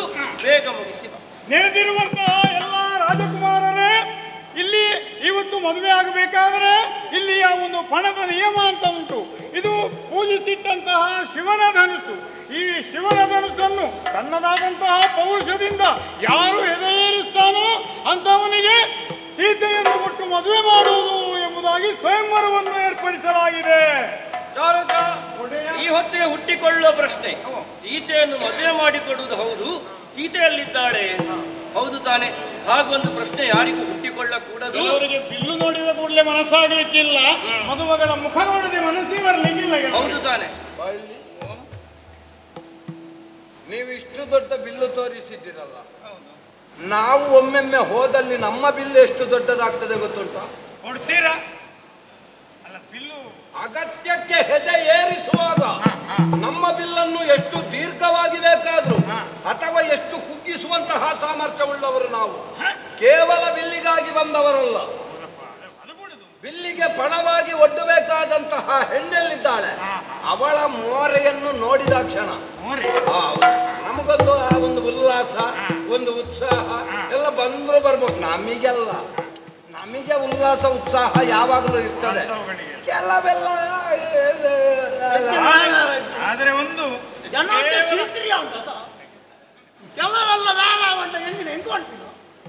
ನಿಮಗೆ ಅಲ್ಲ ಮಾರೆ, ಕರೆದಿರುವ ಬಹಳ ಮಂದಿಯಲ್ಲಿ ಕೆಲವರು ಇರಬಹುದು. ಅಂದ್ರೆ ಈ ಬದಿಯಲ್ಲಿ ಎಲ್ಲ ಇರುವವರಿಗೆ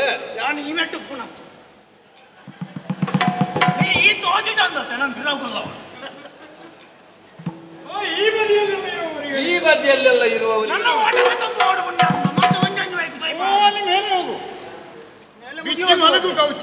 ಹೇಗೂ ಆಯ್ತಲ್ಲ. 2 ಸಲ ಜಾಗ ಬದಲಾವಣೆ ಮಾಡಿದೆ, 3ನೇ ಸಲಕ್ಕೆ ನೇರ ಅಲ್ಲಿಗೆ ಹೋಗಿ ಬಿಚ್ಚು ಮುಗಿತದು. ಇದು ಮುಖ ನೋಡಿ ಉಲ್ಲಾಸ ಬಂದ್ರೆ ಸಾಲದು, ಆ ಉಲ್ಲಾಸದಲ್ಲೇ ಎದೇರಿಸಬೇಕು ಬಿಲ್ಲು. ಮೀಸೆ ಅಂದ್ರೆ ಮೀಸೆ ಅಲ್ಲ ಮಾರ.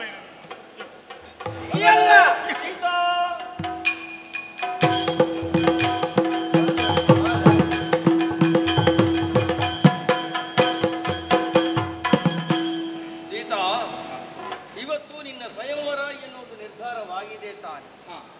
ಈ ಹೊತ್ತಿಗೆ ಸ್ವಯಂವರ ಮಾಲೆಯನ್ನು ನಿನ್ನ ಕೈಗೆ ಕೊಡುತ್ತಿದ್ದೇನೆ.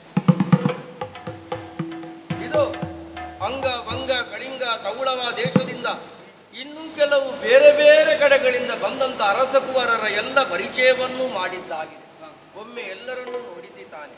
ಹೊಣ ಏನು ಎನ್ನುವುದು ಸ್ಪಷ್ಟವಾಗಿ ನಿನಗೂ ಮನವರಿಕೆ ಆಗಿದೆ ತಾನೆ. ಚಾರಕ, ನಡೆಯಲಿ ನಡೆಯಲಿ ನೋಡೋಣ ಒಬ್ಬೊಬ್ಬರ ತಮ್ಮ ಪರಾಕ್ರಮ. ಅಂಗ ಭೂಮಿ ಪಾಲನೆಂದು ಎದ್ದು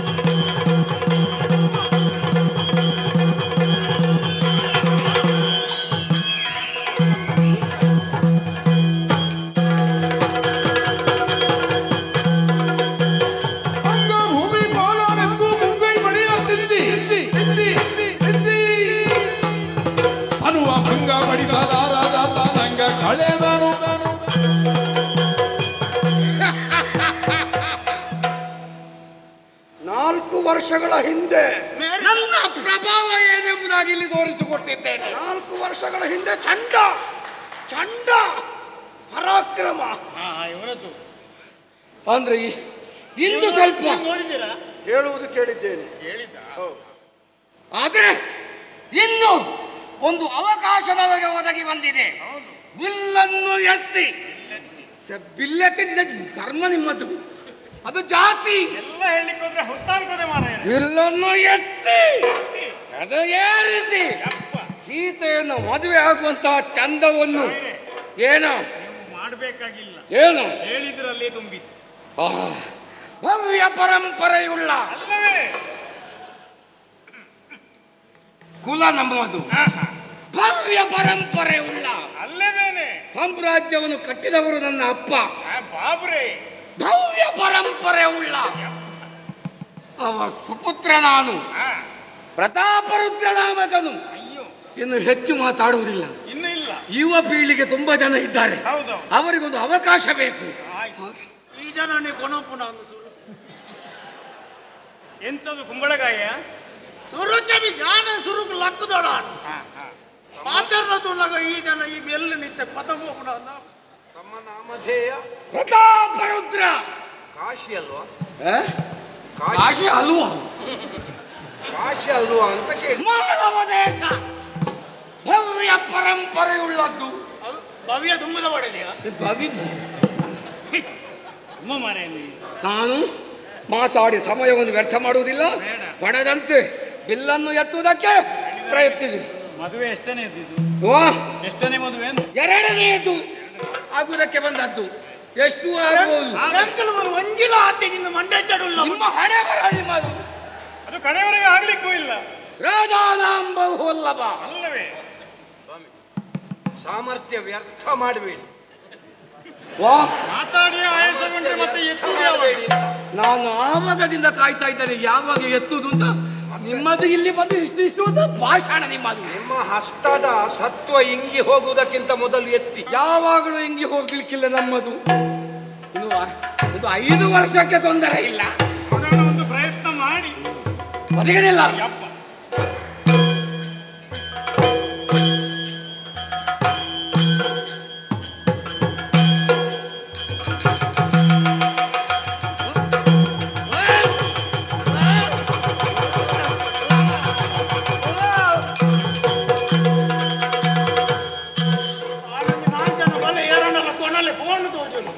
ಕೈ ಕೊಡಿ. 4 ಜನ ಎಂತ ಹೆಣ ಹೊತ್ತುಕೊಂಡು ಹೋಗುದಾ? ನಿಮ್ಮದೊಂದು ಸಂದರ್ಶನ ಮಾಡುವ.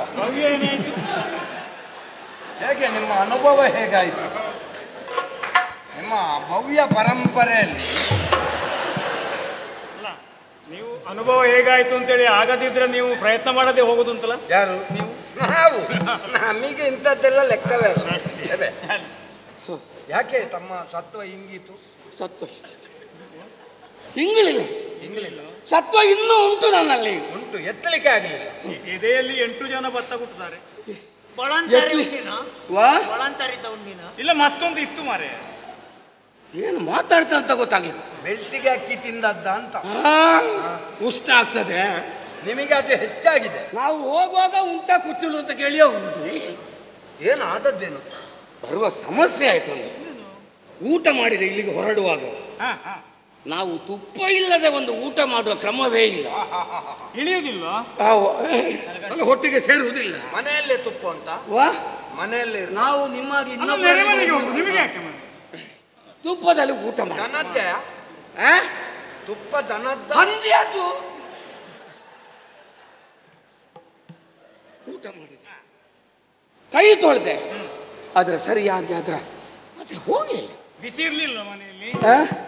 ಬಿಸಿ ಬಿಸಿ ನೀರು ಇರ್ಲಿಲ್ಲ ಅಂದ್ರೆ? ನಿನ್ನ ಮಾತು ಕೇಳುವಾಗ ಈಗ ನನಗೆ ಇಲ್ಲಿ ಬಿಸಿ ಆಗ್ತಾ ಉಂಟು. ಬಿಸಿ ನೀರಲ್ಲಿ ತೊಳಿಬೇಕು. ಊಟ ಮಾಡಿ ಕೈ ತೊಳೆಯುವ ಅಭ್ಯಾಸ ಇಲ್ಲ. ತೊಳ್ತಿದ್ದೇನಯ್ಯ, ಬಿಸಿ ನೀರಲ್ಲಿ ತೊಳಿಲಿಲ್ಲ ಅಂತ. ಹಾಗೆ ಅದು ಹಿಡಿಯುವಾಗ ಜಾರಿತು. ಮತ್ತೆ ಒಂದು ಎತ್ತುತ್ತಿದ್ದೆ, ಇವರಿಗೆ ಅವಕಾಶ ಇಲ್ಲ ಅಂತ ಆಗ್ತದೆ.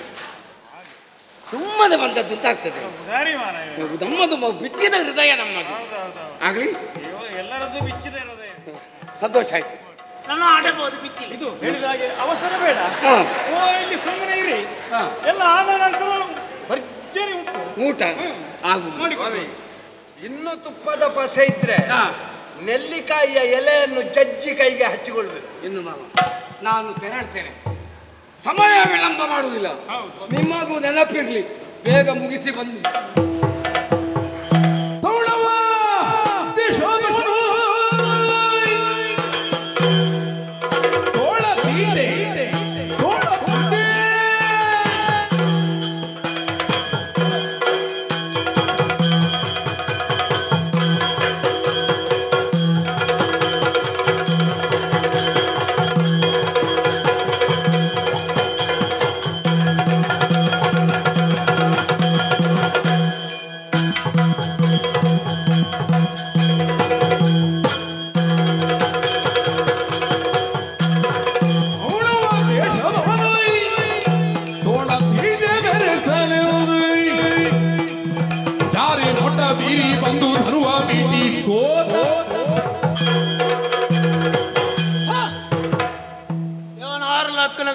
ಮತ್ತೊಂದು ಓಪೇರೊಂದು ಲೆಕ್ಕ ಮಾಡಿ 6 3 ಅಂತದ್ದು ಎಂಥದ್ದು ಗೂಡಿಸೋದು ಬಾಗಿಸೋದು 6 ಲಕ್ಕನಾಗ నేను పొలతు మొత్తం పేరింది లెక్క వాడు పాటర్న యావుది ಬೇಲವನ್ ಪೋಸ್ಟ್ ಎಂಕಲ್ ಎತ್ತು ಕೊಟ್ಟು ಬಿಲ್ಲ ದರ್ಬಾರತ್ತ ಎತ್ತು ಕೊಟ್ಟು ದರ್ತೀಜ್ ಅಂಕಲ್ ಬಿಲ್ ಒಂತಂತೆ ಒಂತಂತೆ ಒಂತಂತೆ ಬೆನ್ನಿನ ಸಿಪ್ಪೆ ಸುಳಿಲಿಲ್ಲ ಎಂಚಿನ ಅಲ್ಲಿ ಎಲ್ಲ ಎತ್ತಿ ಇದು ಬಿಲ್ ಎತ್ತು ಕೊಟ್ಟು ದರ್ತೀಜ್ తీరుండు నిఖిలన భాష బర్పుజిన లెక్క వాడొచ్చు ఎంకుల భాషను బుల్లెప్పావడు నీతి మాట్లాడినట్టుంది బరందట్టు నిఖిల కలుతుంది అంకుల్ నేనింత ఎంత దర్పు ఎంత దర్పు ಹೂವಿನ ಬಾಣದಂತೆ ಯಾರಿಗೂ ಕಾಣದಂತೆ ಯಾವ್ಯಾವುದನ್ನೆಲ್ಲ ಕೊಲೆ ಮಾಡ್ತೀರಾ ಅಷ್ಟೇ ಆತೆ ಕಲ್ತೊಂದು ಐತಿ ಅಷ್ಟೇ ಪಾತರೆಕ್ಕಿ ಗೊತ್ತಾಗತ್ತ ಬೇಲ ತುಂಬು ಇತ್ತ ದರ್ಪು ಸರಿ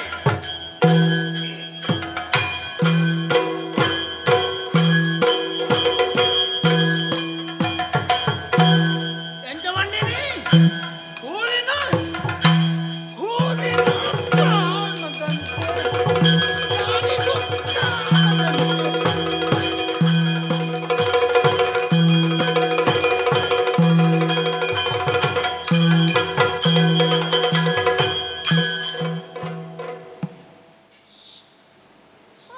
ವೈದ್ಯರಿಗೆ ಕರೆ ಮಾಡ್ಬೇಕು ಮಾರಾಯ ಕರ್ಮ ಇದನ್ನು ಅಲ್ಲಿಗೆ ತಲುಪಿಸುವ ಅಂತ ಹೇಳಿದ್ರೆ ಭಾಷೆಯೂ ಬರುವುದಿಲ್ಲ ಇವ ಹೇಳುವುದು ಅವ್ರಿಗೆ ಗೊತ್ತಾಗ್ಲಿಕ್ಕಿಲ್ಲ ಯಾವುದಕ್ಕೆ ಬಿಡುವುದು ಮತ್ತೊಂದಕ್ಕೆ ಚುಚ್ಚಿಯಾರ ಅವರು ತೀರಂದತ್ತಮ್ಮ ಬಿಲ್ಲಿಯಾನು ದೆರ್ತೊಂದಿತ್ತು ಮತ್ತೇನು ಬಿಲ್ಲದ ಮಿತ್ತು ಬರೊಂದಿತ್ತು ಅಪ್ಪಗೆನ್ನ ಮಂಡೆ ಒಂದು ಯೋಚನೆ ಬತ್ತು ಯಾವುದು ಮದಿಮೆ ಆಪುನೆಡ್ ತುಂಬೆ ಪೊನ್ನು ಈತು ಮಲ್ಲ ಬಿಲ್ಲು ಕೊರಿಯ ನನ್ನ ಮದಿಮೆ ಬುಕ್ಕ ಎತ್ತು ಮಲ್ಲ ಬಿಲ್ಲು ಕೊರುವುದು ಮತ್ತೆ ನೀನು ಹಕ್ಕದಿಕೊಂಡು ಮರಕ್ಕೆ ಹೋಗ್ಬೇಕಷ್ಟೇ ಇಲ್ಲ ಇದರಲ್ಲಿ ಅವರು ಬಾವಿ ನೋಡ್ಬೇಕಷ್ಟೇ ನಮ್ಮ ಒಟ್ಟಾರೆ ಕೊಟ್ರೆ ಇಲ್ಲಗ ಒಂದಿನ ಮದಿಮೆ ಉಂಡು ಅವೇ ಸಮಸ್ಯೆ ಹೌದಪ್ಪ ಮೂಲ ದಿನಾಲ ಒಂದೊಂದು ಬಿಲ್ಲು ಕಂತುಕೊಂಡು ಯಾಂತಾದ್ರು ಸೈಪುಣ್ಯ ಹಾಗಾದ್ರೆ ನಮ್ಮದು ಮರ ಇಟ್ಟೋಳು ಏನಿಲ್ಲ ಅಲ್ಲಿ ನಿಕ್ಕಲ ಕೊರಿಯಾರ್ನಲ್ಲ ಎಂಕ ಬರ್ತಿ ಇರ ಮುಡಿಯ ಬರ್ ನಾನು ಬಡಿಯಾರ ಬಿದ್ದದು ಯಾರಿಗೆ ನೀನು ನನಗೆಂತ ಹೇಳಿದ್ದು ಅವಕಾಶ ಕೊಡ್ತೇನೆ ಅವಕಾಶ ನನಗೆ ನಾನು ಕೊಣ್ಣಕ್ಕೆ ಅಂತ ನನಗೆ ನಿನಗೆ ಧರ್ಮಕ್ಕೆ ಎಷ್ಟು ಬೇಕು ಮಾರೇ ಅವಕಾಶ ಮಕ್ಕಳುಳ್ಳರತ್ತ ಬರ್ತಾನೆ ಇಲ್ಲಿ ಬಾ ನಾನು ಅಷ್ಟು ಸುಲಭದಲ್ಲಿ ಕಳಿಸ್ಲಿಕ್ಕೆ ಆಗುದು ಬರ್ತಿ ಮಾರಿ ಅದು ಬರ್ತಿ ಅವ್ನು ಬೋಪೆ ಅನ್ನತ್ತ ನೀನು ನನಗೆ ಇಲ್ಲಿ ಅವಕಾಶ ಕೊಡುವುದಾ ಅದು ಧ್ಯಾನ ತಿರ್ತನ ನಿಕ್ಕಿತ್ತಲ್ಲ ಯಾರಿಗೆ ಎತ್ತು ಇನ್ನೊಂದು ಅವಕಾಶ ಕೊಟ್ಟ ಅವಕಾಶದಲ್ಲಿ ನನಗೆ ಅವಕಾಶ ಕೊಟ್ಟದ್ದಲ್ಲ ನಿನಗೆ ಕೂಡದೆ ಹೋಗುವುದು ಅಂತ ಹೇಳು ನಿಮ್ಮದು ತೌಳವನಾಡಿನವರದ್ದು ಇದೇ ಆಗುದಿಲ್ಲ ನಮಗೆ ಒಂತ ಮರ್ಯಾದೆ ದೆಪ್ಪೊಚ್ಚಿ ಯಾರಿಗೆ ಒಂಜಿ ಬೆಳೆಯುತ್ತಿರೋ ಯುವ ಪ್ರತಿಭೆ ಪುಣ್ಯಾತ್ಮ ಬುಲೆಪಾಲೆ ಕರ್ತ ಹೊಚ್ಚಿ ಅದು ನಿನಗೆ ಬೇಕು ನಮ್ಮಲ್ಲಿ ಸ್ವಲ್ಪ ನಯ ವಿನಯದಿಂದ ನೀನು ವ್ಯವಹರಿಸಬೇಕು ಅವು ಅಲ್ಪ ತಿಕ್ಕಲಿ ಮಾತೊಂದು ಬರ್ಬೋ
ನಾನು ಆಗಲೇ ಹೇಳಿದ್ದೇನೆ ನನಗೆ ಕುಣಿದ್ರೆ ಮಾತಾಡ್ಲಿಕ್ಕೆ ಆಗುವುದಿಲ್ಲ ಅಂತ ಹಾ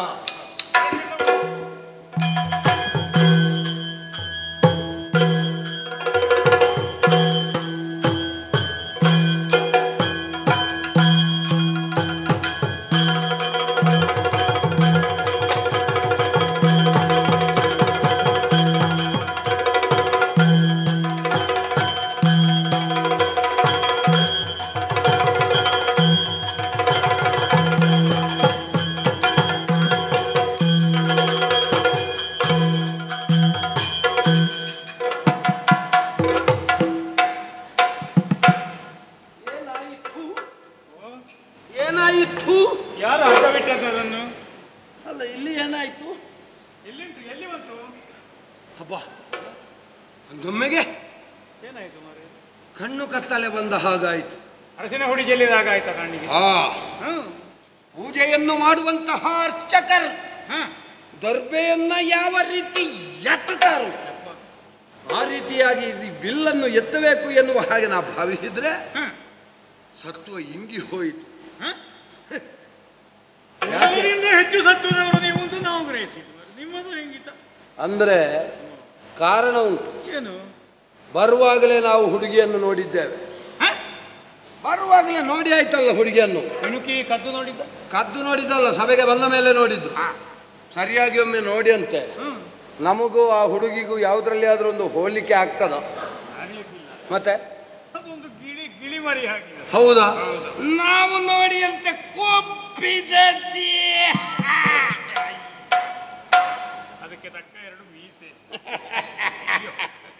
ನಮ್ಮ ಆಳಂಗಕ್ಕೆ, ನಮ್ಮ ವಿಶಾಲವಾದಂತಹ ದೇಹ ಪ್ರಕೃತಿಗೆ, ನಮ್ಮ ಅರ್ಧಚಂದ್ರಾಕೃತಿಯ ಹಣೆಗೆ, ನಮ್ಮದಾದ ನೀಳವಾದಂತಹ ಕಂಗಳಿಗೆ. ಚಂದ್ರಾಕೃತಿಯ ಹಣೆ ಅಲ್ಲ, ಮತ್ತೆ 1.5 ಚಂದ್ರಾಕೃತಿ ಉಂಟಲ್ಲ, ಚಂದ್ರ ಉಂಟಲ್ಲ. ಇಲ್ಲಿ ಚಂದ್ರ ಬೇಕಾದ್ದು. ಚಂದ್ರ ಇದ್ದಾನಲ್ಲ, ಚಂದ್ರ ಇದ್ದ ಅರ್ಧ ಆಗಲಿ ಪೂರ್ತಿ ಆಗಲಿ. ಚಂದ್ರನಿಗೆ 2 ಕಾರ್ಯಕ್ರಮ ಇತ್ತು. ಎಂತದ್ದು ಮಾಡುದು? ಏನ್ ಮಾಡ್ಲಿಕ್ಕೆ ಆಗ್ತದೆ? ಒಂದು ಕಡೆಯಲ್ಲಿ ಅರ್ಧ ಆಗ್ತದೆ, ಮತ್ತೊಂದು ಕಡೆ ಪೂರ್ಣ ಪೂರ್ತಿ ಆಯ್ತು. ಈಗ 2 ಕಡೆಗೆ ಬಂದಿದ್ದಾನಲ್ಲ ಚಂದ್ರ, ಬಿಡಿ. ಅರ್ಧ ಚಂದ್ರಾಕೃತಿಯ ಪಣೆ, ನೀಳವಾದ ನಾಸಿಕ, ಕುರಿ ಹಗ್ಗದಂತಿರುವ ಮೀಸೆ. ಇದಕ್ಕೆಲ್ಲ ಸರಿ ಸಮಾನ ಆ ಹೆಣ್ಣೆ ಅಲ್ಲ. ಚಂದ್ರ 2 ಕಾರ್ಯಕ್ರಮಕ್ಕೂ ಹೋಗ್ತಾನೆ. ಈ ಜನ ಒಂದಕ್ಕೂ ಹೋಗುದಿಲ್ಲ. ಕೆಲವರೆಲ್ಲ ಹೇಳಿಕೆ ಕೊಟ್ಟರು ಹೋಗುದಿಲ್ಲ. ತಪ್ಪಿಸುವುದೇ ಅಂತಲ್ಲ. ಹೋಗಿದ್ದೆ. ಅದು ನೀವೇ ಜನ ಯಾರು ಅನ್ಯರ ವಿಷಯವನ್ನು ನಮ್ಮಲ್ಲಿ ಪ್ರಸ್ತಾಪಿಸ್ತಾ ಇದ್ದಾರೆ. ಇಲ್ಲಿ ಬನ್ನಿ, ನಿಮ್ಮಲ್ಲಿ ಒಂದು ನಾನು ಇದನ್ನೊಂದು ಮುಗಿಸದಿದ್ರೆ ನಾಳೆ ನನಗೆ ಅಪವಾದ ಬರ್ತದೆ. ನನಗೆ ಗೊತ್ತುಂಟು, ಉಳಿದವರು ಹೇಳ್ತಾ ಇದ್ದಾರಲ್ಲ. ಹೇಳುವವರು ಹೇಳಿ. ನಾನೊಂದು ಮಾತನ್ನು ಹೇಳುತ್ತೇನೆ. ಯಾವುದೇ ಕಾರ್ಯಕ್ರಮಕ್ಕೆ ಒಬ್ಬ ನಿರ್ದಿಷ್ಟವಾದಂತ ಒಪ್ಪಿಕೊಂಡಂತಹ ಒಬ್ಬ ವ್ಯಕ್ತಿ ಹೋಗಲೇಬೇಕಾದ ಅನಿವಾರ್ಯತೆಯನ್ನು ಹೊತ್ತವರಲ್ಲಿ ಯಾರು ಹೊತ್ತುಕೊಂಡಿರ್ತಾನೋ ಅಂಥವನಿಗೆ ಆ ಹೊಣೆಗಾರಿಕೆ ಇರ್ತದೆ. ಅದು ಏನು ಎನ್ನುವುದು ಗೊತ್ತಿದ್ದವರಿಗೆ ಗೊತ್ತುಂಟು, ಗೊತ್ತಿಲ್ಲದವರು ಅಪಪ್ರಚಾರ. ನನ್ನಂತವನಿಗೆ ಗೊತ್ತಾಗ್ತದೆ. ಆ ಪ್ರಕರಣವನ್ನು ಎತ್ತಿದ್ದೇ ನೀವು. ಈಗ ನನ್ನಂತವನಿಗೆ ಗೊತ್ತಾಗ್ತದೆ. ಸುಮ್ಮನೆ ಇಲ್ಲಿ ಜಗಳ ಮಾಡಬೇಡಿ. ಜಗಳ ಮಾಡಬಹುದು.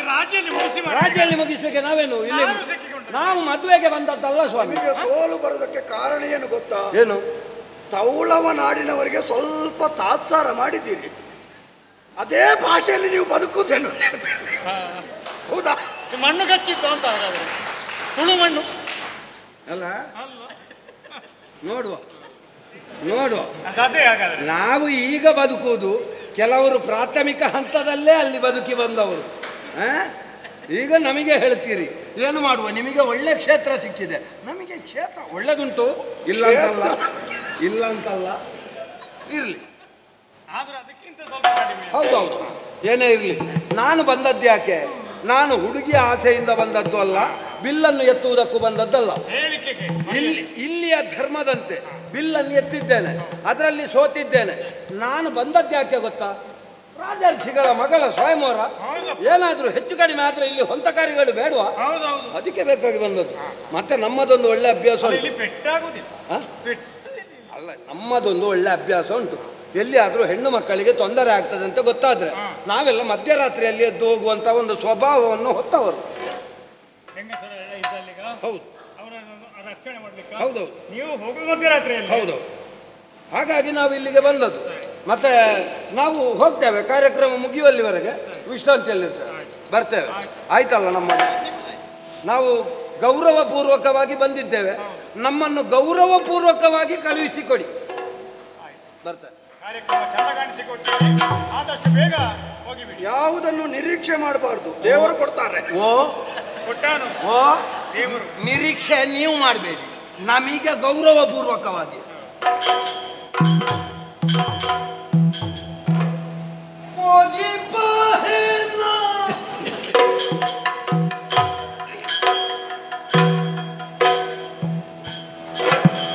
ಕೆಲರು ಧರ್ಮರು ಒಡ್ಡಿ ಹೋದರು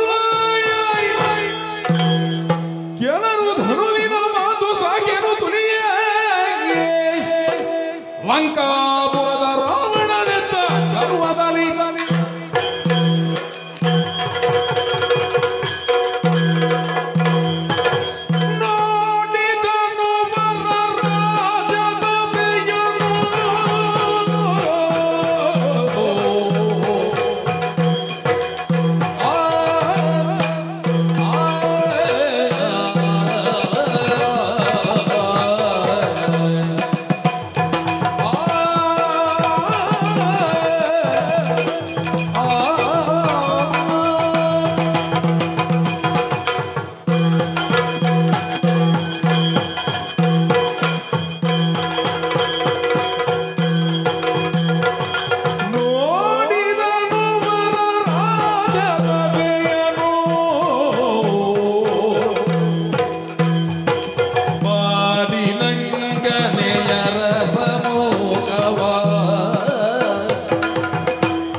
ಧನುಸ್ಸನ್ನು ಎತ್ತುವುದಕ್ಕೆ ಪ್ರಯತ್ನ ಪಟ್ಟರು, ಆದ್ರೆ ಯಾರಿಗೂ ಆಗಲಿಲ್ಲ.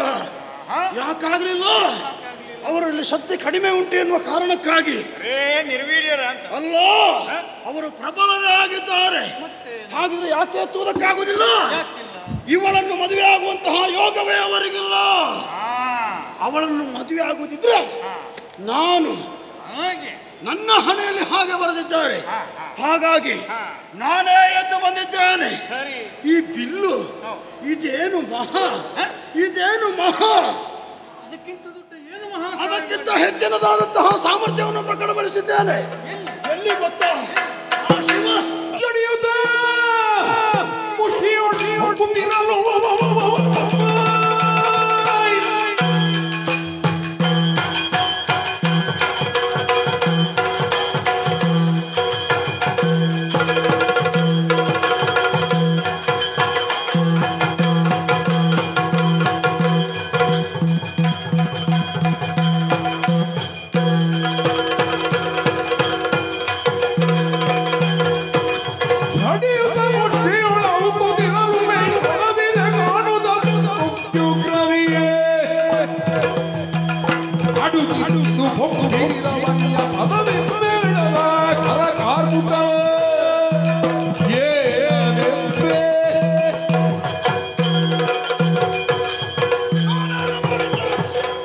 ನನ್ನದಾದಂತಹ ಸಾಹಸದ ಗಾಥೆಗಳು ಒಂದಲ್ಲ ಎರಡಲ್ಲ ಸಾವಿರಾರು ಇದೆ. ಅದನ್ನೇ 100 ಅಲ್ಲ 50 ಹೇಳುವುದಕ್ಕೂ ಸಮಯದ ಅಭಾವ ಉಂಟು. ಇಲ್ಲ, ಒಂದೇ ಒಂದು ಘಟನೆ ನೆನಪಿಸ್ತೇನೆ. ಒಂದು ಸಂದರ್ಭ ಕೈಲಾಸವನ್ನು ಎತ್ತುವುದಕ್ಕೆ ಹೋದೆ. ಆ ಶಿವನ ಕುರಿತಾಗಿ ಸಾಮಗಾನ ಪಾಡಿದ ದೆಸೆಯಿಂದ ಶಿವಾನುಗ್ರಹ ನನ್ನ ಪಾಲಿಗಾಯಿತು. ಮಾತ್ರವಲ್ಲ, ಇದು ಎಂಥದು?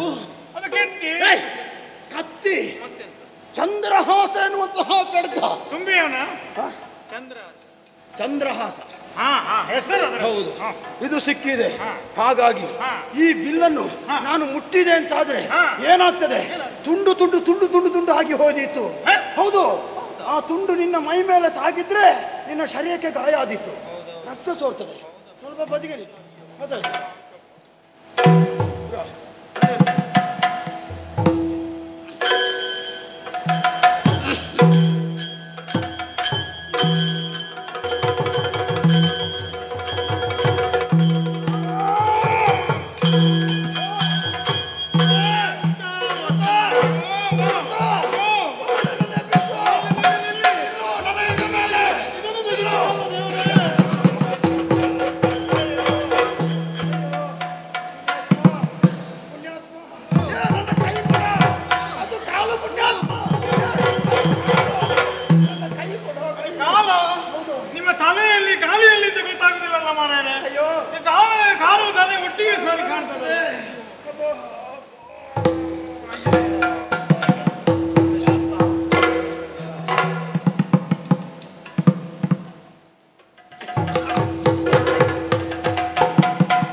ನೀನು ಒಬ್ಬ ಎತ್ತಿದ್ಯಲ್ಲ. ತಲೆ ಉಂಟೆಷ್ಟು 10 20 ಕೈಗಳು ಬೇರೆ.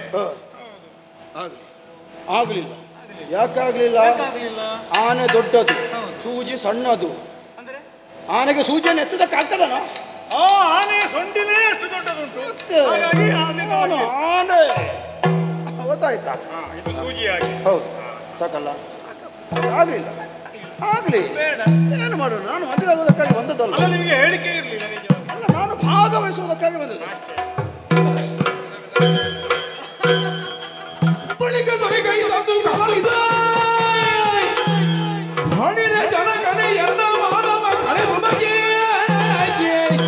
ಜಾನಕಿಯನು ಒಯ್ಯುವೆನು ಅಳವಿನವಿ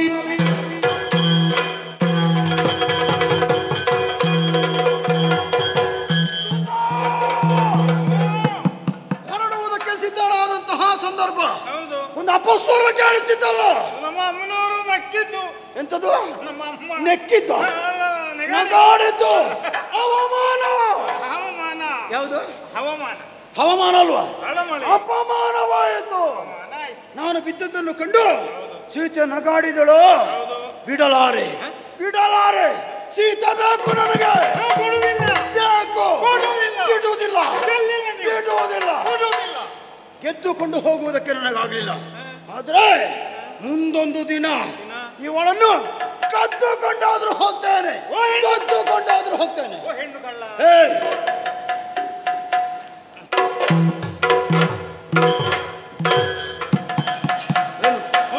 ಹೋಗುದು. ನಿಮ್ಮದು ಬೇಡವಾ? ಯಾವುದು? ಎತ್ತಿ ಮತ್ತೆ ಯಾವುದು? ಎತ್ತಿಯ ಕೊಡು. ತಿರುಗಿಸಿಕೊಡು. ಹೇಗೆ ಹಿಡಿಯುದು ನನಗೊತ್ತುಂಟು. ಇದು ಹೀಗೆ ಸುಮ್ಮನೆ ನೀವು ಇಲ್ಲಿ ಬಿಟ್ಟದಲ್ಲ, ನೆನಪಿಲ್ಲದೆ ಅಲ್ಲ. ಇದನ್ನು ಈಗ ಬಿಟ್ಟು ಹೋಗಿ ಆ ಕಡೆಯಿಂದ ಹೋಗಿ ಮತ್ತೊಮ್ಮೆ ಇಲ್ಲಿಗೆ ಬರಬಹುದು ಅಂತ ಅಲ್ಲ. ಕೊಡುವುದಿಲ್ಲ, ಬಿಡುವುದಿಲ್ಲ, ಎಲ್ಲಿಲ್ಲ ನೀವು ಕೊಡುವುದಿಲ್ಲ.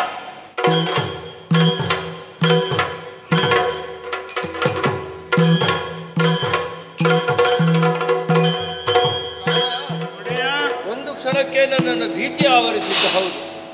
ರಂಪಾಟಕ್ಕೆ ಗೂಢತನದ ವ್ಯವಹಾರನೆ ತೋರಿದಂತ ಇವಾಗ ಗೆದ್ದು ಬಿಟ್ಟಾರೆ. ದೇವರು ದೊಡ್ಡವನು.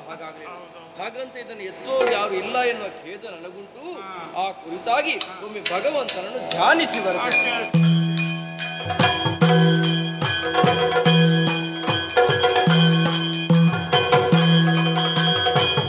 ವಾಲೆಯನು ಗಂಡು ಮುನಿಪಾಲದ ಗರುಡದಲ್ಲಿ ಶ್ರೀಲೋಲ ರಾಮನೊಡನಿಂದ ಈ ತೆರದಿ ಇನಕುಲೇಶ ಬಾಲ ರಾಮವನ ಜಲೋಚನ ಇನಕುಲೇಶ ಬಾಲ ರಾಮವನ ಜಲೋಚನ ವಿನಯವೆಂದ ಮಿಥಿಲಪುರಕ್ಕೆ ಹೋಗಬೇಕೆನ ಜನಕರಾಯ ತಾನು ಮಾಡ್ಬನೊಂದು ಮದುವೆಯ ಮನುಮಧಾರಿ ಧನುವ ನೋಡಬಹುದು ಬಾಲಕ ಇನಕುಲೇಶ ಬಾಲ ರಾಮ ವನ ಜಲೋಚನ ವನ ಜಲೋಚನ.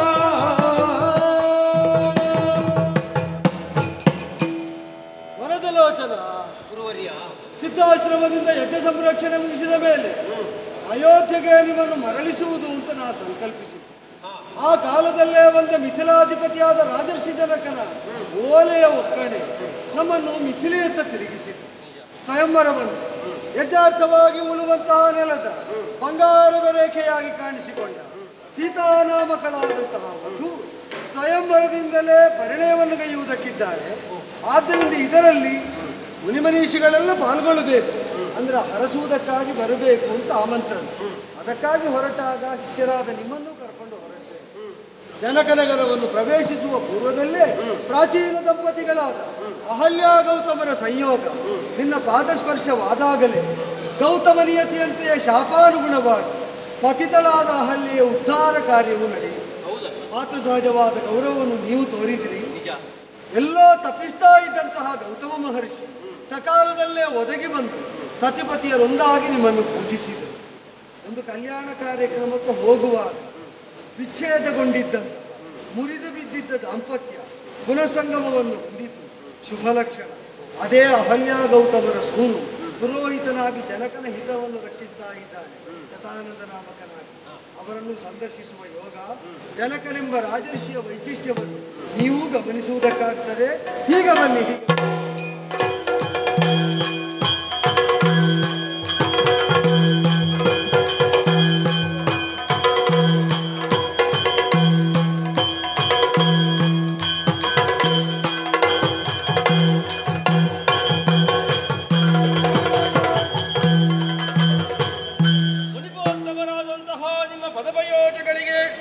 ನೆಚ್ಚೆನ್ನುತ್ತಿದ್ದೇನೆ. ಕೀರ್ತಿ ಇನ್ನಷ್ಟು ವಿಸ್ತಾರ. ಉಚಿತಾಸನವನ್ನು ನೀಡಿ ಬೇಕಾದ ಸತ್ಕಾರಗಳನ್ನು ಮಾಡಿದ್ದಾರೆ. ಸಂತೋಷ ಸಂತೋಷ. ನೀವೊಬ್ಬರೇ ಅಲ್ಲ, ನಿಮ್ಮ ಜೊತೆ ಈಗಲೂ ಬಾಲರು ಕಾಣುತ್ತಾ ಇದ್ದಾರೆ. ಹೌದು. ವಿಶಿಷ್ಟ ಪ್ರಭೆಯಿಂದ ಕಂಗೊಳಿಸುತ್ತಿರುವಂತಹ ಇವರು ಯಾರು? ಸೂರ್ಯವಂಶೀಯರು. ಸೂರ್ಯವಂಶೀಯರು? ಹೌದು. ಹೆಸರು? ಇವನು ರಾಮಾಭಿಧಾನವನ್ನು ಹೊಂದಿದ ದಾಶರಥ. ಕೌಸಲ್ಯಾನಂದವರ್ಧನ. ಅವನು ಸೌಮಿತ್ರಿಯಾದಂತಹ ಲಕ್ಷ್ಮಣ. ಅವನು ದಾಶರಥಿ. ದೇವನಿರ್ಮಿತವಾದ ಪಾಯಸದ ಫಲಿತವಾಗಿ ಪುತ್ರವಿಹೀನನಾದಂತಹ ದಶರಥ ಭೂಪತಿಗೆ ಉದಿಸಿ ನಿಂತ 4 ಕುಮಾರರಲ್ಲಿ ಉಭಯರಿವರು ದೋಷಮಾನಸಿಗನ ಮಗಳ ಸ್ವಯಂವರದ ಸಿದ್ಧತೆಯಲ್ಲಿದ್ದವರು. ಕೇಳಿಬಲ್ಲೆ ನಾನು. ಆಮಂತ್ರಣ ಲಭ್ಯವಾದಾಗ ಬಂದು ನಿನ್ನನ್ನು ಕಂಡು ಹರಸಿ ಹೋಗುವ ಅಂತ ಬಂದದ್ದು.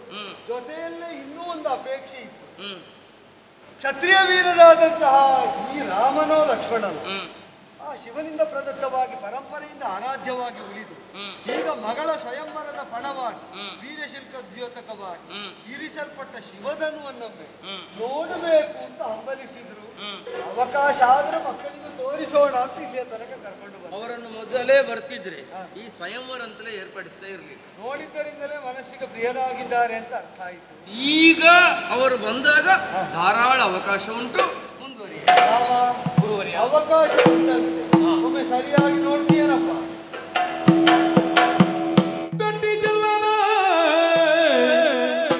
ಉಟ್ಟನೋ ಹಿಗ್ಗಟ್ಟು ಕೆಟಾರಿಯನಾಥನೋ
ಹಾಗಾಗಿ ಮೊತ್ತ ಮೊದಲಾಗಿ ನಿಮ್ಮ ಆಶೀರ್ವಾದವನ್ನು ಯಾಚಿಸುತ್ತಾ ಇದ್ದೆ. ಯಶಸ್ಸು ನಿನ್ನನ್ನು ಅನವರತ ಹಿಂಬಾಲಿಸಲಿ.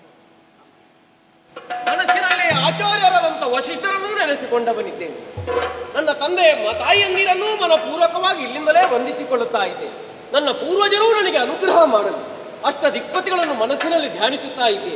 ಪೂಜೆಗಾಗಿ ಇರಿಸಿದಂಥ ಶಿವಧನುಸು ಪ್ರಭು ಪರಮೇಶ್ವರನನ್ನು ನಮಸ್ಕರಿಸುತ್ತಾ ಗುರುಗಳು ಸೂಚಿಸಿದ ಹಾಗೆ ಮಾಡುವ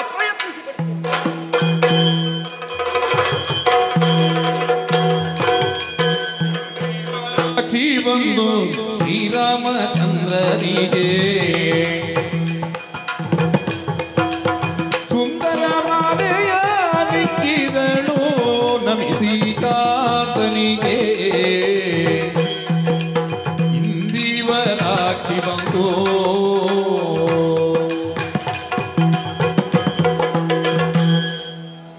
ರಾಜರ್ಷೆ ಮಹರ್ಷಿ, ನಡೆದಂತಹ ವಿಸ್ಮಯಾವಹವಾದ ವಿದ್ಯಮಾನ, ಆ ವಿಶಿಷ್ಟವಾದಂತಹ ರಥದಲ್ಲಿ ಅದೆಷ್ಟೋ ಸಾವಿರ ಮಂದಿಗಳಿಂದ ತಳ್ಳಲ್ಪಟ್ಟು ತಂದಿರಿಸಿದಂತಹ ಆ ಶಿವಧನುಸ್ಸು ಒಂದು ಕಾಲದಲ್ಲಿ ದೇವಾಸುರ ಸಂಗ್ರಾಮ ಕಳೆದ ಮೇಲೆ ಹರಿಹರರ ಪರೀಕ್ಷಾರ್ಥವಾಗಿ ವಿಶ್ವಕರ್ಮನಿಂದ ನಿರ್ಮಿತವಾದ ಧನುಸ್ಸು ಸಲೀಲವಾಗಿ ಅವನು ಎತ್ತಿ ಹೆದೇರಿಸುವ ಕಾಲದಲ್ಲಿ ಮಧ್ಯದಲ್ಲೇ ತುಂಡರಿಸಲ್ಪಟ್ಟು ಸೀತಾದೇವಿಯೇ ವರ್ಣ ಮಾಡಿದ ಒಂದು ಕಲ್ಯಾಣ ಕಾರ್ಯಕ್ರಮ ಲೋಕಕ್ಕೂ ಮಾಂಗಲ್ಯದ ಬದ್ಧತೆಯನ್ನು ಒದಗಿಸಿ ಅಲ್ಲಿಗೂ ಒಳಿತನ್ನೇ ಉಂಟು ಮಾಡ್ತದೆ ಅಂತಾದರೆ ಅದನ್ನು ಸಜ್ಜನರಾದವರು ಸಾತ್ವಿಕರಾದವರು ಅನುಮೋದಿಸಲೇಬೇಕು.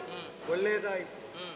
ಯಜ್ಞ ಸಂಭವೆ ಒಂದರ್ಥದಲ್ಲಿ, ಅಂದರೆ ಯಜ್ಞಾರ್ಥವಾಗಿ ನೀನು ಉತ್ತ ನೆಲದಿಂದ ಉದಿಸಿದಂತಹ ಸೀತಾದೇವಿ, ಅವನೂ ಯಜ್ಞ ಸಂಭವ, ಯಜ್ಞದಲ್ಲಿ ಉದಿಸಿದಂತಹ ದೇವನಿರ್ಮಿತವಾದ ಪಾಯಸದ ಫಲಿತ ರೂಪನ ಅವರೊಂದಾದದ್ದು ಲೋಕಕ್ಕೆ ಒಳಿತನ್ನೇ ಮಾಡುತ್ತದೆ.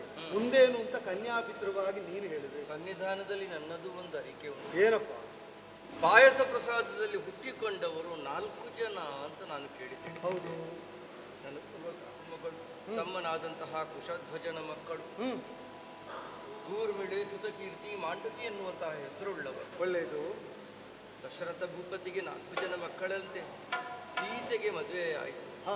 ಉಳಿದವರಿಗೂ ಕೂಡ ಈ ಮಕ್ಕಳನ್ನೇ ಮದುವೆಯಾಗುವರೆ ಅವನ ಒಪ್ಪಿಗೆಯನ್ನು ಪಡೆದು ವಿಜೃಂಭಣೆಯಿಂದ ಕಲ್ಯಾಣ ಮಹೋತ್ಸವ ಆಗುವಂತೆ ಒಂದು ಆಶೀರ್ವಾದವನ್ನು. ಒಂದೇ ನಕ್ಷತ್ರಗಳ ಅಂತರದಲ್ಲಿ ಉದಿಸಿದ 4 ಬಾಲರು ಎಲ್ಲರೂ ವಿವಾಹ ಯೋಗ್ಯರೇ ಹೌದು. ಸರಿ.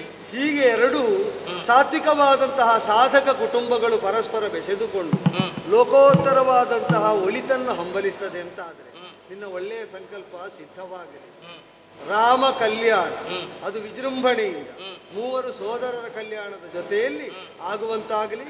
ಸಾಕೇತಕ್ಕೆ ವಸಿಷ್ಠರನ್ನೊಳಗೊಂಡಂತೆ ದಿಬ್ಬಣ ಬರುವುದಕ್ಕಾಗಿ ಓಲೆ ಬರಿಸು. ವಿವಾಹದ ಸಿದ್ಧತೆ ಆರಂಭ. ಪ್ರತೀಕ್ಷೆಯಲ್ಲಿರುವೋಣ. ಆಗಲಿ ಆಗಲಿ.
ಹರಿತಂದ ಸುದ್ದಿ ಸುಲಭನಾಮಕವಾದಂತಹ ಶಿವಧನುಸ್ಸು ಜನಕನ ಅರಮನೆಯಲ್ಲಿ ಒಬ್ಬ ಕ್ಷಾತ್ರನಿಂದಲಾಗಿ ಭಂಗಿಸಲ್ಪಟ್ಟಿತು.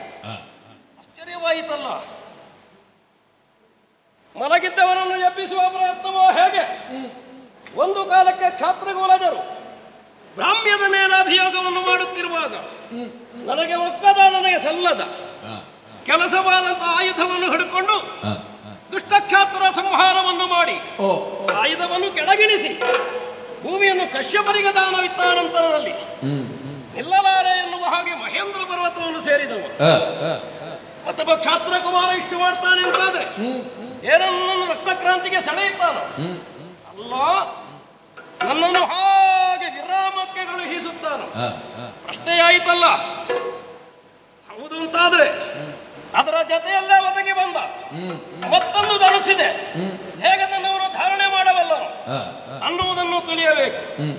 ಎತ್ತಿದನಿಂದಾದರೆ ನಮ್ಮಲ್ಲಿರುವುದನ್ನು ಕೊಡೋಣ, ವಿರೋಧವಾಗಿ ನೋಡೋದಾರೆ ಮತ್ತವನಿಗೆ ಸರಿಯಾದಂತಹ ಶಿಕ್ಷೆ ಅಷ್ಟನ್ನು ಕೊಡುವ ಉದ್ದೇಶದಿಂದ ಅನುಧಾರಣೆಯನ್ನು ಮಾಡಿ ಅವ ಸಾಗುತ್ತಿರುವ ಪಥಕ್ಕೆ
ಸಾಕೇತಪುರದತ್ತ ನಾವೆಲ್ಲರೂ ಸಾಗುತ್ತಾ ಇರುವಂತಹ ಕಾಲದಲ್ಲಿ ಪಕ್ಕನೆ ನೋಡಿದರೆ ಉತ್ಪಾತ ಪಿಂಡಗಳ ಹಾಗೆ ಒಮ್ಮೆಲೆ ಆ ಕಡೆ ಈ ಕಡೆಯಿಂದಲಾಗಿ ಮೃಗ ಪಕ್ಷಿಗಳೆಲ್ಲ ಚೆಲ್ಲಾಪಿಲ್ಲಾಗಿ ಓಡಾಡುತ್ತಾ ಉಂಟು. ಉಲ್ಕಾಪಾತವಾದಾಗ ಅನುಭವ ಆಗುತ್ತಾ ಇದೆ. ನೋಡುತ್ತಿದ್ರೆ ನಮ್ಮ ಮುಂಭಾಗದಲ್ಲಿ ಪ್ರತ್ಯಕ್ಷರಾಗಿ ಬಿಟ್ಟವರು. ಯಾರು ನೀವು? ಎಲ್ಲಿಂದ ಬಂದವ? ಚೋರನು?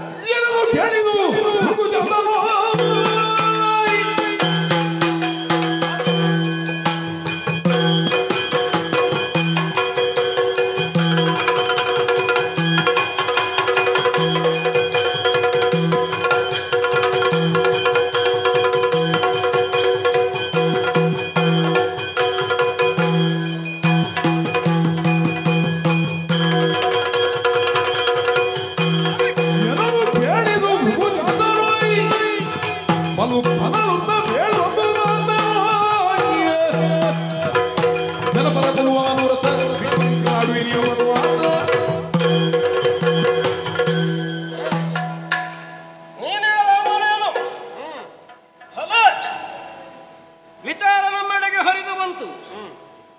ಜನಕರ ಅರಮನೆಯಲ್ಲಿ ನಿಕ್ಷೇಪವಾಗಿದ್ದಂತಹ ಶಿವಧನುಸ್ಸನ್ನು ಬಾಗಿಸುವುದ ಭಂಗಿಸಿ ವಿಜೃಂಭಿಸಿದವನು ನೀನು ಎನ್ನುವ ಹಾಗೆ ನಡೆದಾಡುವ ರಾಮ ನೀನು.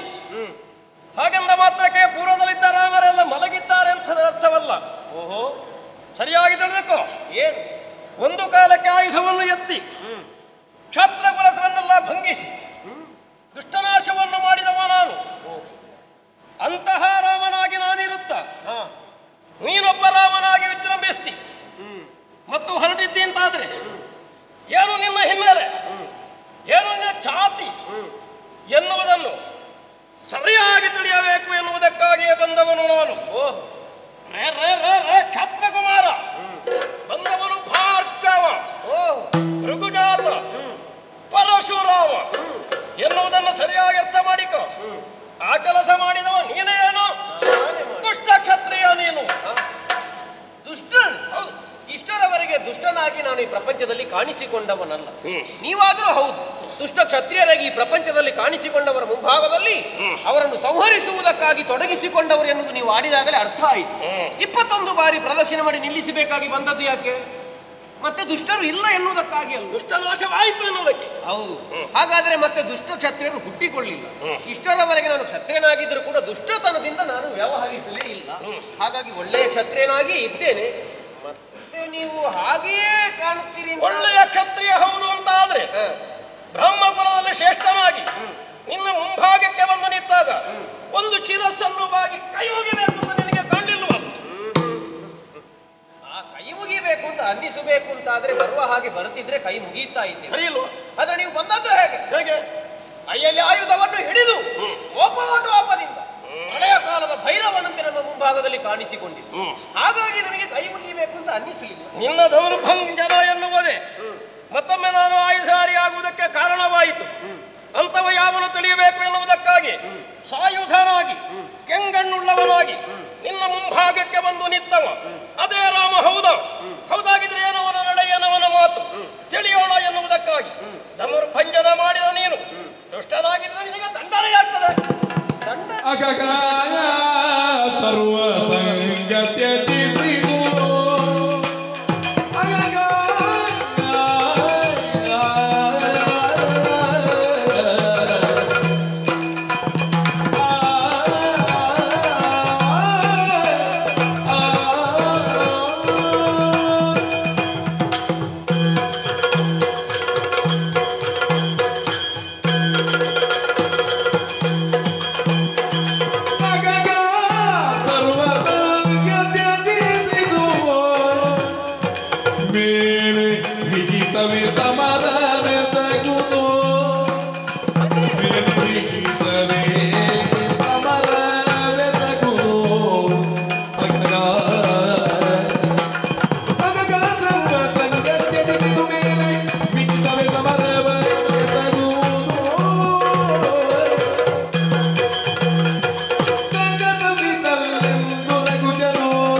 ನೀವು ಮುಂದೆ ಬರ್ತಾ ಉಂಟು ನಿನ್ನಲ್ಲಿ. ಅದೇ ಹೌದು ಅಂತಾದ್ರೆ ನಾನು ನಿಮ್ಮಲ್ಲಿ ಕೇಳಬೇಕಾಗುತ್ತೆ. ಏನು? ಯಾವುದು ಬೇಡ ಅಂತ ಎಲ್ಲವನ್ನು ತ್ಯಜಿಸಿದಂತ ನೀವೀಗ ಮತ್ತೆ ಶಿಕ್ಷಿಸುವುದಕ್ಕಾಗಿ ಆಯುಧವನ್ನೇ ಕೈಗೆ ಎತ್ತಿಕೊಂಡಿರಿ ಅಂತಾದ್ರೆ ಏನು ಇದರ ಅರ್ಥ? ಏನು? ಮತ್ತೆ ಮತ್ತೆ ನೀವು ಅದೇ ಕಾರ್ಯದಲ್ಲಿ ನಿಮ್ಮನ್ನು ನೀವು ತೊಡಗಿಸಿಕೊಂಡ ಹಾಗಾಗಿ ದೌಷ್ಟ್ಯ ಕಂಡು ಬಂದಾಗ ಮಾತ್ರ ಏನು? ನಾವು ದೌಷ್ಟ್ಯಕ್ಕಾಗಿ ಎಲ್ಲಿಯೂ ಯಾವುದನ್ನು ಮಾಡಿದವರಲ್ಲ. ನಾವು ಶಿವಧನುಸ್ಸನ್ನು ನೋಡಿದ್ದು ಹೌದು, ಅದನ್ನು ಹೆದೆಯೇರಿಸುವುದಕ್ಕೆ ತೊಡಗಿಸಿಕೊಂಡದ್ದು ಹೌದು. ಅದಾಗಿ ಅದು ವಂಜನಗೊಂಡಿದ್ದು. ಹಾಗಾಗಿ ನಾನಾಗಿ ಮುರಿಬೇಕು ಅಂತ ಹೊರಟದಲ್ಲ. ಮುರಿಬೇಕೆ ಹೌದು ಅಂತಾದ್ರೆ ಮುರಿದಾಗ ಬಂದು ಕೇಳುವುದಕ್ಕಾಗಿ ಪ್ರಭು ಪರಮೇಶ್ವರ ದೇವರಾದ್ರೂ ಬರಬೇಕಾಗಿ ಎಲ್ಲರೂ ಆಶೀರ್ವಾದವಿದ್ರು, ಅನುಗ್ರಹ ಮಾಡಿದ್ರು. ಹಾಗಾಗಿ ಸೀತಾ ಕಲ್ಯಾಣ ಆಗಿ ನಾವು ನಮ್ಮತ್ತ ಸಾಗುತ್ತಾ ಇರುವಾಗ ನೀವು ನಮ್ಮನ್ನು ಶಿಕ್ಷಿಸುವುದಕ್ಕೆ ಬರ್ತಾ ಇದ್ದೀರಲ್ಲ. ನಿಮ್ಮಂತವರಿಗೆ ಇದು ಭೂಷಣವಲ್ಲ. ನೀವು ಶಿಕ್ಷಿಸುವುದಕ್ಕೆ ಹೊರಡುವುದು ಸರಿಯಲ್ಲ.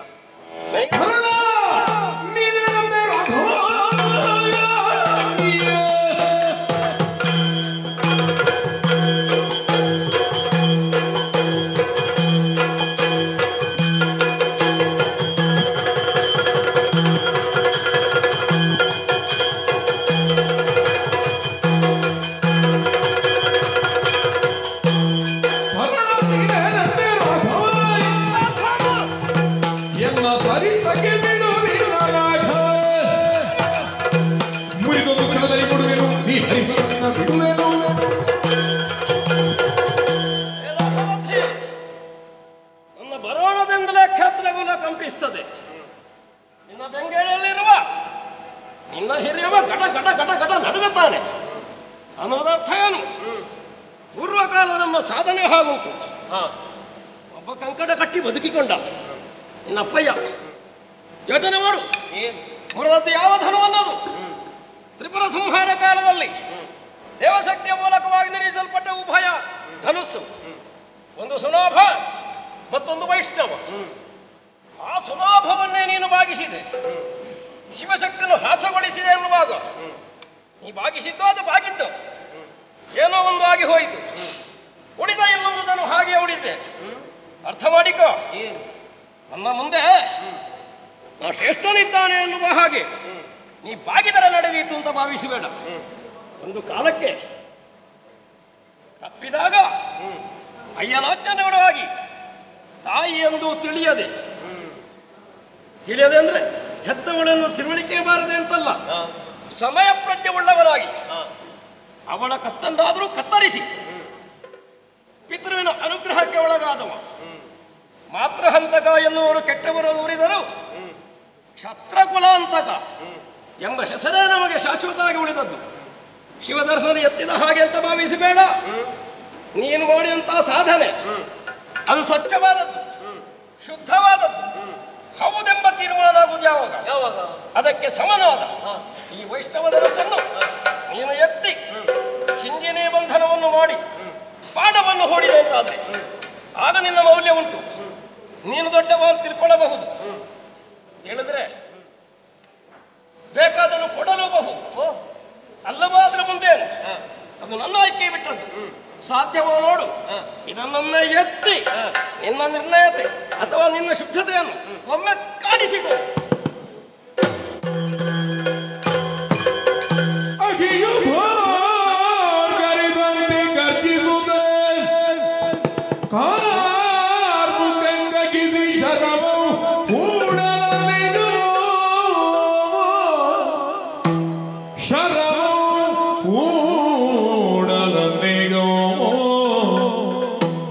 ಜಮದಗ್ನಿ ಭೃಗಿಣ ಕಂಡಿವ ಕ್ಷೀಣಬಲನಲ್ಲ, ಜಮದಗ್ನಿ ಭೃಗಿಣ ಕಂಡಿವ ಕ್ಷೀಣಬಲನಲ್ಲ, ಅವತಾರ ಪುರುಷನೆಂದಿರುತ್ತ ಮನದಿಗೆ ಅವತಾರ ಪುರುಷನೆಂದಿರುತ್ತ ಮನದಿಗೆ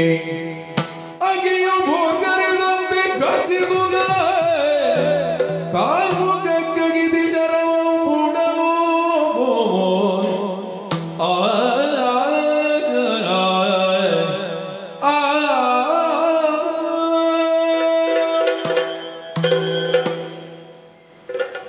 ರೋಷವೆತ್ತಂತ ಅಹಿಯೇತಾನು ಹೆಡೆ ಎತ್ತಿ ಮುಸುಗುಟ್ಟಿದ ಹಾಗೆ ಧನುಸನ್ನು ನಾನು ಮುಂದೆ ಚಾಚಿದಾಕ್ಷಣ ಸೆಳೆದು ಕಣ್ಣು ರೆಪ್ಪೆ ಮುಚ್ಚಿ ತೆರೆಯುವುದರೊಳಗೆ ಹಿಂದಿನೇ ಬಂಧನವನ್ನು ಮಾಡಿ ನಾಲಾಟವೊಂದನ್ನು ತೆಗೆದು ಗುರಿ ಇರಿಸಿದನಲ್ಲ. ಸಾಮಾನ್ಯದಲ್ಲ, ಕರೆಗೆಳೆದ ಅವತಾರಿಕ ಎನ್ನುವುದು ನಿರ್ಣಯ. ನಿರ್ಣಯ ಆದ ಮೇಲೆ ನೋಯೇನು. ಅಯ್ಯಾ ನಮೋ ನಮಃ ನಮೋ ನಮಃ. ದಾಶರಥಿ ನೀನು ದಶರಥನಂದನ ಕ್ಷಾತ್ರ ಎನ್ನುವಷ್ಟನ್ನೇ ನಾನು ಭಾವಿಸಿ ಒಳ ಮನಸ್ಸಾಡುತ್ತಿತ್ತು. ಶಿವಧನಸ್ಸನ್ನು ಭಾಗಿಸಬೇಕಾದ್ರೆ ಸಾಮಾನ್ಯನಲ್ಲ, ಶಿವಾನುಗ್ರಹವನ್ನು ಹೊಂದಿದವನು ಎನ್ನುವ ಹಾಗೆ ಸ್ಪಷ್ಟಪಡಿಸಿದೆ. ಬಾಣವನ್ನು ಹೂಡುವುದಕ್ಕೆತ್ತಿದೆಯಲ್ಲ, ಹೌದು ಗೊಂಡೆ ನೀನು. ನಿನ್ನ ಕೈಯಲ್ಲಿರುವುದು ಬರೇ ಬಿಲ್ ಬಿಲ್ ಅಲ್ಲ, ಓ ದಂಡ. ಎತ್ತಿ ಬಾಣ ಹೂಡುವುದಕ್ಕೆ ತೊಡಗಿದ್ರೆ ನಿಜ, ಅದಕ್ಕೆ ದಂಡ ಕೊಡಲೇಬೇಕಲ್ವೋ? ಈಗ ಲಕ್ಷ್ಯ ಹಿಡಿದಿದ್ದೇನೆ, ಉಪಶಮನ ಆಗಲೇಬೇಕು. ಸರಿ, ನೀ ಕೇಳಬೇಕಾಗಿಲ್ಲ. ನನ್ನ ಬದುಕಿನಲ್ಲಿ ಎರಡು ವಿಶೇಷವನ್ನು ಅರ್ಪಿಸಿಕೊಂಡವ. ಒಂದು ಸಾಧನೆಯಿಂದ ಇಚ್ಛಾಗಮನ, ಮತ್ತೊಂದು ತಪಸ್ಸಿನ ಬಲವಾಗಿ ಶ್ರೇಷ್ಠವಾದಂತಹ ಪುಣ್ಯಲೋಕ. ಇಚ್ಛಾಗಮನವನ್ನು ನಿನಗೆ ನಾನು ಕೊಡುವುದಕ್ಕಾಗುವುದಿಲ್ಲ. ದರಿದ್ರಿಯನ್ನು ಗೆದ್ದು ಕಶ್ಯಪರಿಗೆ ದಾನ ಮಾಡುವ ಕಾಲಕ್ಕೆ ದಾನವಿತ್ತ ಭೂಮಿಯಲ್ಲಿ ನೀ ರಾತ್ರಿನೆಲ್ಲ ಕೂಡ ದೂತವರು ಆಡಿದ್ದಾರೆ. ಮಹೇಂದ್ರ ಹೋಗಬೇಕು ಅಂತಾದ್ರೆ ಆ ಇಚ್ಛಾಗಮನ ಬೇಕು. ಅದನ್ನು ಹಾಗೆಯೇ ಬಿಡು. ತಪಸ್ಸಿನ ಬಲವಾದಂತಹ ಪುಣ್ಯಲೋಕವನ್ನು ನಿನ್ನ ಬಾಣದಿಂದ ಸೆಳೆದುಕೋ.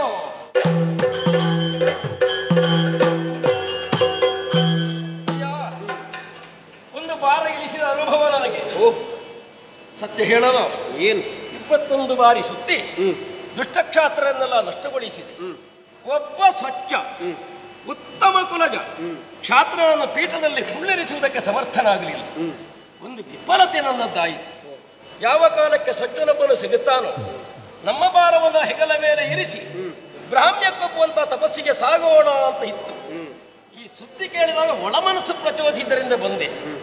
ಸರಿ, ನಾನು ಯಾವ ನಿರ್ಣಯವನ್ನು ಅರ್ಧಕ್ಕೆ ಕೈಬಿಟ್ಟೇನೋ ಅದನ್ನು ಮತ್ತೆ ಮುಂದುವರಿಸಿ ಲೋಕಕ್ಕೆ ಕ್ಷಾತ್ರ ತೇಜಸ್ಸನ್ನು ವಿಜೃಂಭಿಸುವ ಮೂಲಕವಾಗಿ ಸರ್ವವರ್ಣೀಯರಿಗೂ ಒಂದು ಉತ್ತಮವಾದಂತಹ ಬದುಕನ್ನು ನೀನು ಕೊಡಬಲ್ಲೆ ಎಂಬ ನಿರ್ಣಯ ನನಗಾಯಿತು. ಅದು ನನ್ನ ತಪಸ್ಸಿನ ಸಕಲ ಪುಣ್ಯ ಫಲವನ್ನು ಬಾಣದಿಂದ ಸೆಳೆದ ಮೇಲೆ ಮತ್ತೊಮ್ಮೆ ಧಾರಾದತ್ತವಾಗಿ ಒದಗಿಸಿದ್ದೇನೆ. ನೀನು ನಾನೇ, ನಾನು ನೀನೆ ಎನ್ನುವುದು ನಿರ್ಣಯವಾಯಿತು. ಸರಿ ಸರಿ, ನಿನ್ನ ಮಂಗಳಮಯ ಮಹೋತ್ಸವ ಗಮನ ಮುಂದಾಗಲಿ, ನಿಮಗೆಲ್ಲರಿಗೂ ಶುಭವಾಗಲಿ. ನಾನು ಮಹೇಂದ್ರಾತರಾದ ಸಾಗುತ್ತೇನೆ. ನಾವು ಸಾಗಬೇಕಾದ ಸಾಕೇದ ದತ್ತ ಹೀಗೆ